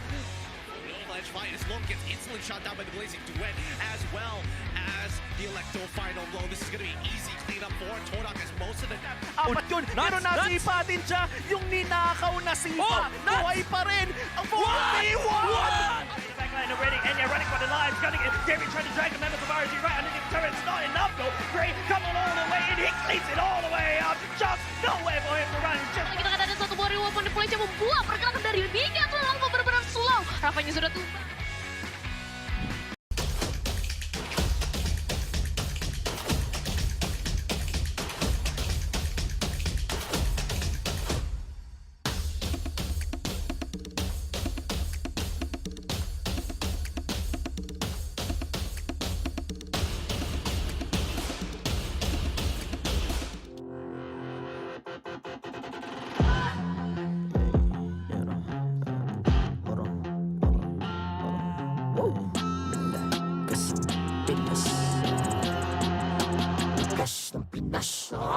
Malakas, Pilipinas, malakas Kahit anong lane, we become the monsters. Malakas, Pilipinas, malakas Face the golden sun and ribbon for the 3 stars. Look at us to the top, no ifs, no buts. Winning any game, para to sa PINAS. Di mo matitin ang aming boses on your level. Nasa kalye man o mobile window, I become a legend. Open fire, we unite, we winners. Built with pressure, like diamonds are made of. Switch in a lane na parang gera. HP racing, may reset up. Built like a tank, buhat ni heal that full load SS parang Lyra. Susundan ko ang iyong bakas.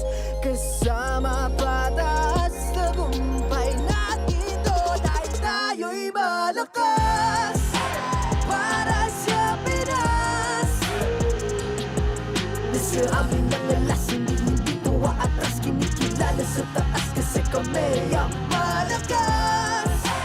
Para sa Pinas,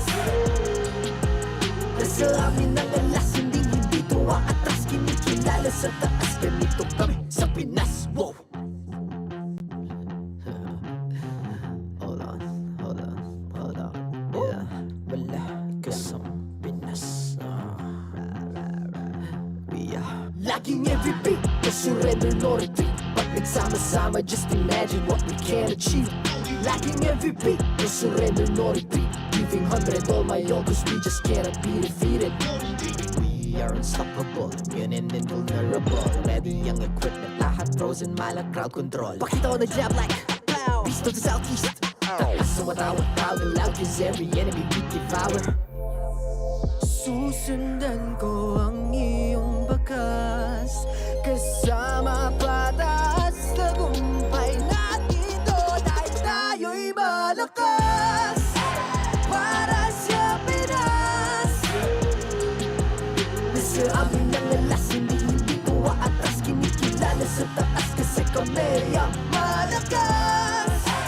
Para sa Pinas, nasa amin ang alas, hindi ko aatras. Kinikilala sa taas, ganito kami sa Pinas. Wow!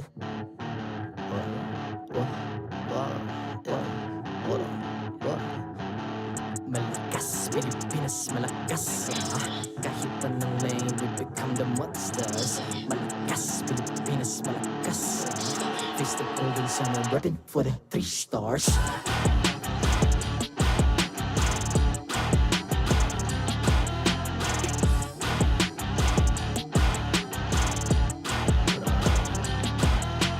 Ang lakas ng Pinas, we unite, be the stars. Ang lakas ng Pinas, we unite, be the stars. Ang lakas ng Pinas, we unite. The 13th season of MPL Philippines is brought to you by the following sponsors. Smart, the official telco partner of MPL Philippines Season 13. Infinix GT Series, outplay the rest. Experience the MPL PH Season 13 action live at Shooting Gallery Studios. Tickets are now available on our official ticketing partner at /event.com. Don't miss any MPL PH action by following our official Facebook page and subscribing to our YouTube channel. Follow MPL PH on TikTok as well for more content. And don't forget to like, follow, and subscribe to the official accounts of MDL Philippines. To ensure the equality and fairness of our games, MPL Philippines is also monitored and supervised by the Games and Amusements Board. Sa buong mundo, napakaraming Filipino ang nangingibang bayan para mapabuti ang buhay ng sarili at ng pamilya. Kahit anumang industriya, lumilitaw ang galing at husay ng mga Pinoy.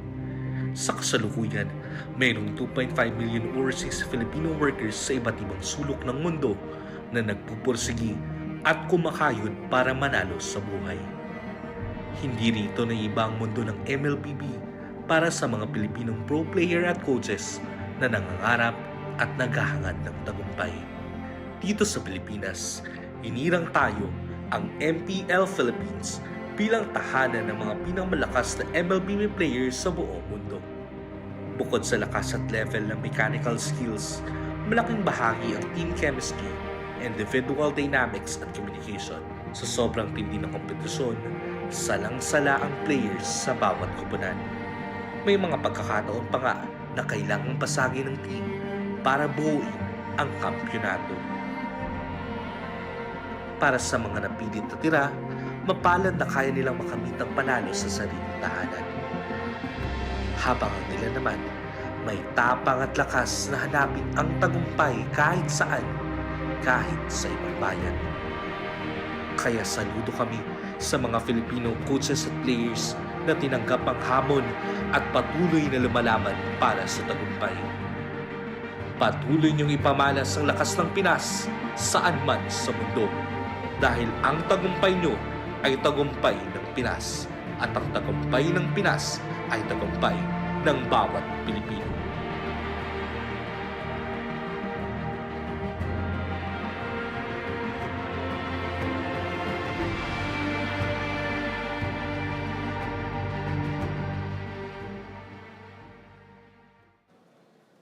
Hindi hindi talaga matatawaran ng husay ng mga Pilipino anuman larangan na kanilang tahakin. Real, Mara. Kahit saang lupalop ng mundo, may Pilipinong nagpapamalas ng husay pagdating sa MLBB. Pero espesyal ang laban para sa tagumpay ngayong season para sa ating mga manlalaro. Because this season, we have players who devoted to playing for the strongest region in the world. We heard RSG Slight say this himself when he turned down an offer to play overseas. And you know what the best part is? Is that we're about to see two testaments of the Philippines' strength play in our next match. Brace yourselves for world-class MLBB action. This is RSG Philippines, the team that ended Indonesia's long MPLI reign, going up against the world champions, Bren. Eto na, casters, pasok. Welcome back, everyone. What is up, guys? Once again, it's me, Nixu, joined here with Auntie Chantel. Oh, Auntie. And my twin, Midnight. We're here to bring you the matchup to round out day number 2 of week 2. It's Bren and RSG Philippines. Two very prominent organizations that have shown just how strong this region, the Philippines, is. And I can't imagine that it's just week 2 and we get to see amazing plays from the Filipinos. Yeah, I mean, I'm very excited for this match. This is a world-class MLBB action, I would say. And this is also a testament to all regions watching. This is how we do it in PH. This is how we do it in PH. That's a very far reach here. To all. To all of the regions. Right. Again, it is the headline here because these two teams that we talked about even yesterday, we wanted to see them battled out. The testaments to Philippines' strength lies in these two teams, especially the accolades that they've had around the world. Of course, they've proved that the Philippines is the strongest region. Bren did so at M5, defeating ONIC. RSG did this back in MPLI, right, where they ended Indonesia's long reign at the tournament. Yeah, there was an inside joke during that time. You remember, like, it is the only tournament that we haven't conquered. And then we had Echo, Bren, RSG, rep in Philippines right there. And they went in, blitzed through the group stage, ended up taking down the champions. Wow. And then won the entire thing. And then right after, we won M5. And we broke curse too. Do you see that record, the win-tie-loss? 92-25. We're so great as a region that it came to a point that we need to create we had to compute the win rate for our country as a whole. 77.31. What comes next? Indo. 92 wins. Maybe they sit at like 40% win rate. Yeah. I mean, the thing is, it's crazy because when we talk about how dominant this region is, how dominant the players are, that video, maybe some of you guys are just joining us now, you missed the video, you know, it really showcased how strong it is to the point where, again, you can't deny the fact that other parts of the world are literally importing, hiring Philippine talent, right? Philippine talent in terms of the players, the coaches, the analysts, and everything across the board. I mean, speaking of. It's a very good point because now we have like people coming back to PH who once again experience the PH competitiveness. And that's also one of the biggest reasons why we keep developing these new talents. I actually posted about this on Facebook. That's the reason why we do this is because you keep getting our players. Stop! I mean, you shouldn't stop because like we got a surplus, you know? Right. It's an opportunity for players. But yeah, there's a big reason why there's a new generation of talents is because we keep developing them because we keep losing him. That's the thing, though. Like, eventually you have to, you know, develop. You have to develop, But even in the, let's say, the MPL, it goes quite deep, right? So let's go ahead and welcome out the men. Once again, to round out tonight, our marshals for the integrity and the fairness of the game. It's Chico, Jeff, Giancarlo, and Albert.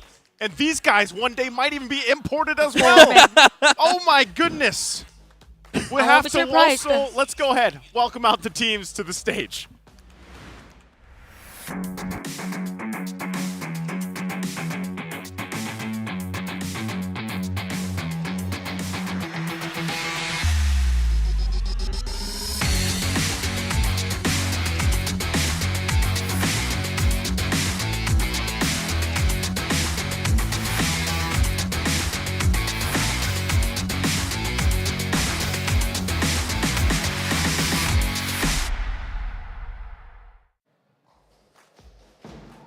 Still, with a perfect record, the champions look to continue their dominance into week 2. Showing strength, synergy, and high IQ time and time through, give it up for AP Bren.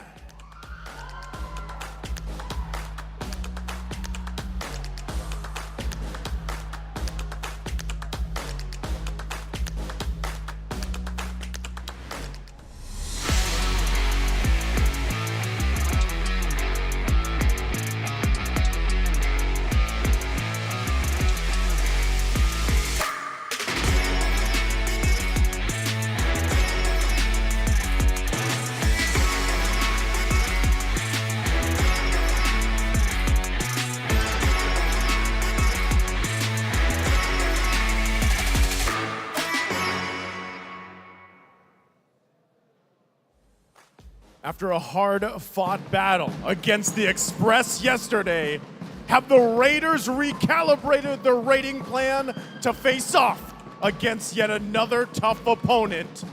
Raiders, get ready. It's RSG Philippines.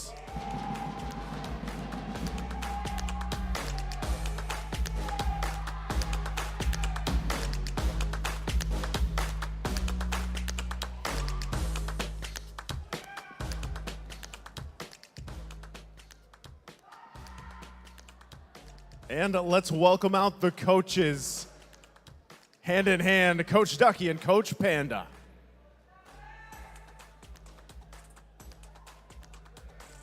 It's the testament of the Philippines. Will it be AP Bren or RSG Philippines?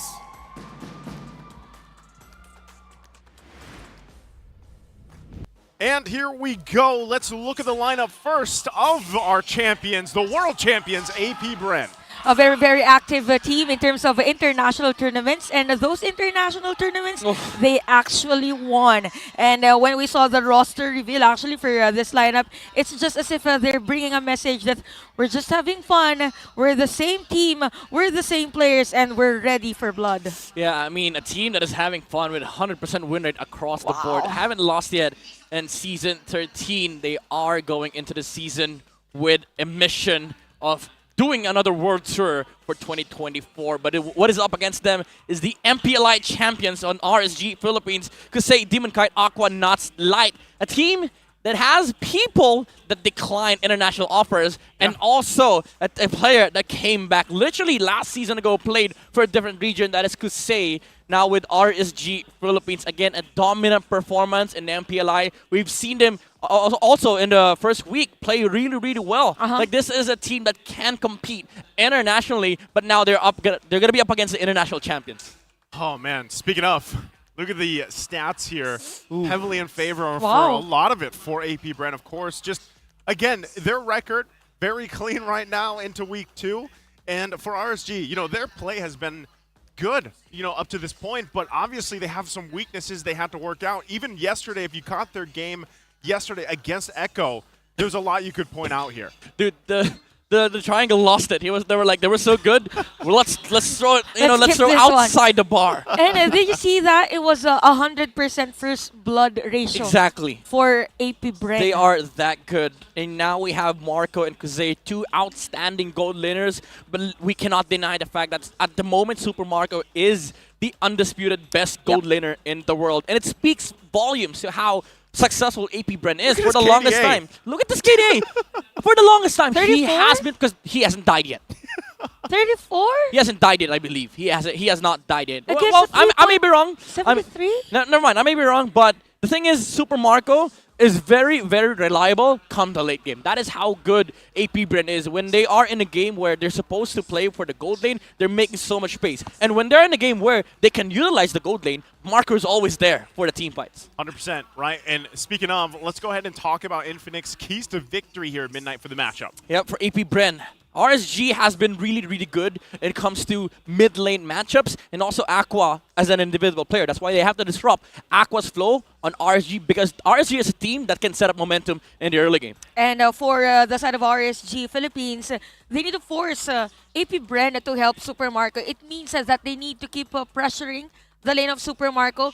so that there will be a space for Nats to Yeah. do the usual Nats entertainment type Yep. of play Yep. that is zoning majority of the players of the opposing team. Yeah, and for both sides, show us how world-class teams draft. You got Panda on the side of RSG, a world-renowned coach.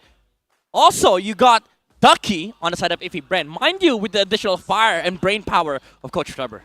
Yeah, there's a whole lot of brain power on both sides. Yeah, there's a whole lot of brains You know? in the stage. Yeah, there is. And speaking of, like, with that being the case here, both these teams, I feel like even with show us how world-class teams draft, it almost makes me wonder if we just see both these teams play their standard play style, you know, and really try to just execute it better than the other. I mean, for RSG, we talked about it pretty extensively previously. They used to be known for that kind of death ball strategy, you know, and there's a lot of times when they do have a lead that they play so dominant with that lead, but sometimes it backfires on them, right? Whereas AP Bren, I feel like if you could explain them maybe in terms of a deck, for all you know, card game fanatics out there, they're kind of like this control deck, right? Yeah. I mean, they play I it agree. really well, and at the same time, it's like control versus aggro, basically, you know? It's as if AP Bren has this type of system that whenever there is an invalid string,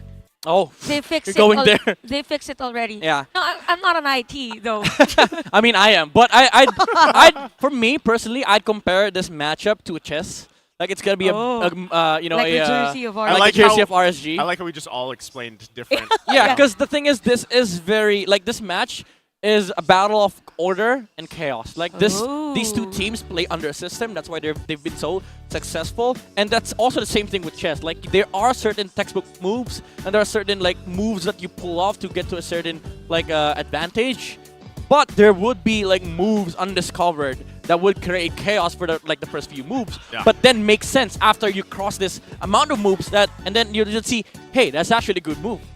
And I think whether it was a good move or not, both these teams, that's why I want to look at the draft, especially. You know, I know we're 2 minutes away or so from that, but it's almost like AP Bren's play style.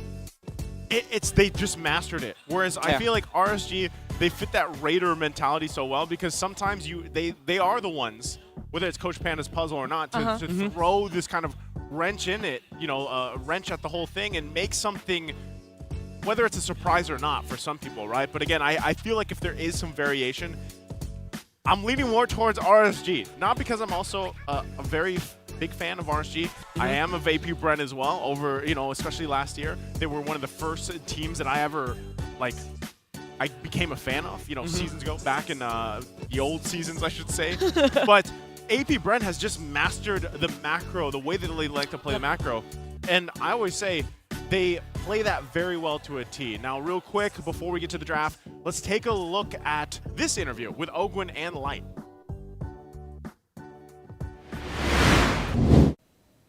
Player na gusto ko makarap this season, siguro si Light. Kasi nung MPL ay ganda ng mga pinakita niyang performance. Wala, okay naman sa akin kasi kami yung nabanggit nila since M5 champion sila tapos kami yung nila, gusto nilang matalo. And gagawin namin yung best namin para mabigyan sila ng magandang laban. A whole lot of respect there. Yeah. Between A whole lot of big respect. Big respect. Big R. Big R. Big R. Yeah. Everything is Let's big forget here. Like you said it last game. Everything's big here. Yep. Yep. Well, big again, names too. Big games coming up, big right? Games, big everything. We're 30 seconds before the draft starts. 30 seconds away here. And I'm wondering if there's going to be big changes or not, right, with the draft. Because, that's a good point. I don't think so. Or maybe. We just saw Freya last night. That's true. You make a big argument right there. Thank you. What about what hero do you think will be here, or what are you wishing for? What hero are you wishing for? I mean, Flap already gave us Thamus N5, Glue. You know what I'd love to see? What? Flap Guido. Flap what? The Flap Guido. Guido? The Flap Guido. Paquito. Flap Ah, Guido. Flap Guido. Okay, Guido. Yeah, just practicing the Paquito before the MVP. Just be careful how you say it. Because the thing is, Yep. Finals Maybe I should just MVP. keep quiet, right? Finals MVP, bro. Yeah. Paquito. Paquito. First of its name. Yeah. First of his house. Wow. That's a good input. Sorry. Thank you, guys. Big hands, though. Yeah. I was like, I just saw how Literally, I just saw how small Chantal's hands are. Raise your hand again. See? There you go. Yeah, I don't know what that is, but yeah, sure. well, we're just about to get to the draft here, and you guys are probably going to guess too. Why don't you go ahead and type in the chat what you think the first picks might be, whether it's on the blue side or the red side, because what surprised me earlier, actually, was that Carrie was picked up on the blue side. Yeah, most of the time it's on the red side, yeah. And First we're two picks. talking about Super Marco, right, in his hands, but Kosei, I would say, for me yesterday, he had to work. Yeah, be careful. Be careful. That's a big I'm fall. not standing at anything. It's a big drop there, Chantel. Why don't you just, real quick while we're waiting, just give him a preview. Go ahead and step Okay. down. There you go. That's the secret. That's the secret. By the way, they're not standing on anything. That's my normal height. So I need to be here. Well, we've waited. We've talked. Let's jump into game one draft. AP Bren on the blue, RSG on the red. All right, I'm gonna try my best to analyze before I break down. Ruby and CC on the side of AP Brent, they don't want to deal with this CC that we saw RSG pull off with an Angela. And also, a very classic bans from Coach Panda and the gang. RSG banning out the Nolan Mathilda against AP Bren. There you go. They don't care about the carry at all. They want to play maybe the Claudes, the Brody, something that is very, very personal with Super Marco. He's been known to utilize the Claude and the Brody, or maybe we might get to see the Clint. All right. Super Marco is one of those players in the league that actually plays Clint very well, considering the mobility or low mobility of the hero, but high on damage. So what I like to see is, okay, we have another set of junglers that are leaning towards or has the identity of the usage of assassin heroes, Demon Kite and Kyle TZ. Yep. Both are very prominent with the assassins from both sides. Now RSG, they might consider banning out the Angela here. Now they banned the Navaria against AP Bren. A very tactical approach, considering that AP Bren almost single-handedly won Games of the Future with the Navaria promise of you. Yeah. Even the Vexana too. Yeah, I'm wondering if that's going to be the Vexana first pick. But real quick, too, Finals MVP matchup. Flap TZ, Season 12. And of course, Nath, Season 9. Yeah, both outstanding XP laners on both sides. We saw how dominant what Nats was when they won MSC with RSG. He was literally like competing against the best XP laners there. And then on the Grand Finals, they were like, all right, undisputedly, Nats was the best XP laner back then. And imagine they're both Finals MVP for that corresponding season. And take note that they actually won the international stage. That's a good point. Stage. There you go. The Vexana After gets that. picked up by AP Bren. RSG, I feel like they're going to answer with Barats. Arlot, maybe? I knew it. For Nats. What about the, well, since the carry's banned now, They take the club. do we still, I was going to say, do we still expect the gold lane to pop up here on the swing back? Yeah, there's a good chance that they pick it up, like Claude Barats. Or maybe you go the traditional route for RSG, where you pick up the Fredrin once again for Demon Kite, or the Baksha with the Angela for the first two picks. Because I think that disrupts a lot of the hero pool from AP Bren. Yeah, sure, you'd still get the the Claudes. Oh. All right, never mind. They take it. I was about to say that Fredrin and Fredrin and Angela does disrupt the drafting strategy for AP Bren, but they did still pick up the Claude into the Arlet, which allows AP Bren some kind of an idea to go up against with the Arlet. Because now you're thinking, all right, that's golden XP. Even though Arlet can be flexed onto Roam, still you have a general grasp of what heroes might be picked up for the next few slots for RSG. Okay, as we wait for these next two picks from AP Bren to come out, the fact that they already have the Vexana locked in here, they see also the gold lane option. Obviously, I feel like even if they don't pick up the gold lane right now in this first phase, AP Bren's going to be fine because, we already highlighted how much Super Marco can do, even if it's on, let's say, a Bruno, a Brody, even some of these other picks that you might not be used to, he can make it work. There you go. And they don't lock it in like we expected. They take the Minotaur that has been banned out quite a bit lately. I was going to say, like, if you want a winning draft for AP Bren, you get Barats, early game tempo against Claude, and the Minotaur, a good counter. against the Blazing Duet because you have that jump, you have the initiation prowess, and you can cancel out the Blazing Duet during the fights. And Minno's such a good counter against the Ardent. You go in, what? You're going to get ulted on by the Minotaur. There's a whole lot of knock-up here Yeah, from the whole- AP Bren already. Exactly. Right? Even with the Vexana, when the Eternal Guard comes through, right? Yeah. You have that, Daytona's Welcome. Like, you have so much CC in these first 3 picks. Yep. Is it a good idea for RSG to take Kadita or not? Kadita is kind of awkward because the thing is you have to burst down your targets, but against a Minotaur, that's going to be hard. So RSG resorts to going with the Baksha, a hero that can put a lot of pressure in the early game, especially with the rotations that he makes, and also gives a decent answer towards the Minotaur because you do get the anti-heal from the ultimate. And now RSG, they have the jungle, the gold, possible XP. They can flex that. What they need now is the mage, so that's what AP Bren might consider removing on the second phase. Okay, so with this one, knowing that it is more on the sustainable side for AP Bren, probably Lilia Yeah. for RSG, so they are to ban out the X-Borg. Yeah, that's a good export ban, considering that Yeah. if they put Arlott on XP Yeah. and then Baksha jungle for sure, they're going to lose out on export late game. So that's a very good heads-up ban from RSG. But yeah, you're right, Chantal. Lilia does sound a decent ban here for EP Brent, considering that they have a Barats and a Minotaur. So RSG might need to consider the pool for Aqua that is available for their side. Valentina's still up, by the way. So I think Lilia Valentina ban is kind of nice for AP Brent because you don't give a copy of the Daytona's Welcome and, of course, the Minoan Fury. And also the Eternal Guard. I'm wondering, too, in terms of how they want to approach the XP lane here for AP Bren. Oh! Is this... That's a good ban.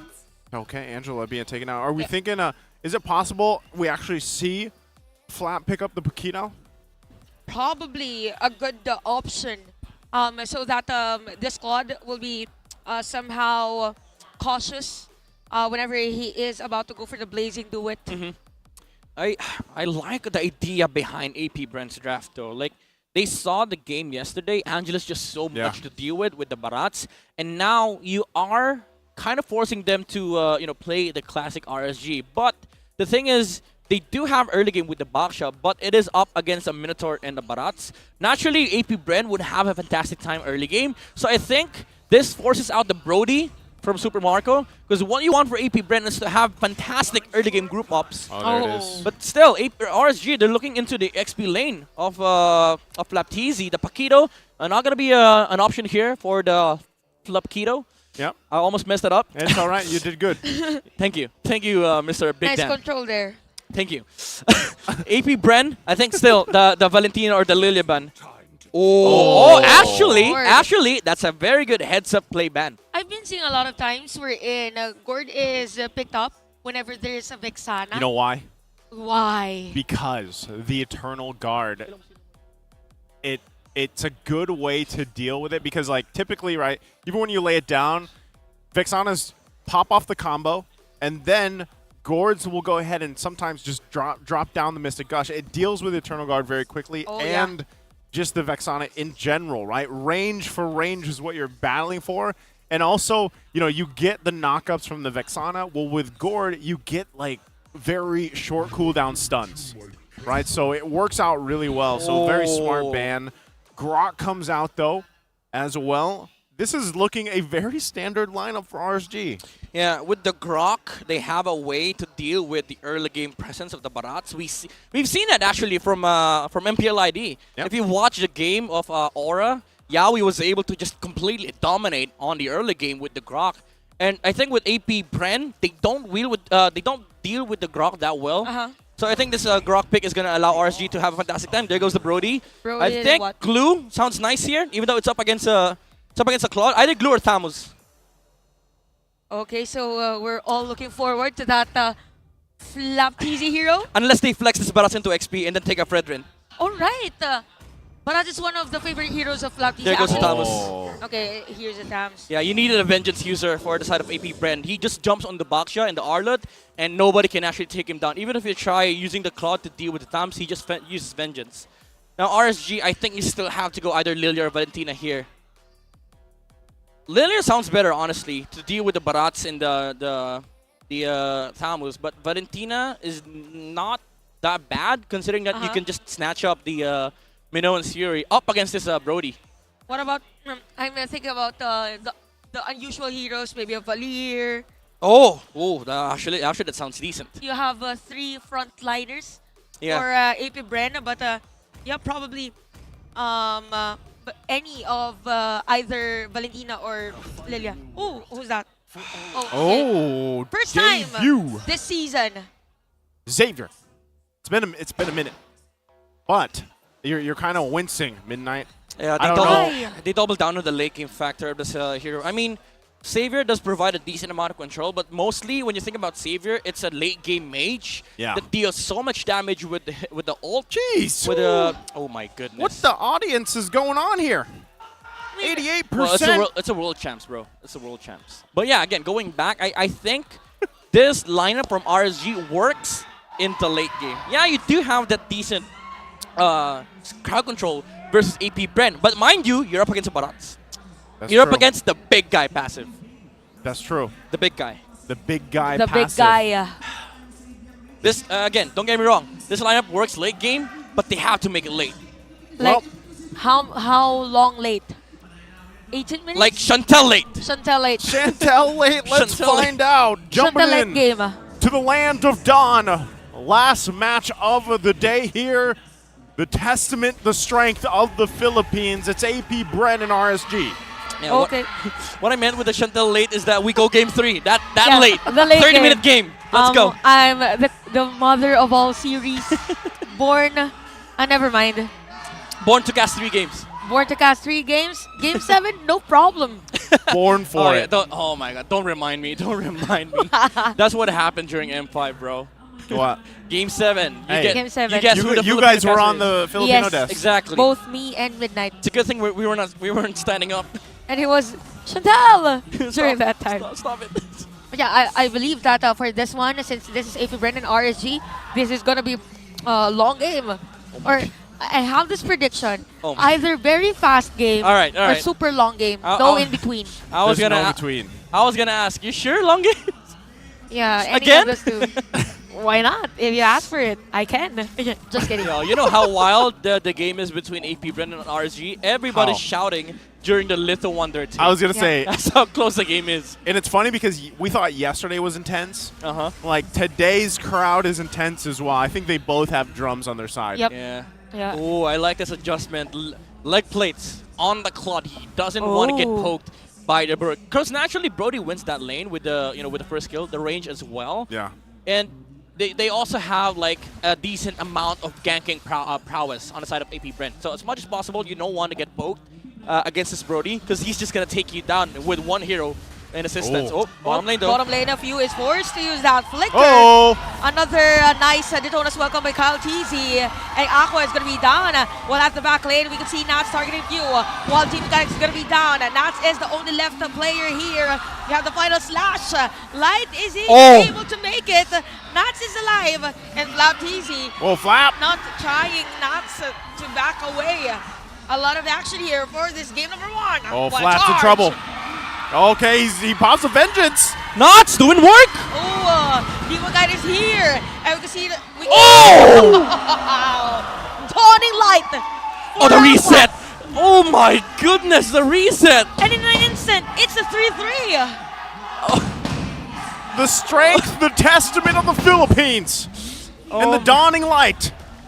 It's good to see it again, but holy moly, RSG comes out swinging, raiding, and they get the turtle in the exchange. Nuts. 10% HP. Outplaying AP Bren, delaying the fight long enough so that Demon Kite can actually pursue. And Kyle TZ was on turtle. He was not ready to fight that moment. And RSG, they were like, okay, if the Baratas is not fighting, let's fight these two guys in front of us. And Nuts survived. Although he died, but he survived long enough for Demon Kite to go there. Take note, guys, there is still Thirst for Blood for AP Bren, they still have the 100% first blood win rate after that one. And we just really have to commend the communication of RSG during that last play, because they all know with the Baxter Shield unity of Demon Kite, he will be able to be part of the next team fight or the extended team fight. So it's as if they just really forced for an extended one. Man, already that preview right there under the 3-minute mark between these two teams is quite intense, right? Yeah. So we'll have to see how they pull this through, even into the next objective. But already one of the big things, right, is for RSG, if they can continue to be careful on how they approach these targets, because again, the CC train that can happen from AP Bren's lineup is going to be quite extensive, right? We're talking about tons of knockups, a lot of, I mean, even with the focusing mark here from Ogwin, right? That's going to help them burst that burst window a little bit longer or a little bit sooner. So if RSG plays around that, and maybe this is why, again, they picked up the Xavier. You can play from a huge distance, especially late game. You talked about this a little bit earlier, Midnight. The scalability here is great for Xavier. He's just kind of fallen off a little bit. Yeah, you kind of played a kiting game for RSG, especially during the late. Because the thing is, you have amazing late game, you have amazing damage, but you come close too much for RSG, AP Bren's going to go for the punish. They have enough damage with Super Marco on the Brody, and also there's an ample amount of scaling damages on their side. Just keep in mind that Few doesn't need like a lot of the items that mages usually go, because remember, Eternal Guard deals HP-based damage. Yep. He just needs to have that Eternal Guard and to also be that glowing wand. right on spot. Yeah, he has the heavily favored glowing wand on a Vexana. Again, that puts so much HP-based damage for the Eternal Guard. By the way, light has been proc there by that wild charge. You can see Flap Teasy getting ready for the initiation. Falling light as well. Demon Kite low in life. Is this going to be a nice setup play? Yes, it is. We know it's Siri as well. For the side of Baby Bren. Ako will take a kill while the Blazing do it. For to say, Flap Teasy takes out Nats, and Kaltis as well will take this Turtle. Super Marco takes down Light. Man, what an exchange again. It's a 1-for-2, but the objective there now even across the board. What a team fight. Yeah, you saw how strong AP Bren is when it comes to 5v5. That's just the power of the lineup. And the thing is, like, macro-wise, they didn't mind about the turtle at all. They didn't care. They wanted to turn the fight against RSG. That's why Kyle TZ actually let go of the turtle hold and then went in for the team fight. It's just unfortunate that they didn't lose the turtle control, and Ogun just went in. With the, again, as you've said, with the emblem, he's able to add more damage to whatever AP Bren deals against RSG without Minoan's Fury. Yeah, and it's scary too, because that first item that was picked up, of course, from Super Marco is that Malefic Roar, and now he's got the blade done as well. So much damage. It's a ton of damage against these tankier heroes that RSG decided to go with. And that's why really a lot of this too is going to be up to Kosei later on, right? Is he able to pull off what we saw earlier, right? In the Claude gameplay from even Kelra. That's going to kind of be the I guess power spike for RSG later on in the game here, is how can they utilize this gold lane pick. Flap TZ and the rest of the crew right now won't be able to get targeted down so easily unless we're talking about a huge setup from either Navs with the final slash, which actually in the previous fights, he's had some pretty good setups already. He's just got to find the right ones, and Light as well to kind of round that out with the wild charge. Imagine it's just 7 minutes, but the mid lane turret is already half for AP Bren, so they're just not giving RSG the opportunity to like really farm, knowing that RSG did double down in terms of late game heroes. So let's force every team fight. Let's not wait for the Claude and even the Saber to have the damage. Yeah, like again, I'm loving this game already. AP Bren understands their assignment. They need to put so much pressure in the early game. That's why this is already the highest kills that we've ever gotten. Ever gotten in MPL PH. 7 minutes in, we're already 9 kills in. Wow. Usually 7 minutes, 8 minutes, we see like what? 0, 5, 1. 6? Yep. 5, 6 kills max? That's total, by the way. Still, I mean, even so, as crazy as it's been leading into this, enough total of 9 kills. Yeah, look at this. Kyle TZ is just, he knows that the rest of the team can deal with the objectives. He wants to put his own pressure just with this kind of threat that Barrett's brings to the table, especially when you have this kind of lead leading into things, right? You're 3.3K ahead. Wow. You can play around with the lead now that you have. This kind of power spike in the mid-game. And this is something that AP Bren does very well, and it's been very apparent if you've been watching them over the course of just the past year, or even in M5. Whoa. Look at this. Kyle DC again with the Daytona's welcome. Is it Demon Kite to be the target? No, Look at the aggression. They wanted to take the mid lane turret. Look at this. Kyle DZ, he stayed there for a whole minute. Screw his jungle. I'm gonna put pressure in the mid lane so that my side lanes are free. Super Marco pushed up the top lane, and then he went to the opposite side. He was like, all right, I'm done covering left side. Let's cover the right side. Found the hero, ate him. RSG reacted. They get mid lane tower. Tornapart memory, is it gonna connect? Nope, but we have Nats on the back. But we have Nats! Lina Slash catches free. We have the Blazing Don't Freak to say. We have Light as well on the wild charge. That is now RSG's time, but Flap TZ is here, the MVP of M5. Look at Kosei poking some damage. Nats is going to be down by the hands of Kyle the TZ. 4 plays here for RSG, while 3 for AP Bren. They are going to back away. An intense fight for both AP Bren and RSG. That looks so beautiful. Yeah. It's literally like a serve. Like, okay, Nas, I'm going to serve it into the dawning light. Yep. That combination, you're going to see that time and time again for RSG. AP Bren has to watch out for that, how they're bunching up here. That's not going to land. So still, AP Bren holds on to the little bit of a lead they have. We're 10 seconds away from the Lord here. So RSG showing still a lot of fighting confidence in this. Yeah, we're seeing the damage come out from Kosei a little bit from RSG, and the setup was there from Nuts. But this next Lord fight is going to be harder for RSG. They don't have that flicker final slash. That is what that is what won them that team fight essentially for RSG. But more damage is going to come out from Nuts right now, considering that he has finished the Hunter Strike. Okay, Lord going to be worked on for now. Kosei still on the bottom side. Look at the zone. Gonna have to deal with that there right now. AP Bren zoning out RSG. They traded an objective down on the bottom side. They might just go for that. Even a tier 2 here. Can RSG do anything? We have the conceal already being used by Light. Conceal Kyle and TZ. That was close for RSG, but the nice control again for AP Brenner during that moment, and a lot of space for Kosei, by the way, who is at the 102 KDA. Yeah. If Light would have waited for like one more second, would have gotten probably the Lord, because it came down to 600 HP. So close. Before Kyle TZ was able to get that Retri secure. But yeah, Claude has been splitting the map for RSG. This is something that he needs to do. This is the trade that AP Bren is also willing to accept. We want to get that Lord. Sure, take that bottom lane tower, pressure that. But after AP Bren gets that Lord, they're gonna use it to wipe the entire outside base of RSG. Yep, they're doing the work right now. 2 towers already.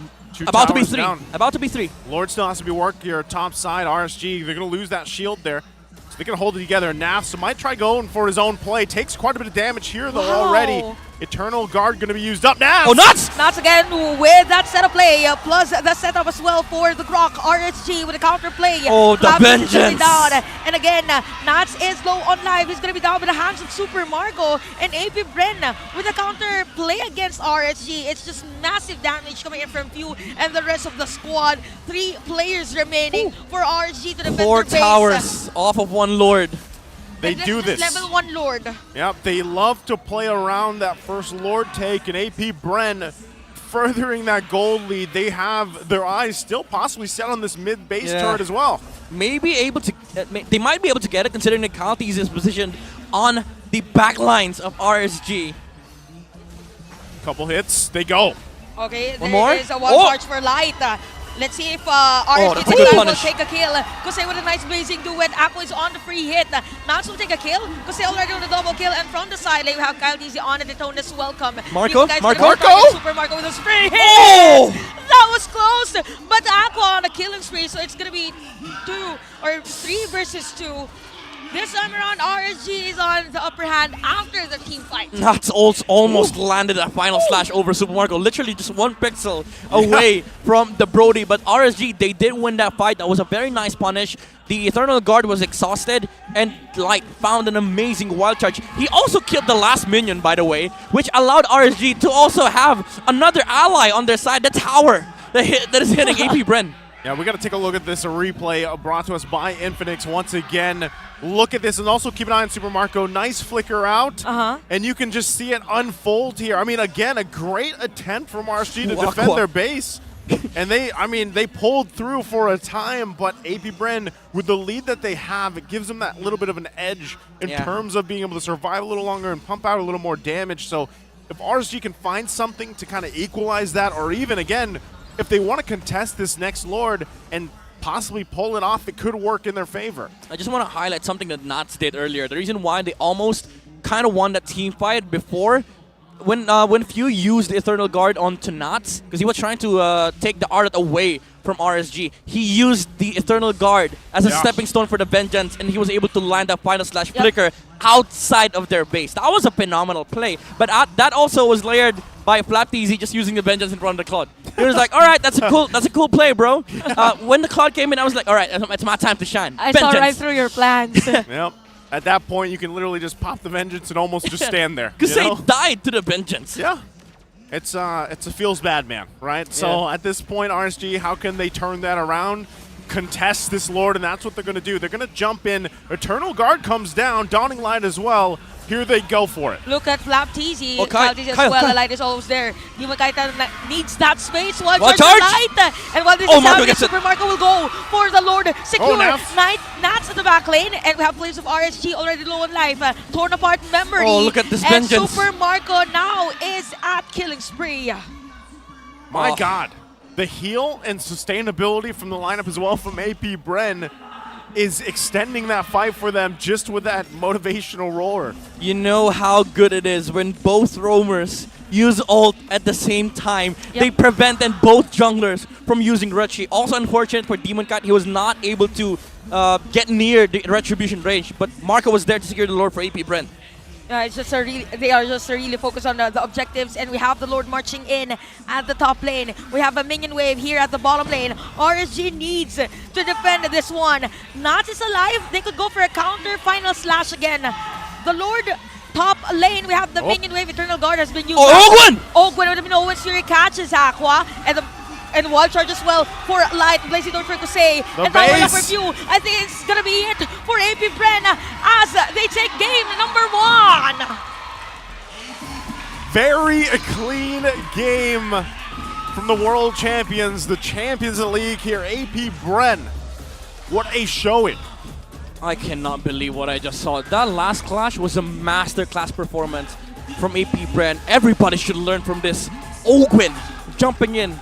As soon as the Lord popped inside the base of RSG, Few used Eternal Guard and Ogwen jumped in with a flicker Minon's Fury, and that shifted the attention away from the Brody. Nats tried his best to sort of like make a play outside of the base so that they have to turn for AP Bren, but at the end of the day, it wasn't enough. The setup was there. Flap already went inside, and he just landed the hits towards the base of RSG.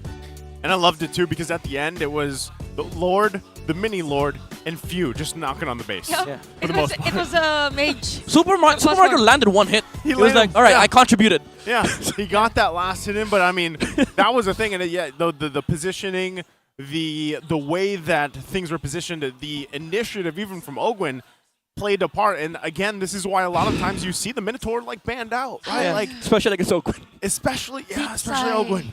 And he got his hands on that with the focusing mark. We talked about it earlier. Yeah, it was a very, very, let's say stable. Not just stable, it's a surprising type of play from Ogwen. It's as if he's just waiting for the perfect timing. Okay, Nats is here. Yeah. Okay, is this a perfect time for me to use this ultimate? Are there 4 players from RSG? It's as if he has this checkbox. He's got a checklist. Checklist. And it will tick the box. Yeah, well, then the checkbox. Let's see your checklist here, Midnight, for game number 1. Go ahead and break it down, starting off with the MVP. I mean, the MVP of this game is going to be none other than Kyle TZ. The Barats, the pressure on the early game. You saw how Kyle TZ is focused when it comes to like the pressure overall in the early game. He's not greedy. He doesn't go back to farm. He doesn't go clear minion waves. He just stands there behind the towers of RSG, putting enough pressure so that RSG needs to react. And I also like the build-up. He went for the Radiant Armor first item so he doesn't get affected by the damage coming out from the Baksha, and also immediately went straight forward for the defensive items against the Claude, even the, I would say even the Arlet. And again, the fights that they took, even though that early game team fight was weird, it was in the pacing of AP Bren. Again, nuts. You saw that play, right? Vengeance into the Eternal Guard, Final Slash outside, but then FlapTZ just showed up, used Vengeance in front of the face of Kusei against the Claude. He took the entirety of the Blazing Duet, and that killed off the Claude. And in this fight, RSG did, show some signs of light with the Wild Charge play coming out from Light. An amazing roamer from RSG was able to find this winning play for that push. But again, AP Bren, Demon Kite, got knocked up by the Minoan's Fury coming out from Ogwen. Wild Charge as well from Light. Very good roamers on both sides. But Marco was there to secure the Lord for AP Bren. And they cannot really fight head on for RSG. Lord focusing down the turrets of AP Bren. Marco flickering in to get the last hit onto the tower. He was like, okay, guys, I contributed. No, actually he didn't. He used second skill on something, and he was not able to hit the base. It was entirely Fuse doing that secured the victory here for AP Bren on the very first game. Looking at the emblems and also the spells, this Vengeance really does a lot of work for AP Bren. We did mention it during the draft, they needed a Vengeance holder so that they can actually fight against this Claude, considering that the only condition for RSG to win this game is to get the Claude towards the late game. So you get a hero that can deal with the Claude, essentially that's game over for the team fight. Because if FlapTZ is able to jump on Kusei, that's your win condition being taken away. And that is what AP Bren did in this game. Also, keep in mind that again, they didn't really care about damage at all, especially during the mid game, because they have this Vexana with the glowing wand and the Eternal Guard dealing HP-based magic damage. They're just dealing so much damage on the side of AP Bren. Even KalTZ. He dealt so much damage, Super Marco did so much damage, and AP Bren was just able to give enough space for the rich guy of our game, Super Marco on this Brody, able to get the penetrations out and land the damage needed to secure objectives. KalTZ, just receiving the damage that RSG was dealing for the majority of this game. 155k for the Barats. He soaked that so well because he knew he has a cow. That is, even though as much as I hate, well done, Stakes. They did a fantastic job. He was well done. He was well done. I know where you were going with there. So I didn't like to crack that joke, but yeah, sure. Well done. Well, that's a well done game by Ogwen and the gang. Speaking of Ogwen, whenever I see him play the the Minotaur. The cow, yeah. The cow. It's as if he's playing a Cho, using the stomp. It's like a Jit Kondo. Yeah. Yeah, that's it. End of my observation. All right, well, let's observe this, because right now, all you guys can assemble your own community tournament, be a part of the E-Project, Esports for Everyone, and show the world your impeccable esports prowess. Enjoy tournament access mode, the free in-game items, diamonds, and more. Can register by scanning the QR code below. Never know, you might be the next Ogren of MLBB just by Yes. Joining these community events. Yes. I mean, we do that every now and then, right? Like we hop in to tournament lobby, play our hearts out. That's Yes. why we know all these things. We do. I mean, some of us do. During the rehearsals, I think. Yeah. We play tournament lobby, bro. Yeah. And sometimes we do 5v5 custom. Yeah. That's how you know you did a good job. Well done. Well done. It's well done. Yeah, it is. I do recall some of these custom lobby 10 versus 10s. Unfortunately, we 5 don't. versus 5. 10 versus 10s. I'm thinking of a different game. 5v5s, yeah. 5v5. My point is, we haven't had some of those in a while because this season's a little different, right? Yeah. There's a little, Mm-hmm. with the whole. I love casting 3 series in a row. I will say that, Especially with Chantel, yeah. Especially with Chantel, we're hoping for a game 3 RSG. So you have to take what you learned from this recap here and adjust yourselves for game number 2, right? Yep. Because I will say, and I know you have a point here, Midnight, but I still feel like even with the draft that RSG had, it was a good draft that could have worked. Now, maybe the Xavier was And maybe, you know, you could be like, oh, there was something better they could have put. But I actually liked it with the R-Lot because they played it pretty well. Like, we saw previews of that. But like you mentioned in your breakdown in the analysis segment, I think, it just took a little too much time for Kosei to get to where he needed to be on the quad. And not to mention, there was a direct counter to it. The Thamus with a vengeance. Yeah, it was very direct, honestly. And that's the thing with APBR. They just draft so well. Again, especially with the help of Coach Trevor. That was the direct answer to the win condition of RSG. Now we go back to the keys to victory. They did disrupt Aqua's flow. Again, it's a scaling mage, and they played around mid lane so much. Counties even showed up behind the tower just to make sure that, all right, this mid lane's getting pushed no matter what. I don't care if I die here, this mid lane's getting pushed. So that's the thing that they got. And for RC, force APBR to help Super Marco, that didn't happen. He wasn't losing matchup. Like Brody, he owns Claude lanes. A lot of space as well. He shows up in the lane. Claude had to like adjust his items. He owns that. Which is, he owns that lane. And every time, hey, I just got back from destroying the turret at the top lane. Yeah. Basically, after a job well done, pushing the towers, all right, I'm going to head to mid. And RSG is like, all right, Claude, you farmed the opposite side of the map, but let's try to deal with this Brody. Yeah. He's a problem. He is a problem because all he needs is that, like, he locked in that Malefic Roar and he was knocking on the turrets. Like, I don't know. We talked about Freya earlier being a turret destroyer. Well, Brody can be that too. And usually, again, this man, Super Marco, has an incredible KDA right now, which carries on, right? I mean, for the most part, he's still Super Marco. There's something about him that you mentioned earlier when we saw the head-to-head. This is the undisputed, pretty much best gold laner in the world right now. And there's a big reason why. Like, the big reason why he's the best gold laner. What is it? He's the best macro-oriented gold laner. That's why he's called Super Macro. Super Macro. Yeah, you can't spell Super Marco without Super Macro. Sorry, you can't spell Super Macro without Super Marco. Yeah.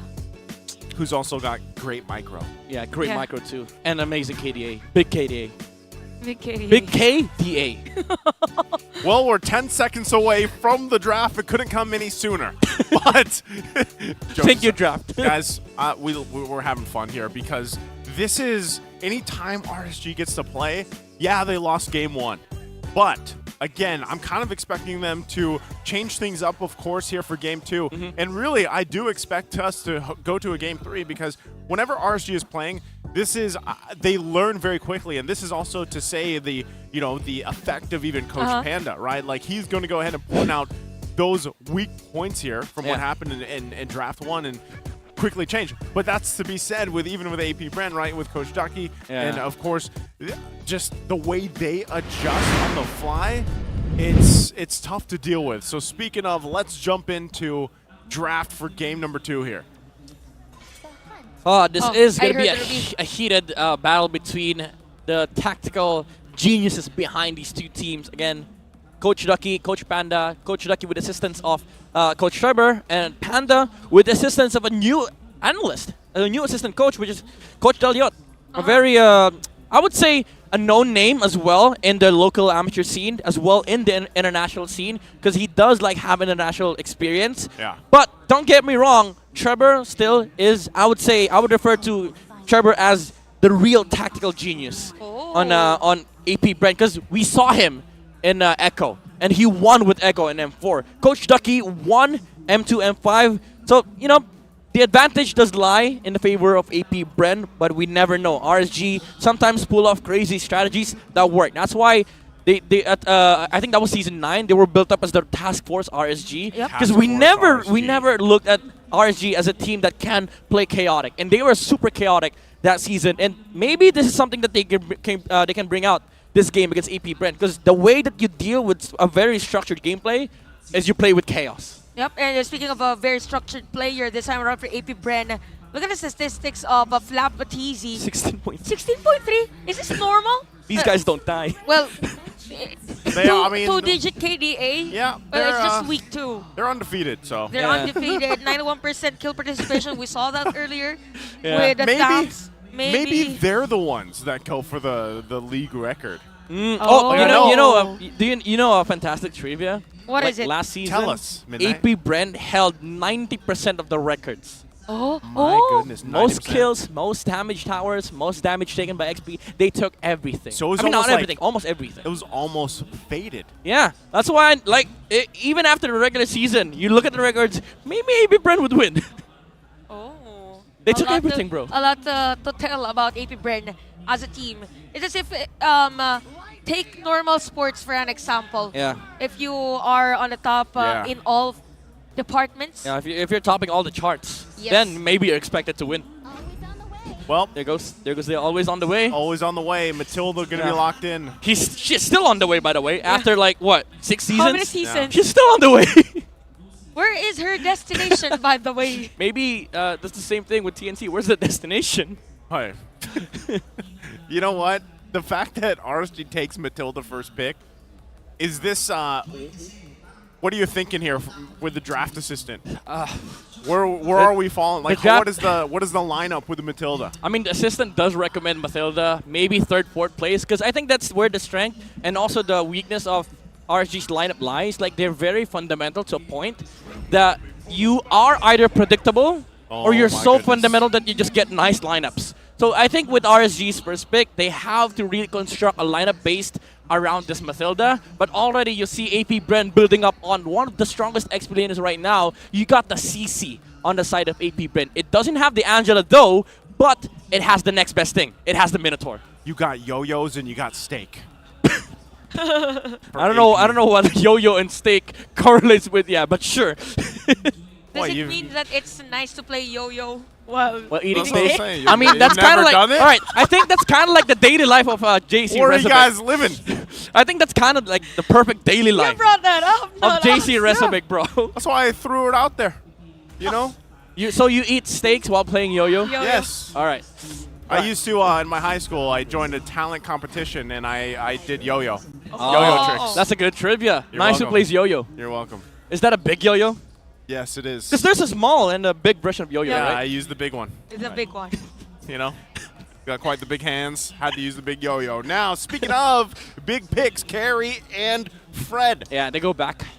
They go back to the fundamental aspect of their draft. They get the Fred in third pick. One of the most third-picked hero of the league, Fredrin. Yep. And surprisingly, no, I'm just kidding. Unsurprisingly, they get Carrie. On the blue side again. On the blue I was side. going to say, it's still kind of weird that we see that, you know, like Carrie gets picked up there. She's picked no matter what for 6. What if we see a Actually, no, Claude that's not true. as early as now for Yeah, AP maybe, Bren? maybe. Either the Boxer or the Claude. Either of the two, right? Yep. All right, there goes gonna be there's the Claude. Claude. So Baksha might get removed second phase by Coach Panda. That's I think that's where the overall mindset is heading towards for RSG. Either the Baksha or the Barats. Maybe both. You never know. Maybe both. Considering that support is also still open, I think RSG might have to ban one jungle, one support, because Navaria is up for AP Bren once again. Okay, how, like, now that we see these bans for the second phase going out, we already see the focus on the XP lane. They know that they kind of want to narrow, you know, the hero pool for Nav specifically, especially. Yeah. So, based on what we have, let's say we expect another XP lane ban here. What is the best thing to go and throw at a CC? Maybe an X-Borg, but they already removed that. The remaining options are Benedetta, and maybe, just maybe, the Uranus. Oh, wow. Just maybe. Uranus? That would be a debut pick, right? I mean, like, For I the have, season, yeah, so far in the yeah, season. All right, Baksha is out. Very fundamental drafting again for RSG. Maybe Lilia or the Novaria next. I think either one sounds good for Few. Yep. But the thing is, no matter what, Few's getting his hands on one of his comfort heroes. So RSG, again, you might need to reconsider, like, what is the proper ban for this last man that you have? Because AP Bren, no matter what, is gonna get one. And now they decide to, all right, we're gonna get one either way. Why not remove one from RSG? Remove both, yeah. Okay, David so Banat Vexana. maybe, yeah, take it out of the picture here. But What about... I Turner think May just left. I think this is already good too, considering the fact that, you know, with RSG's lineup, even with these first 3 picks, the Matilda, now that you have the Fred and the Carry locked in, like, this at least lets Demon Kite kind of contest these objectives a little bit I would say a little more safety-wise, right? Like Fred can already do that pretty well, but you have the fact that now you can rely on, okay, well, I can at least guiding wind out of here. Yeah. If one of the, the slide, the dash is basically down, then that helps with this. And a carry as well. You struggle a lot with range, right? With a carry, as great as she is in the damage. That last band there is obviously still Barrett's going to be taken out here for that jungle option. I think your last pick jungle here, you pick the support. You either get Novaria or Lilia right now for AP Bren. Either one works well. The Novaria gets vision for the carry, and the Fredrin also kind of like telegraphs what the upcoming picks are for RSG, because you can't get position based. They get Nana. Wow. All right. They have for Matilda.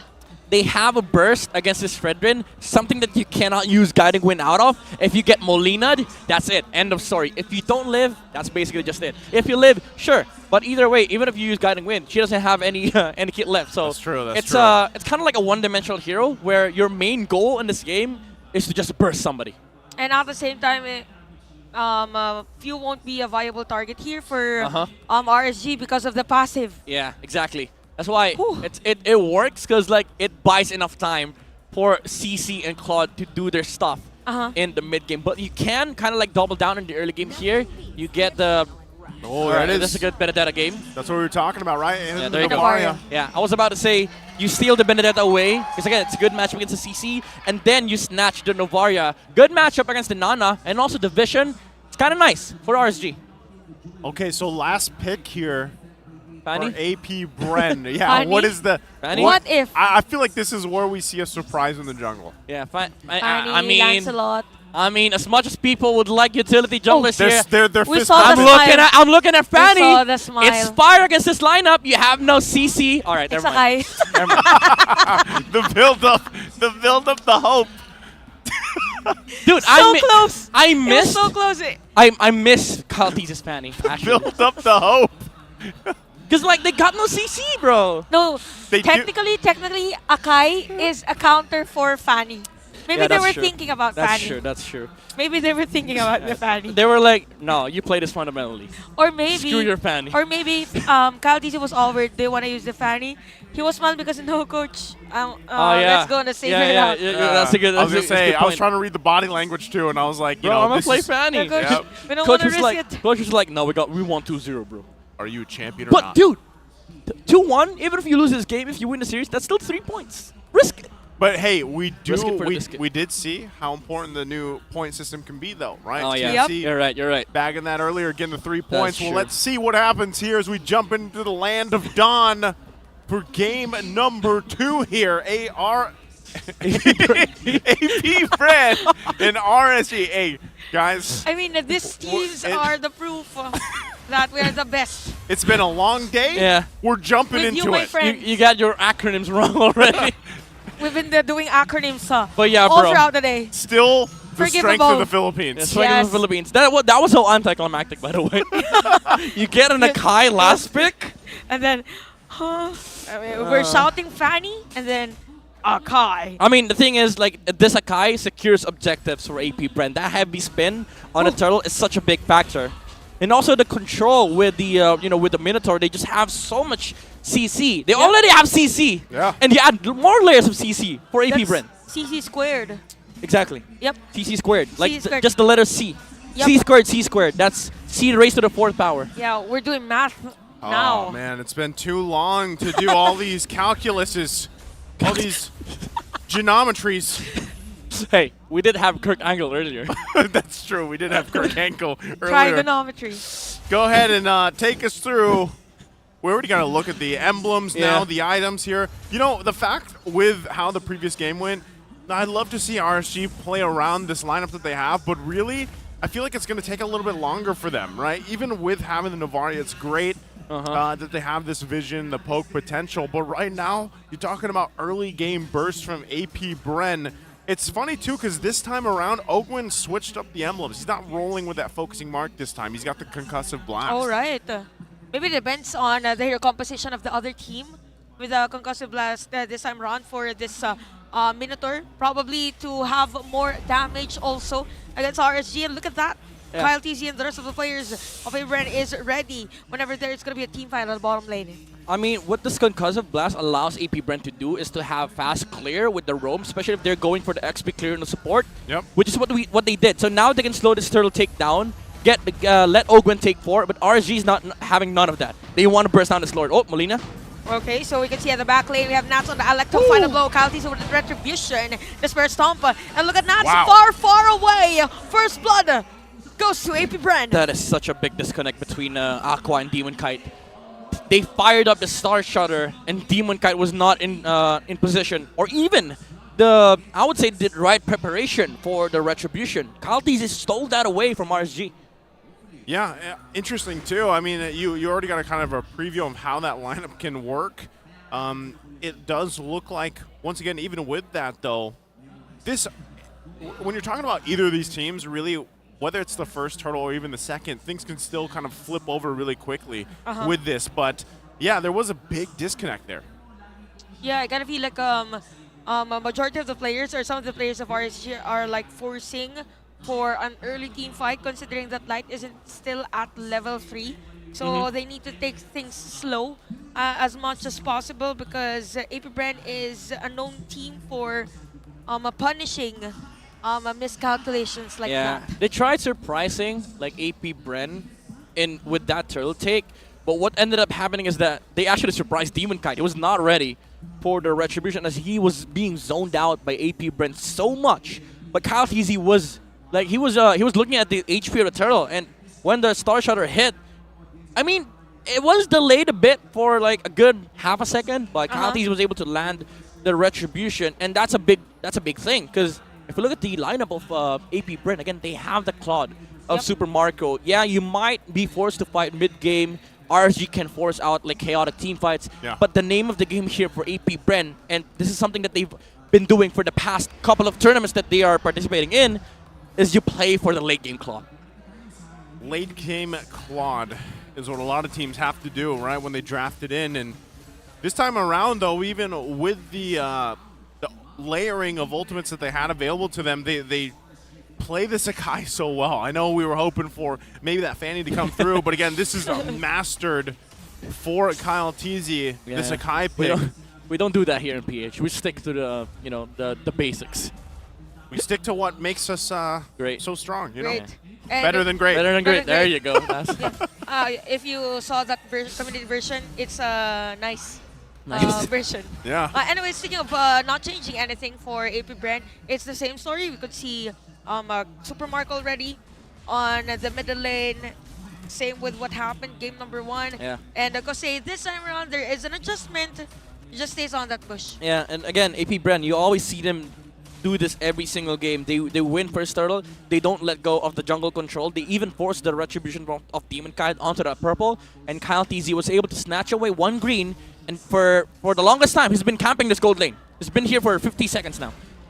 Yeah, I think that's kind of what you want to do against Kosei. You know, honestly, even from yesterday, some people would say, you know, Kosei is the lane that you want to put pressure on, whether when you're playing against RSG here. And that's why, too, we see it, right? They have to put Light there. They have to take care of that, because the same thing's happening with Ogwen, right? He's pretty much staying up there with Super Marco for the most part, helping him farm up that Claude.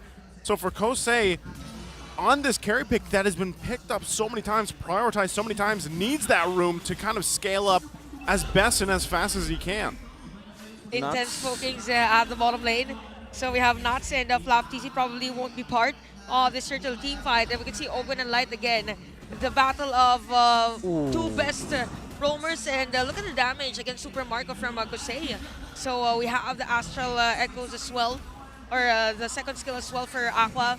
We have the Circling Eagle, who's going to be the target. We have Flap TZ as well. Astral Echo has been used. And Aqua will do the pokes. And Demon Kai. Oh my goodness! With that control against him with the Hemi Spin. And again, AP Bren will secure this turtle. Oh, going to flicker out. Light is going to be down. It's still AP Bren on this control. The Flap TZ is going to be back.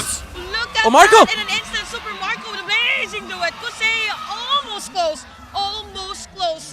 but they're forcing to push him away. Look at Flap Easy. And Flap's they will still just going. continue again. They're just continuing on this purple buff. Yeah, they're going to take what they can here, but again, a decisive skirmish and fight for AP Bren, and now they'll take the resources as well.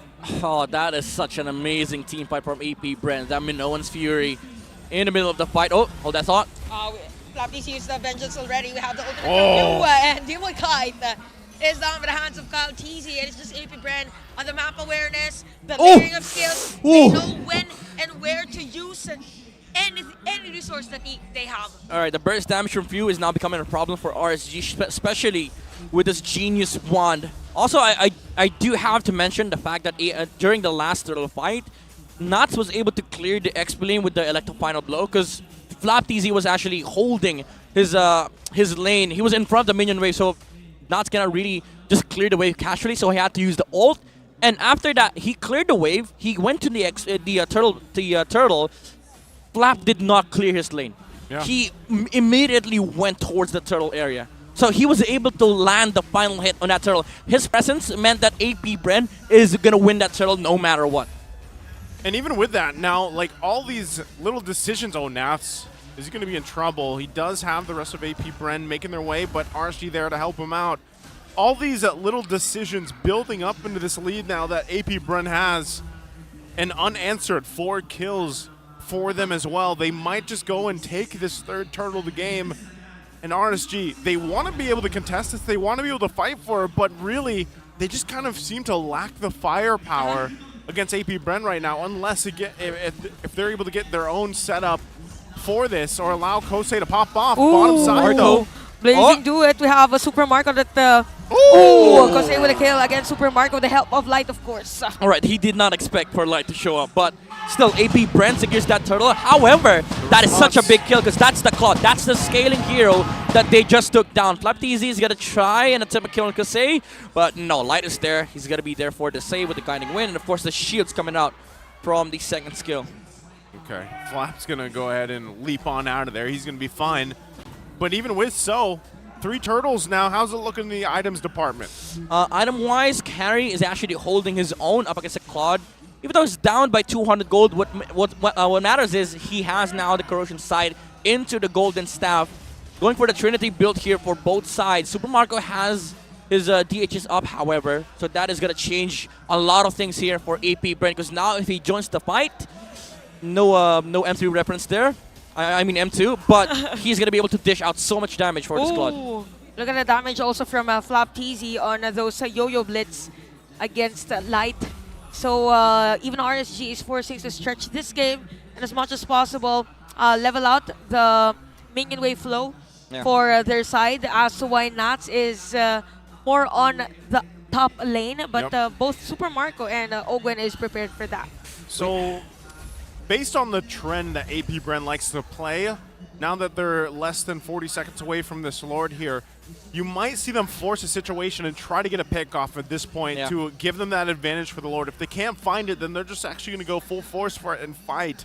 But typically, they like to find a pick off. The thing about RSG's lineup, though, is they can play from a distance relatively safely They for can now. brawl, basically. Yep. AP Bren, as much as they want to force out spells and skills, you know, they can just brute force against RSG. But again, as you mentioned, there's a lot of ways for RSG to fight. For one, they have the vision and the Star Shutter from Aqua. But there you go, Kaltizi pounds! A very good pickoff! Demon Kite is going to be the target here. Nice heavy spin and a free hit. Guiding wind, but not able for Demon Kite to back away during that one in the middle of the flight. Did I not just say? Kaltizi. The trend is there. AP Bren loves to do it, and they got the jungler. If that was a different hero, that was not worth it. But Kaltizi was like, all right, yo, you're the guy that we actually kill in the Lord. Why not kill you now? Yeah. He went inside the bush, jumped outside, got the right direction for the heavy spin, and then that was just a pickoff. Good push up top, though, at least. Oh, yeah. You know, from Navs, able to find something, is going to be able to still put pressure up there. So they trade, of course, that Lord because Demon Kai was taken down, but AP Bren will also get themselves some turrets. It's going to be good for AP Bren if Lord spawns top lane, because that just means that whatever Nuts did is going to be nullified. Even though he got 2 towers, AP Bren might be able to take out maybe 2 or 3. There you go. Middle They're lane. so lucky that the Lord spawns top lane.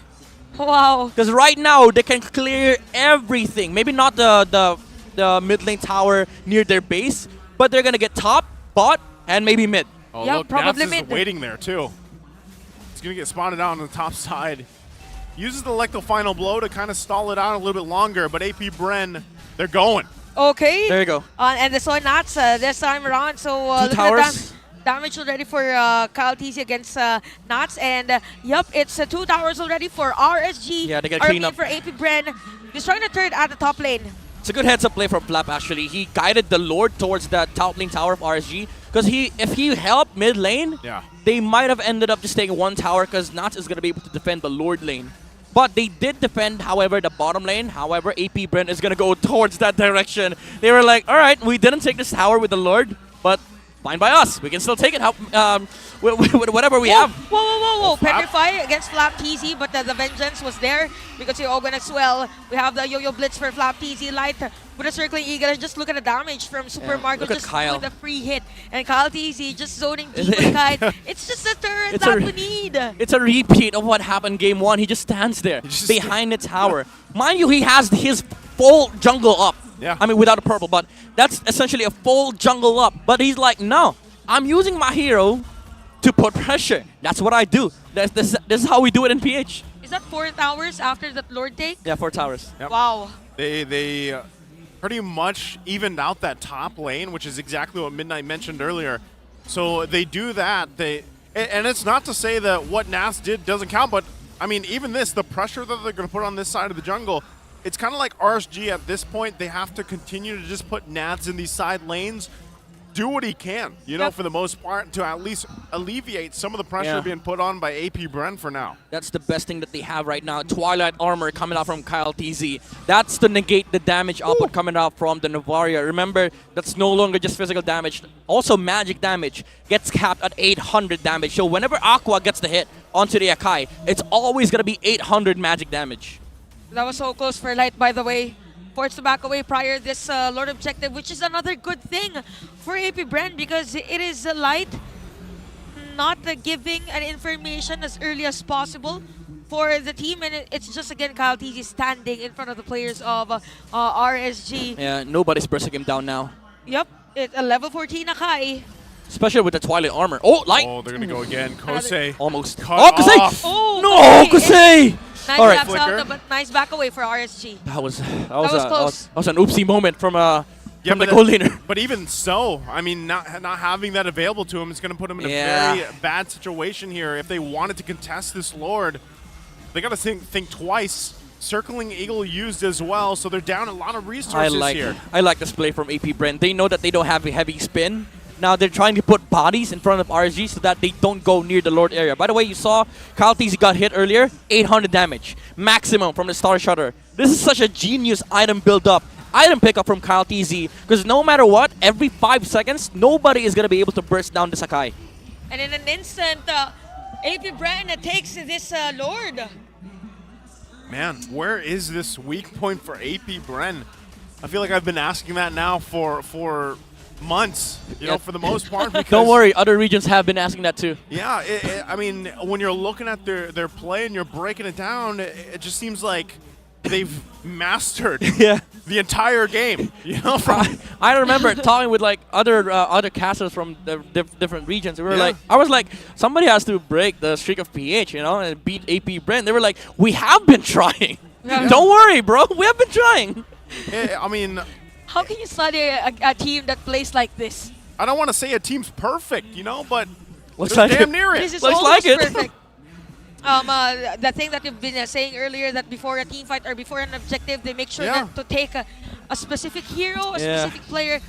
They do it, and they make it happen. As to why a top lane turret of RSG has been destroyed, make it 2 as the middle lane is destroyed as well. AP Bren, they're wanting to end this game. They want a flawless game against RSG. Look at Ogwen with a Fury. They are forcing qualities. That's it. Marco? Nope, RSG is trying to defend, but it is what it is as AP Bren wins with a sweep. Still holding on to the clean record. The champions here, AP Bren, take it in a sweep. For the victory, they go for the fundamental like high play, and again, a masterclass performance from the M5 champions. This is how you do it, says AP Bren, and this is why PH remains dominant. We've mentioned earlier that AP Bren has been playing as if there is a system innate. Inborn with the system. Yeah. Yes, AP Bren, probably one of the cleanest games this season, or probably the cleanest game this season, if I might say. Yeah, I almost feel like, we say this almost every single time that we watch Bren play. Like, for the most part, the AP Bren, the from early to mid to late game, they've just got it down on point, and it shows, right? So again, you see them, of course, keeping the sportsmanship up here against RSG. Yeah, Coach Ducky. Yeah.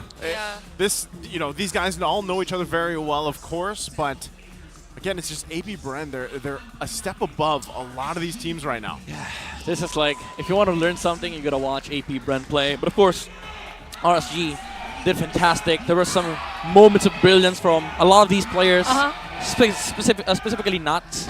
But at the end of the day, it's still hard to break, the gameplay, the system that is in place for AP Bren. Incredible. Well, once again, we're going to go ahead and throw it on stage to here for the winning interview with AP Bren, Mara, and Hans.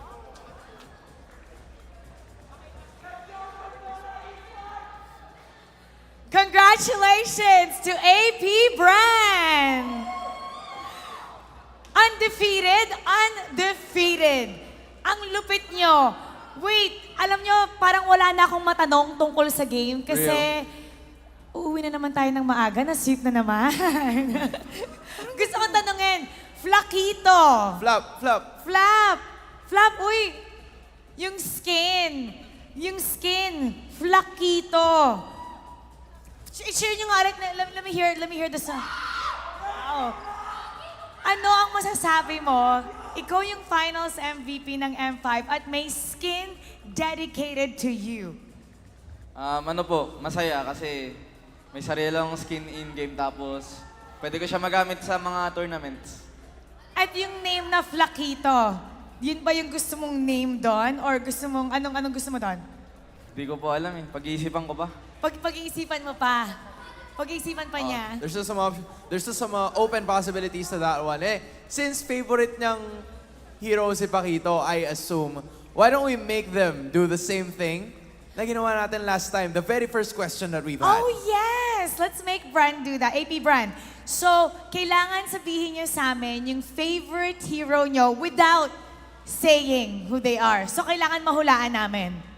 Okay? Ako, May out na daw dito, may out na daw. Healing for everyone. Oh, okay, ikaw. Suntok, para sa suntok. O, paano? Suntok, para sa suntok. Oh, okay. Oh, Pew, Next. ikaw yung next. I give that a 10 out of 10. 10 out of 10. Okay. Si Coach Ducky yung magsuscore. Okay. Coach Ducky. Okay, ikaw. Yeah, taga-score ka, Coach. Abisa Save laro. ka today. Ano yun? Abisa laro. O, paano? Okay. Coach Ducky. Anong rating natin doon, Coach? 7 out of 9. 7 out of 9. Okay. Okay, ikaw naman. Ano yung sa'yo? Sir, what is your command? Oh, paano? Sir, what is your command? Okay, ano rating natin doon, Coach? Ano yan? Mga 3 out of 5. 3 out of 5. 3 out of 5. Wala na perfect. Master. Grok like sleeping. Oh, paano? Okay, rating, Coach. Medyo activity yun. Medyo maganda yung activity nun. So, bibigyan ko siya ng 9 out of 11. Okay, 9 out of 11. Mataas, tumaas. Si Marco, si Super Marco. Super Marco. Okay, ikaw. Si Super Marco. Nagsusuman na unggoy. Si Odin yung unggoy. Okay. May Paano? participation.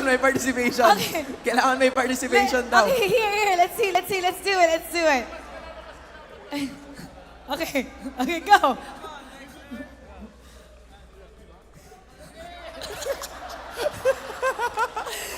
Job well done. Rating, Coach, rating. Yan, feeling ko perfect score yan para sa akin. Perfect score. Perfect score for a perfect game, undefeated AP Bren. Let's give him a round of applause. You may now take your bow and take your walk of victory. Nakaligtas daw si Pando. Next time we'll get him for sure. That was the most fun post-game interview so far. So much activity. At alam mo, kitang-kita naman na yung AP Bren, they're in such great mood. Not just because of the sweep, you could see how good they are together. Exactly. And especially with a 6-game win streak na dala-dala nila ngayon, happiness is all that should be felt. At tingnan natin kung ano nga bang sasabihin ng ating mga casters. Balikan natin sila. Casters, pasok. Thank you so much, AP Bren. Also, Mara and Hans. I love to see the performance there of all the heroes, right? Yeah. More of that, please. More of that. More of that. I love to see it. And of course, the ratings from Coach Ducky there again. It's a hell of a series here. Midnight, why don't you walk us through this game number 2? All right, MVP first. For AP Bren, it is FlapTZ on the CC. We discussed this during the whole Guest of Hero segment. The CC is just so much to lose. Like AP Bren, they got a big win out of the CC's presence, especially when they got it for the first 2 when RSG took out the Matilda, and for a good reason too. Like FlapTZ, he really went all in on the sole purpose of picking the CC, which is to zone heroes. Again, I have to throw you back to that moment where AP Bren, especially FlapTZ, decided to leave lane and chase the Benedetta. He got the last hit in. And if he was not there, maybe RSG gets turtle, maybe they get momentum, maybe they even win off of that. But AP Bren, with the presence of FlapTZ in that skirmish, in that fight, secured the turtle, and also allowing him to be able to zone out the remaining heroes of RSG is just the responsible guy that he is. Every single team fight that AP Bren does, it's like FlapTZ's performing the CC responsibility. All right, it's a checklist, right? You put CC in front, we follow up with the Minoan's ult, Super Marco goes Blazing Duet, and then CloudTZ pins somebody. That's like the checklist, the entire checklist for AP Bren. Nobody let go of the control. 100% kill participation, by the way, just to be, this just speaks volumes of how systemized AP Bren's playstyle is. Every single fight that they take, they have to go through a certain amount of checklist. They have to go through the inventory, and if they don't have that, they don't engage. That's the thing about AP Bren. That is why it's really hard for RSG to break into that. Now, looking at the items and the emblems here, Super Marco rocking that Brave Smite, relatively new for the Claude, but it does provide a decent amount of sustain on the laning stage, especially against the onslaught of the carry with the same emblem that is Fighter for Kusei. But it did allow Super Marco to transition from the gold lane to be able to make it out alive during the laning stage. Matter of fact, he's the only guy that died on the side of AP Bren. That was the bottom play that he did. He did not expect Light to show up there so that he was taken out, but RSG was not able to make any form of play in the map at all. AP Bren took all the team fights, they took all the skirmishes around objectives. That's why most of them, I would say, like all players, I would say, did 100% participation in this game, even though the stats does not give it, because it's dependent on the kills and assists. But again, every clashes of AP Bren, it's very calculated, it's very precise, and this is why they're reigning world champs. Oh man, again, amazing day that we've had here. And real quick, we want to go ahead and quickly mention that the FaZe Technician chip is now available. Ooh. You can go ahead and get your teleportation and all your fingertips in unrestricted portals, offering endless possibilities. Come join the game and develop your own unique strategy. Get the hero and skin for only 469 diamonds in a bundle during the launch week. Have you guys tried Chip? I have not. He's going to be available for play next week, right? Yeah. After 2 weeks. After 2 weeks. I'm wondering if that's going to happen again. Can't wait to see it, how it all unfolds. Today has been concluded. Again, I'm Naisu. This is Chantel and Midnight. Thank you for joining us. Let's throw it on stage to our hosts. Dumanak ang dugo sa Land of Dawn after 3 action-packed series sa 1 110 kills. Well, we're witnessing the best of both worlds right now, Mara. Alam nating kilala ang Filipino team sa husay nila pagdating sa macro. Pero after today's matches, patunay na rin to na tayo ang pinakamagaling sa microhan. 3 laban pa ang naghihintay para sa atin bukas. Tingin nyo mahihigitan kaya ang kill score natin ngayon? Samahan niyo ulit kami bukas para malaman ang sagot. Muli ako po si Mara Aquino. At ako naman si Hans Galeria. Na nagpapaalalang magkakaiba man ang ating pinagdadaanan. Sama-sama pa rin tayo sa laban. Para sa tagumpay. Keep it good vibes, everybody. See you tomorrow.